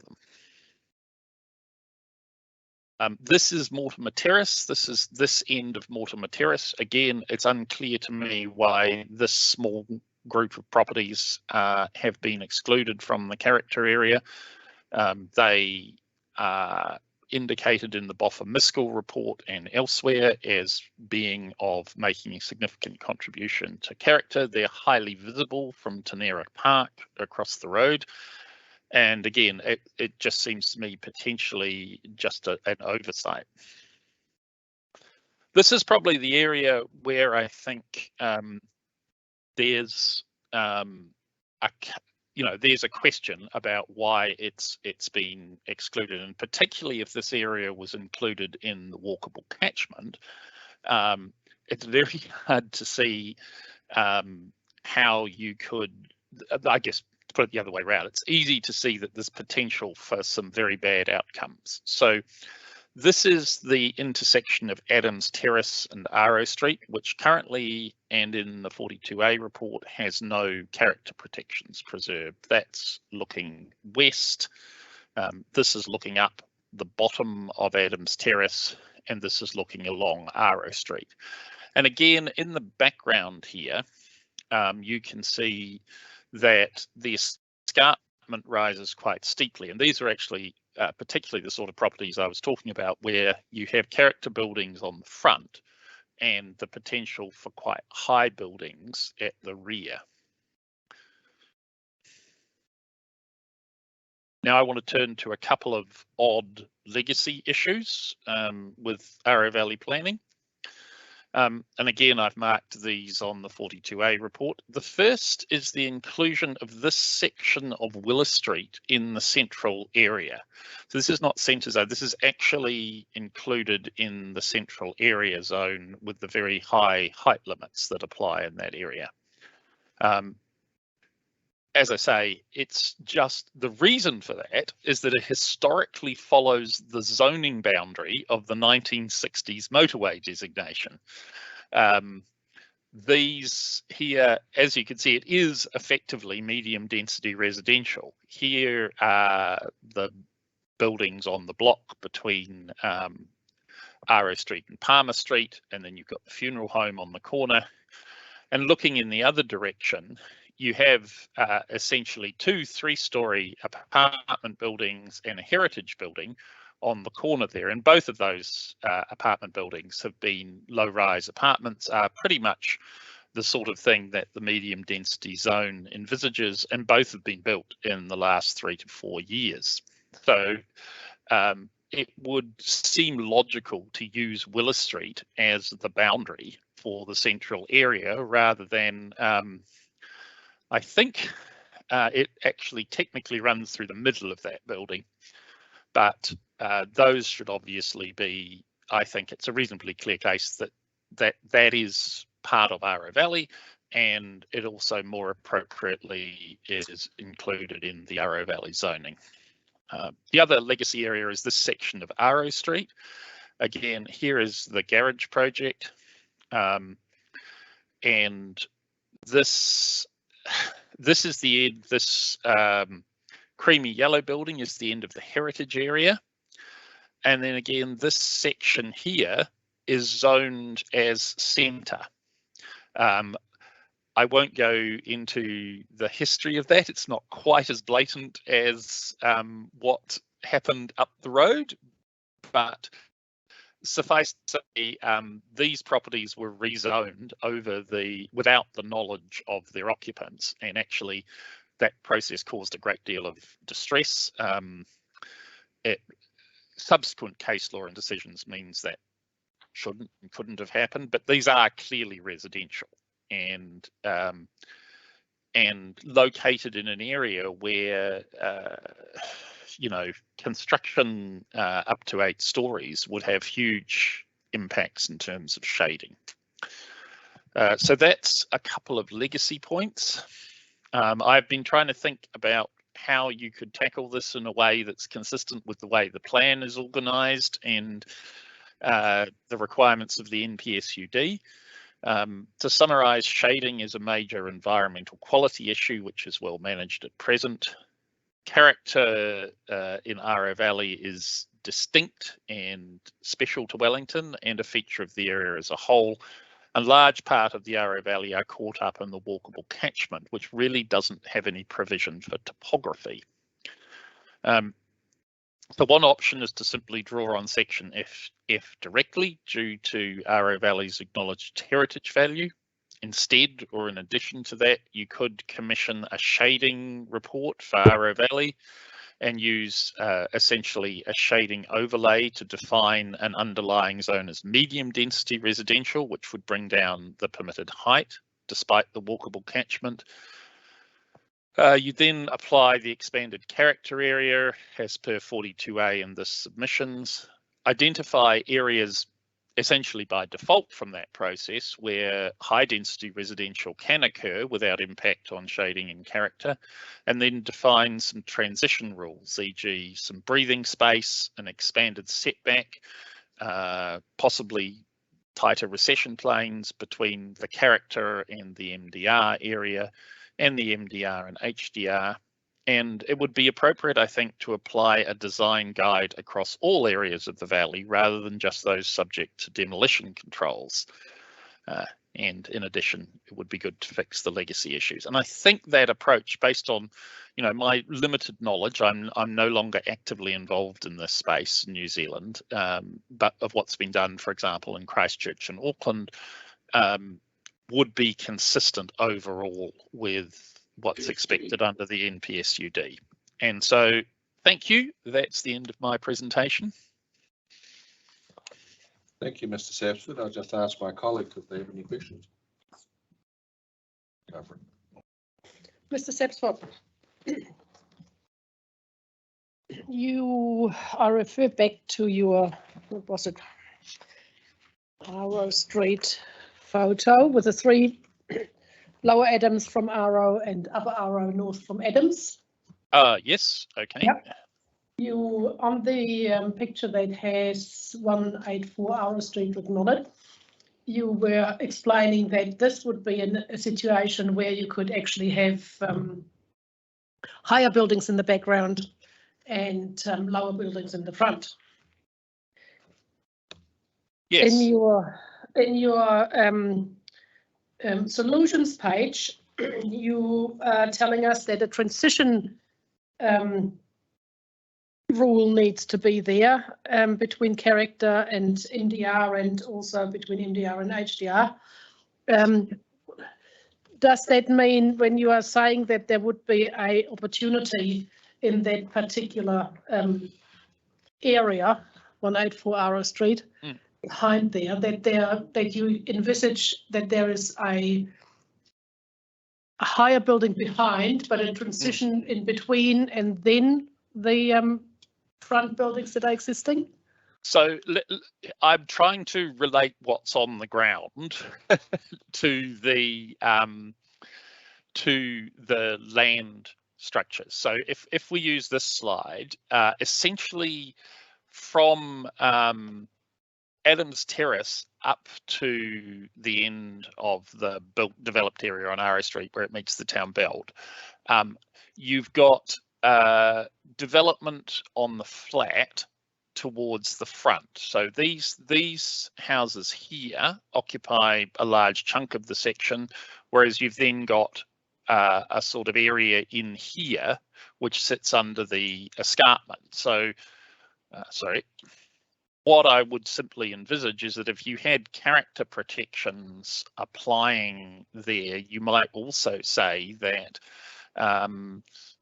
it's a tricky thing to try and develop on the hoof, but what I would say is that you could have a situation where the character protections might apply to the existing dwelling, but certainly where, if you like, a transition envelope, say based on shading or something permitted, you could go upwards to 6 stories.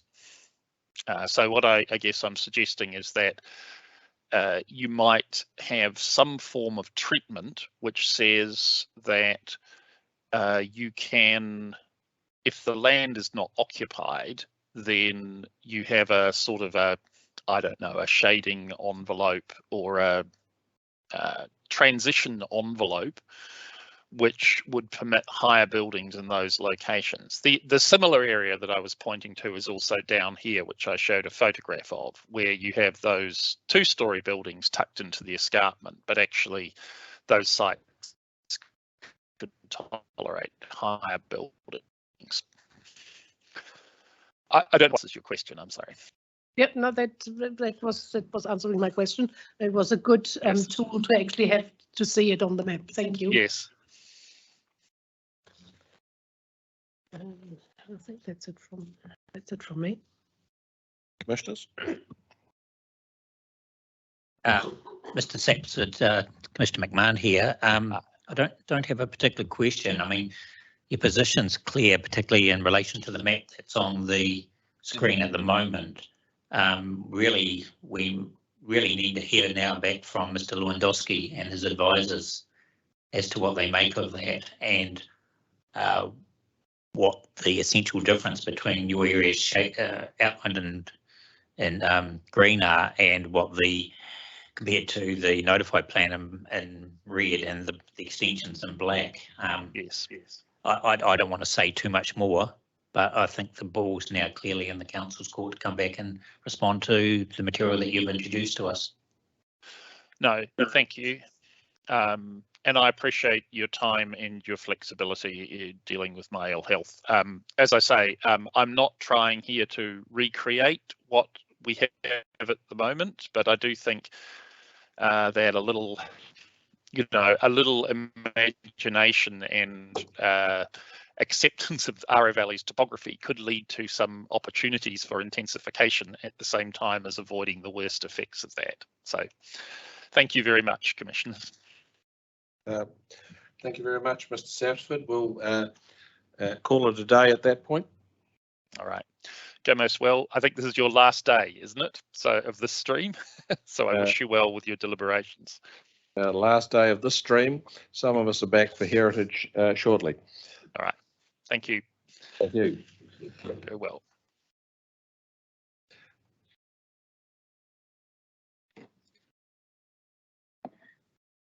We'll adjourn until the next submitter arrives.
resume the Stream 2 hearing. We have Mr. Palmer with us. And Mr. Palmer, you have our undivided attention. And so what would you like to tell us?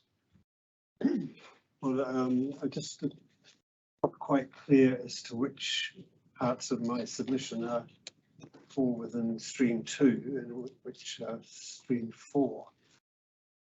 What have you? Well, why don't you proceed? And if I think that you're in Stream 4, I'll tell you. Right. Assuming that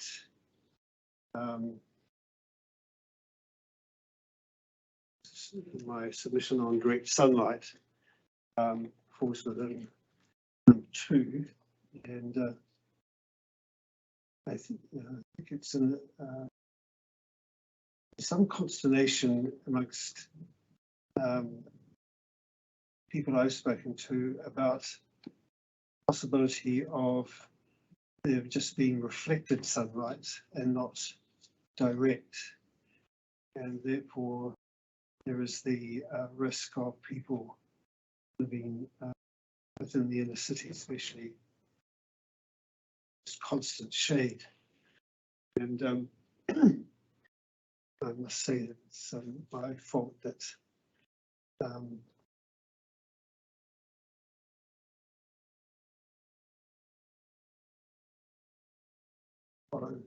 these submissions were going to be heard, and therefore I haven't brought a technical witness, but I had intended to do so. This subject, somebody, a professional in public health, mental health.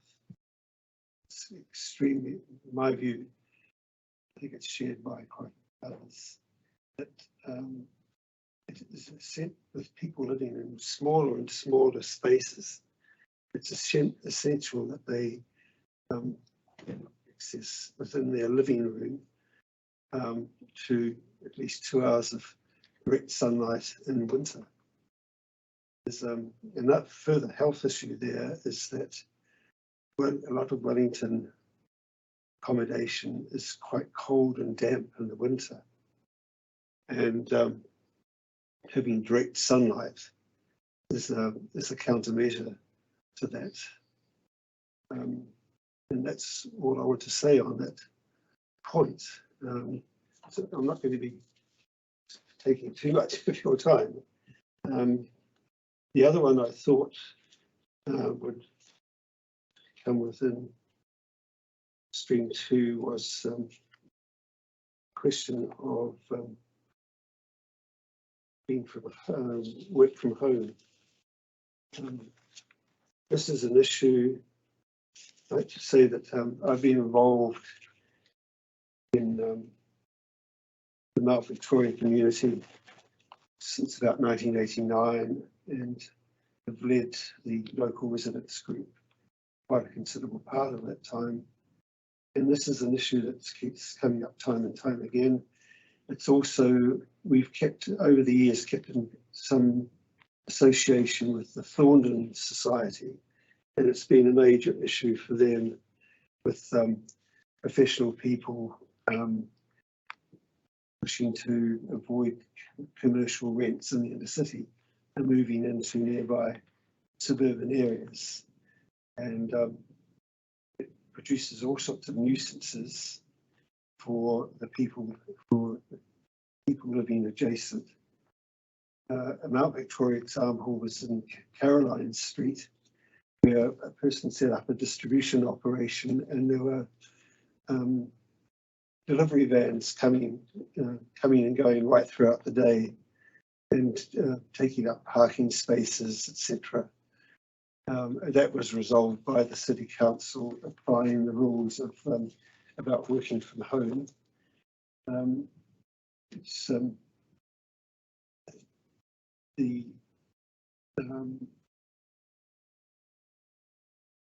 it's suggested that the rules be amended so to allow only 3 people, a maximum of 3 people working on the site at any time.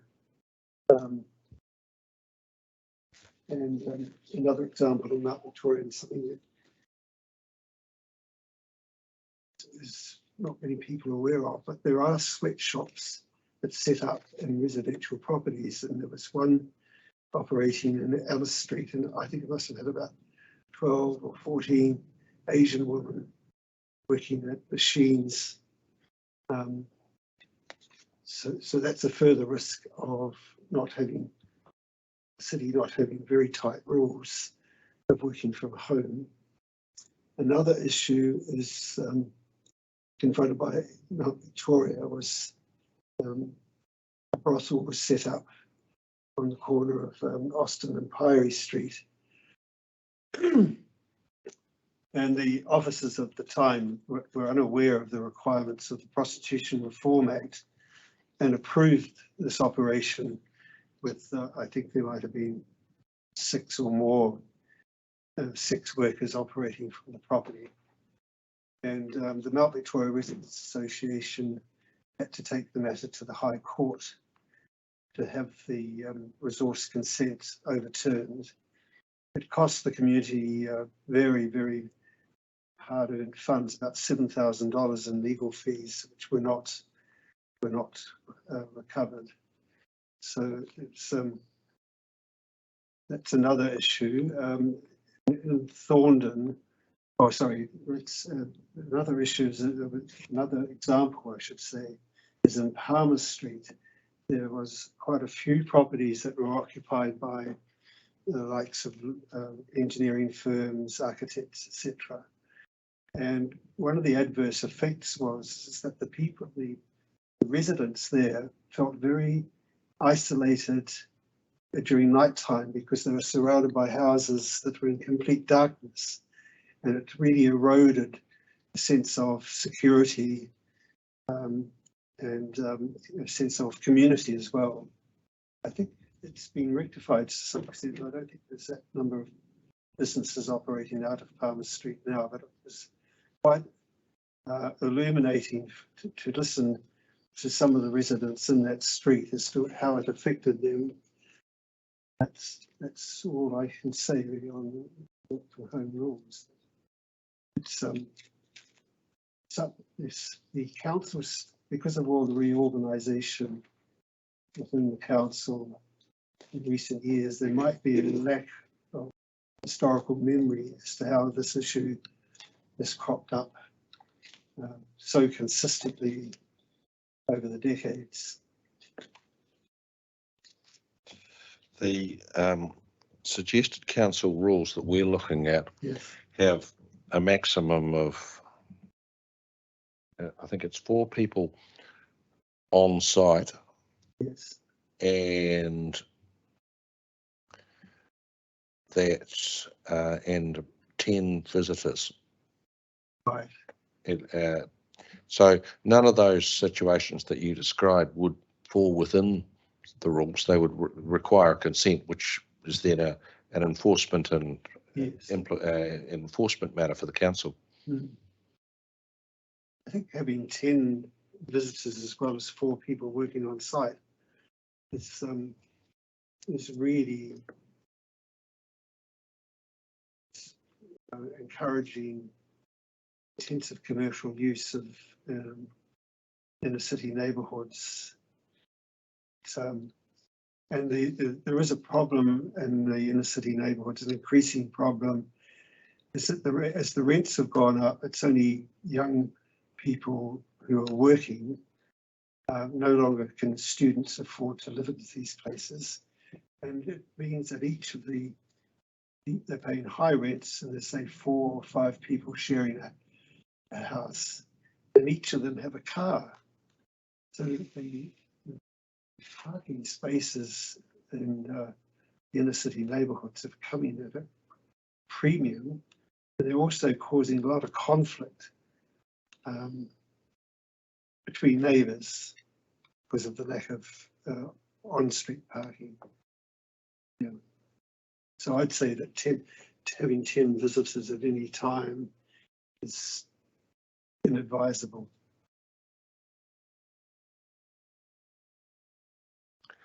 The other thing is that the place has to be the principal place of residence for people working. So it is truly working from home Yes. rather than the scenario you described of like an engineer's office, dark at night. All right. Yes, that is a point, but even so, if it is the person, the owner of the property is living there and operating a business, I still think that having 10 visitors plus 3 other people working on the site is too intensive. And it affects it has adverse effects for neighbours.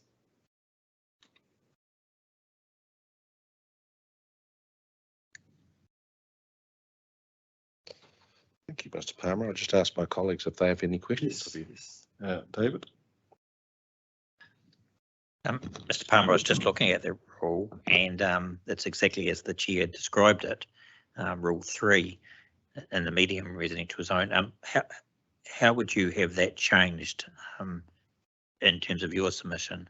I recommend sort of 3 people. 3 people. Yeah. All up. No, and visitors say 4. And 4 visitors. Okay. And more and more people are working from home, so that this is going to be more of an issue. Yes. Thank you.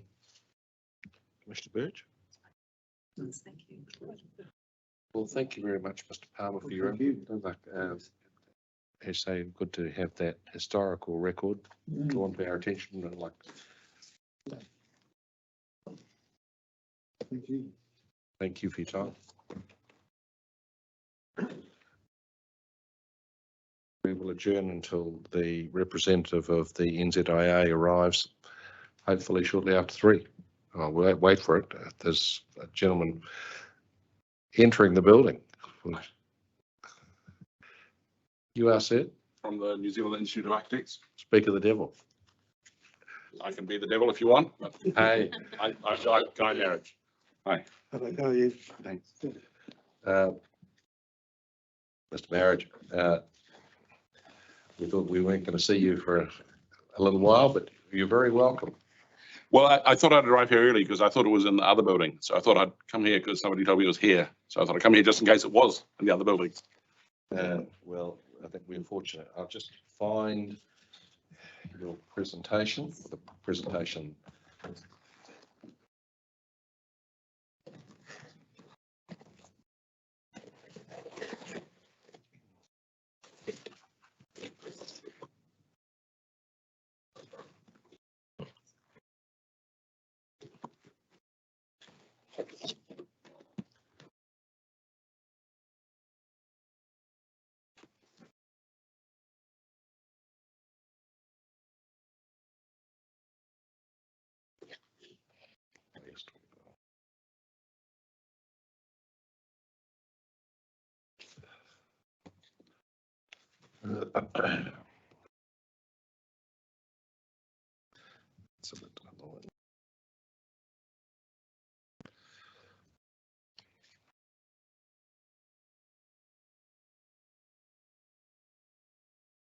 Permission to approach the bench. Come and make yourself at home.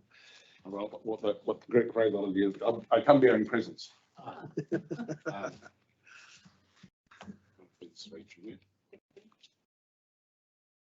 Yes. This is a book that I had published last year, which has been a big success in New Zealand about telling the people about medium density housing. So that'd be useful for copy. Thank you. I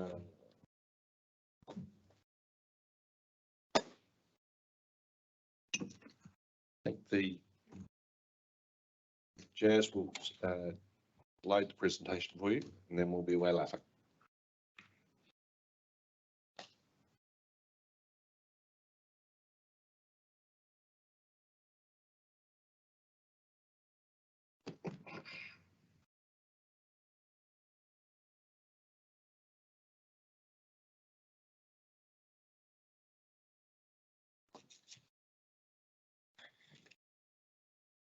yours go? Good. Good, yeah. I stuffed it up, I didn't know. It's a hearing until about Friday, so. Are you presenting for yourself or? Yeah, just as an individual, yeah.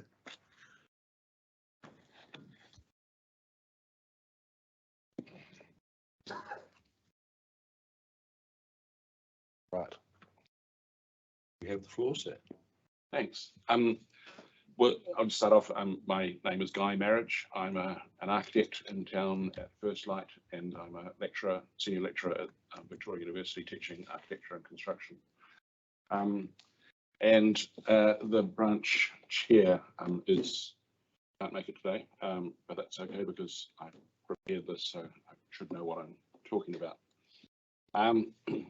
So you've had a chance to read through the written submission, and I know you're probably sick and tired of people presenting to you, but I'm not sure if what has been presented on the residential so far. So I'll go through. So I guess the basic thing is that, just as a recap, which I'm sure you know, is that we used to have an outer residential, and now with MDRS, that's MDRZ, that's all changed. And so effectively the whole of Wellington is now, what the residential areas is now medium density housing, which allows us to build what we in the architectural profession, I guess, know as 3x3 medium density housing. So 3 units up to 3 stories high each. The problem that we have is that the residential design guide was prepared before the MDRZ was created, the MDRS standards were created. And so it doesn't cater for what we have at the moment. And so I'm sure that Wellington City Council are well onto it, but we need to have a residential design guide that reflects the actual houses that are being built. So effectively the residential designs of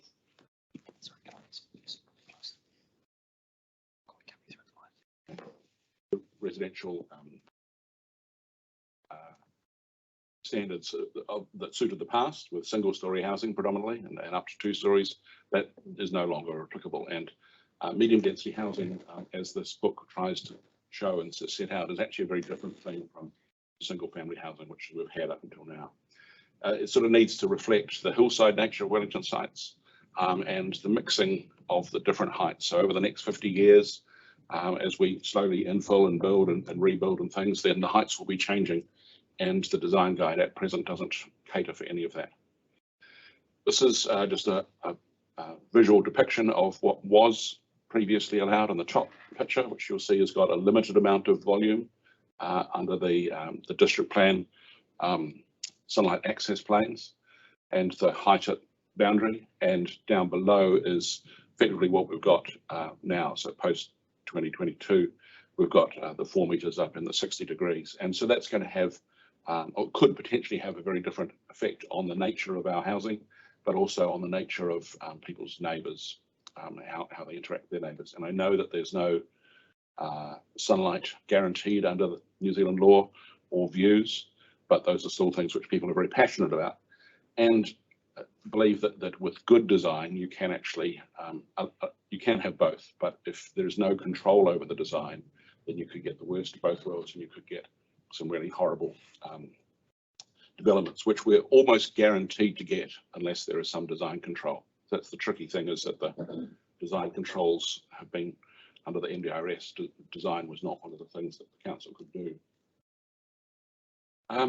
What we've also got, as well as the residential, we've got the I guess the medium size zones, which is the mixed use zone and the neighbourhood centre zone and the local centre zone, which I presume we're not discussing today. Correct. Yeah, but so they effectively will also be multi-storey, multi-use, medium density housing of some form, and so that needs to have a different design guide because the existing residential design guide won't work for them either.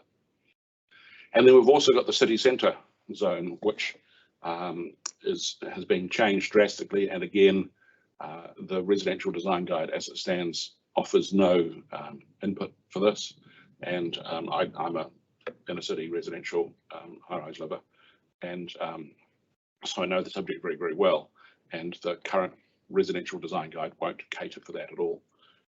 What's also happened is that the council has deleted the multi-unit design guide.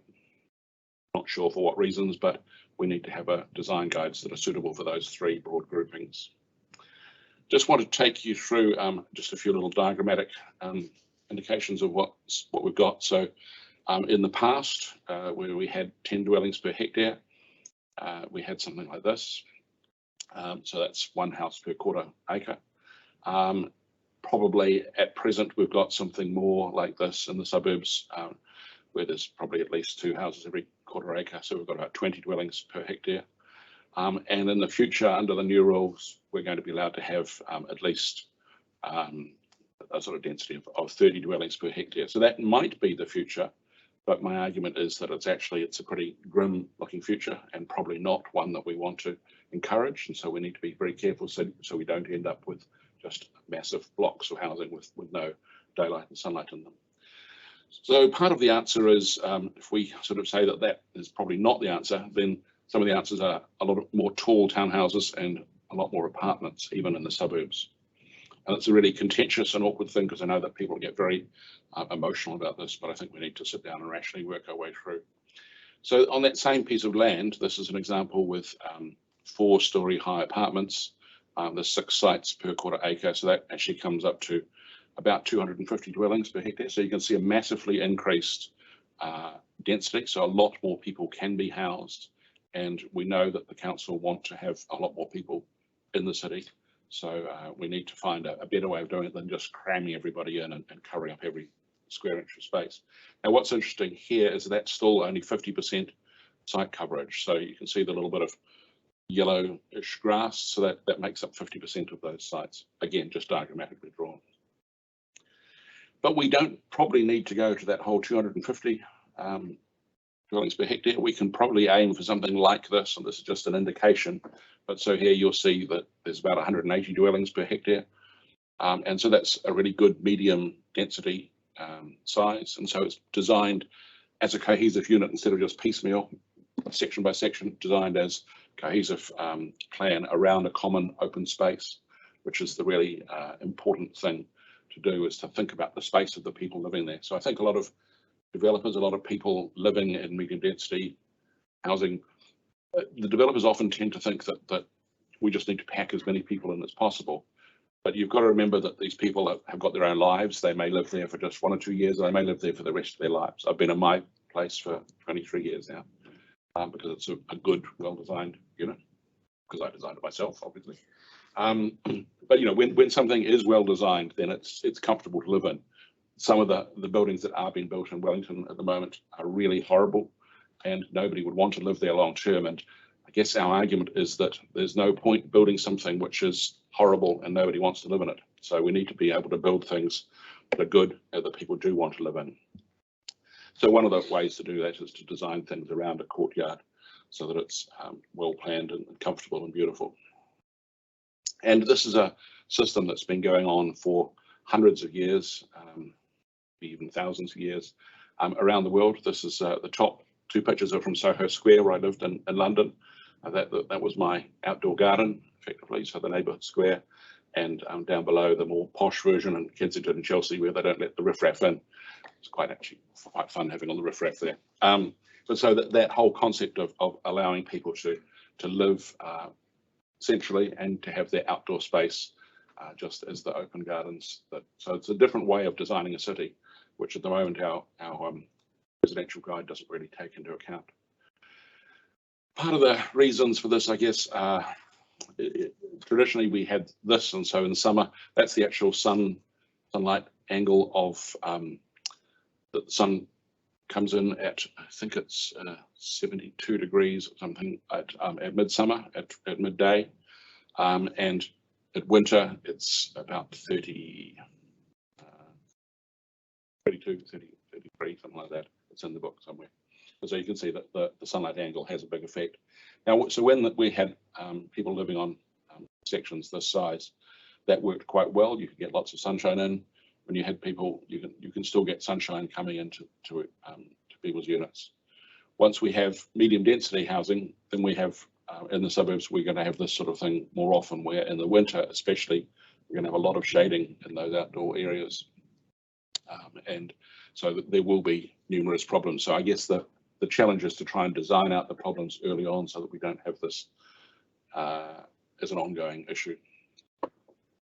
So we can see here, this is taken just a couple of weeks ago in Island Bay with an existing house and just near the shops. And you can see the new units that are being built quite legally, but they're really crowding out the existing house. And so we've got no idea who lives there, but they're probably not that happy.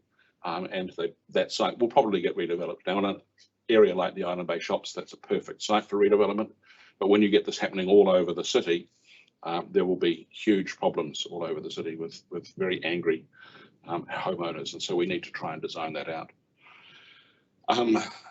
With the MDRS, medium density residential standards, we're going to get this sort of a thing where only at midsummer will you be able to get even the slightest bit of sunshine into the side yards, if there are side yards. And so we get something like this. This is the Paddington development in Taranaki Street, which probably, as you know, probably brought on all this kerfuffle because it was so not wanted by the council.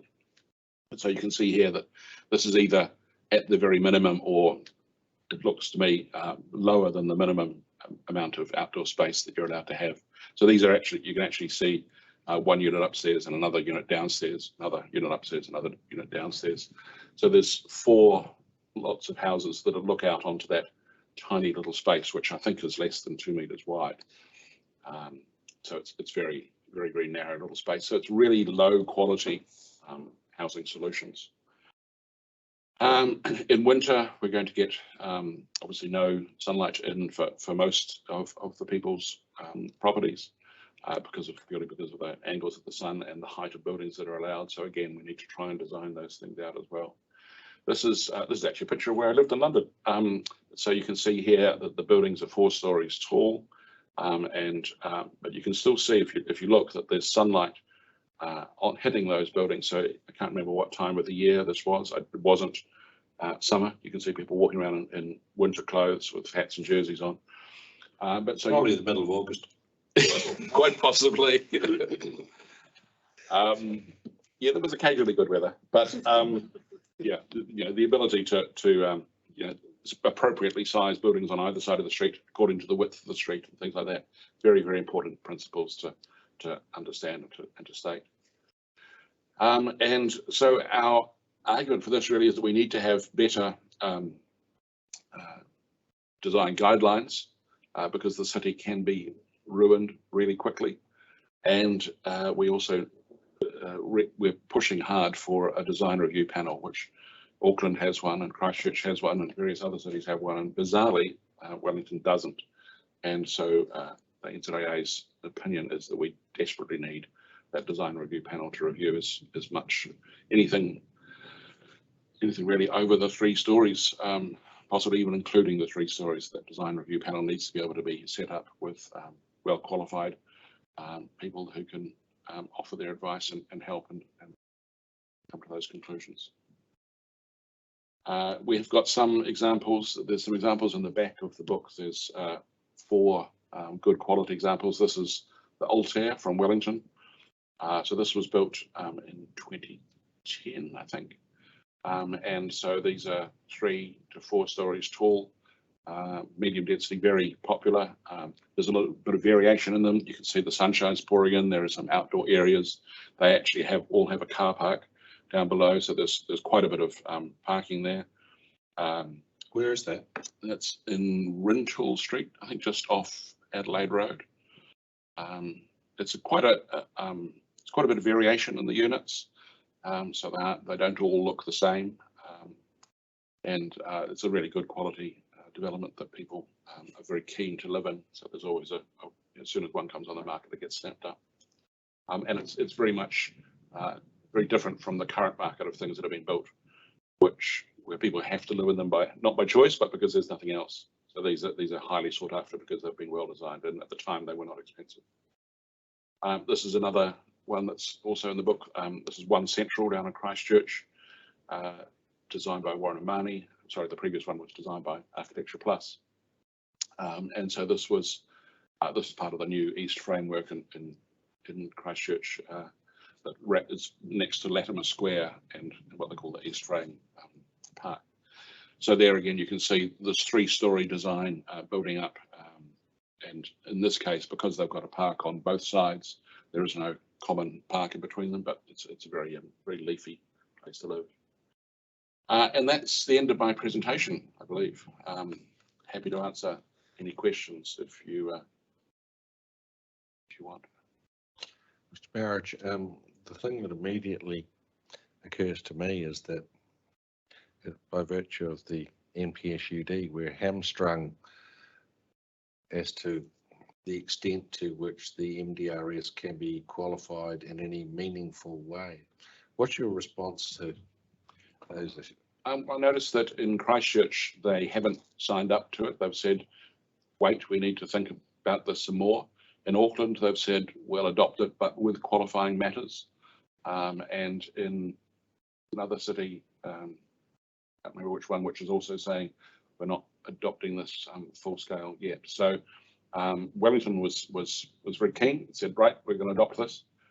We probably just need to adopt it with we need to have a better set of guidelines, but also adopt it with the point of view that we need to also have a review panel cope with these issues.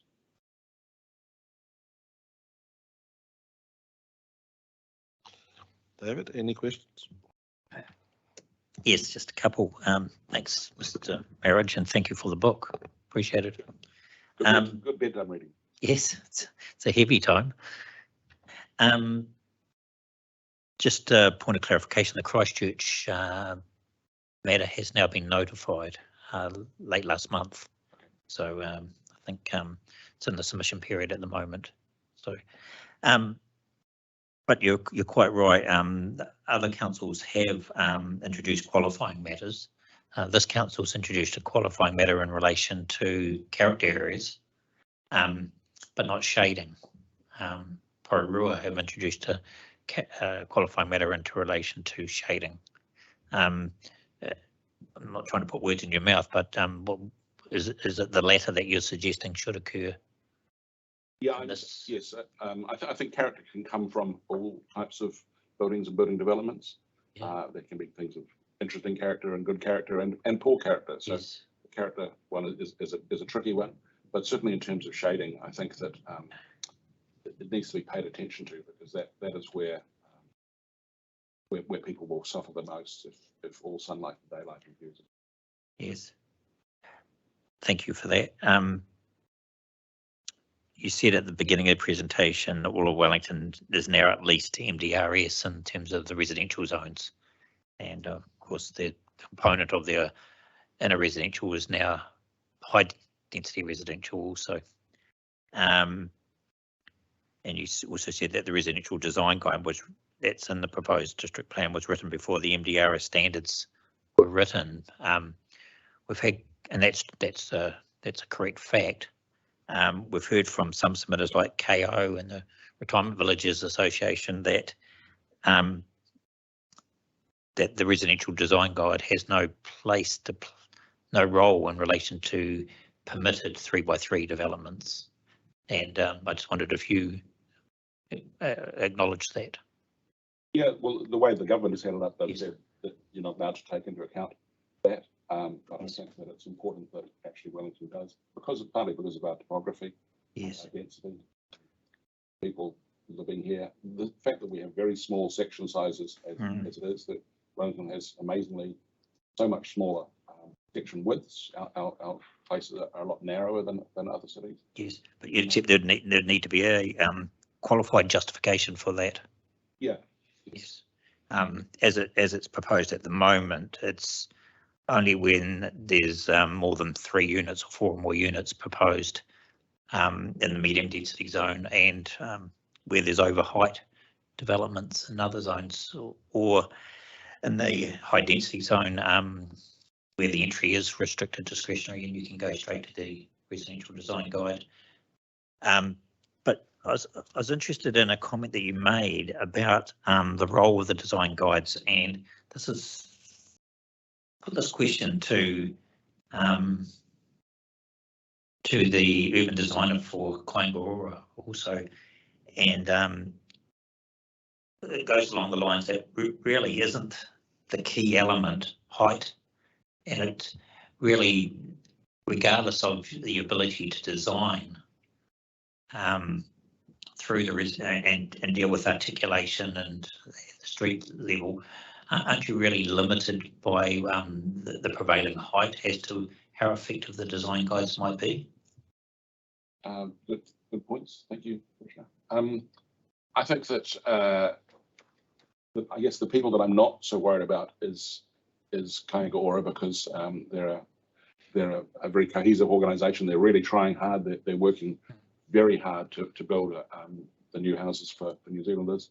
A lot of the people working there are actually my former students, so I know some of the internal goings on in there, and so I've been in contact with them and really pleased with what they're doing.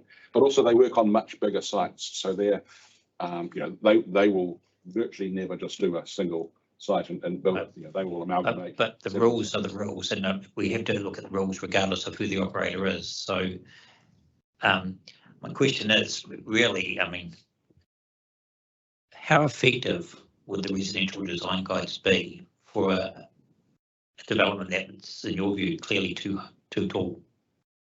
Well, I guess what we're saying is that the residential design guides need to be rewritten because they no longer apply.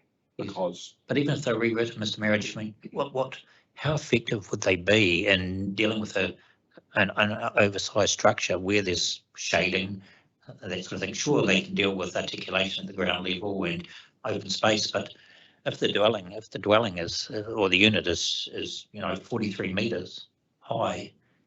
But so the 43 metres isn't going to happen in the residential areas. That's for another presentation, which we'll do when we come to that. It could well happen in the high density residential zones, and that's the request of Kaingaroa and Wakakotahi. Yeah. Okay. I haven't approached that. Yes, but let's take 22 metres, for example. Yeah. Well, so most of them are going to be in the region of 12 metres allowed as of right. So 11 metres plus. Yes, 11 plus 1. Yes. And so we're going to get something like this. This building. But those 11 plus 1 buildings won't be subject to the residential design guide. Will they? You'd accept that? I would have thought that everything in residential area would be subject to the residential design guide. No, not necessarily. Only if it goes above that. Or if it's 4 or more units. Or a breach of some other standard. Or a breach of some other standards. But if it's a complying 3x3, 11 plus 1, coverage, recession plane, angle, setbacks, and it's complying, we don't get to the residential design code. No, but I think that arguably we still need to, because you need to think about those setbacks and things like this one that I'm showing here is that would have had a resource consent application for it. And I know that the Architecture Plus would have done a lot of studies on daylight and sunlight and things like that.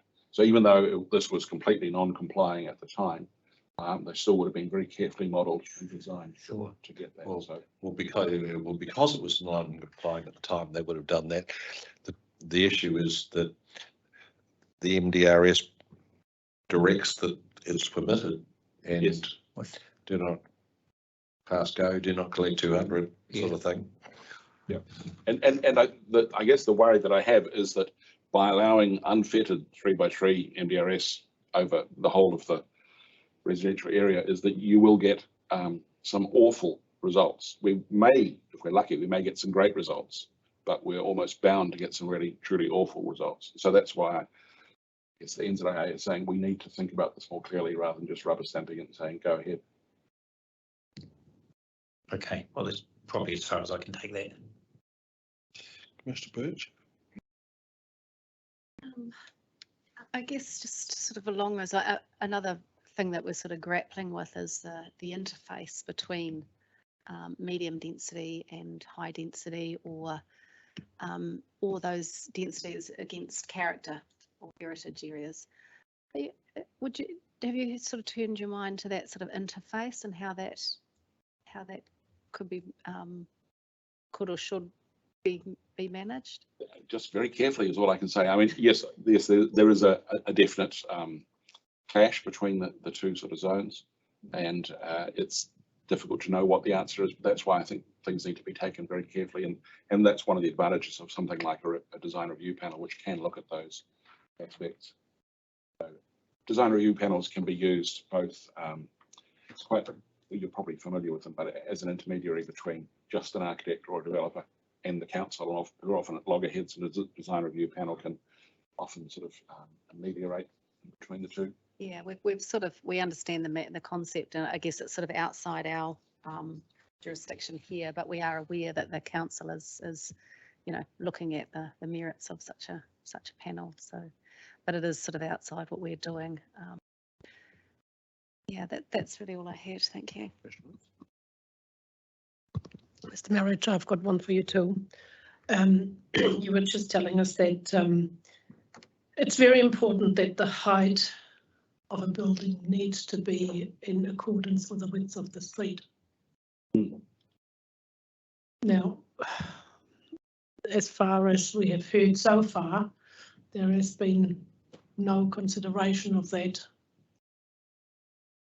in any of the suggestions from particularly Kaingaora or Whakakotai or any of the people who were saying that, more height is better. And more height is more enabling the NPSUD, which is what we need to do. What are, in your view, the risks if we do not consider width of streets? So at the stage of the draft district plan, I presented to the council on my own behalf, not NZIA. But and it was about the inner city, and so we'll be bringing that up again at the later hearings on the inner city. But so that was a situation where I live in a street which is only 8 meters wide, and there's a building which is 13 stories high being built on the northern side, which completely wipes out not just sunshine but also almost daylight. It's now very dark down the bottom, and this is the sort of problem that Manhattan had. And they figured out back as early as 1916, where they passed the setback laws and things like this, because they realized that you can get some really horrible results if you create these canyons, if streets are narrow and buildings are very tall. So, other countries have figured this sort of thing out years ago.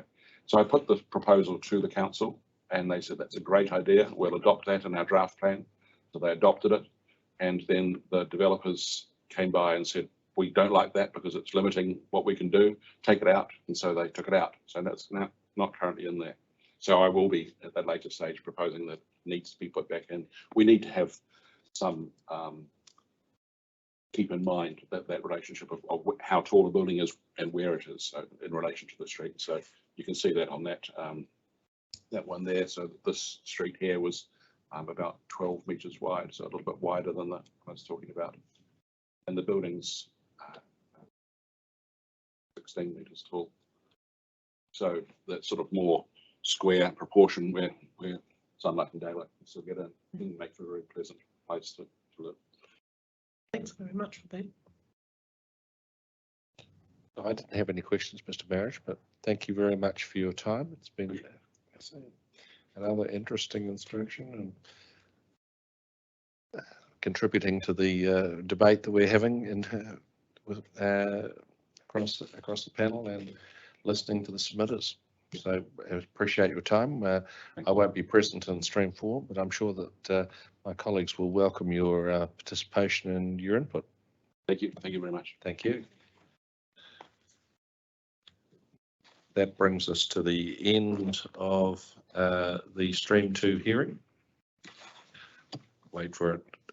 That we will adjourn and pending the commencement of Stream 3 in early May.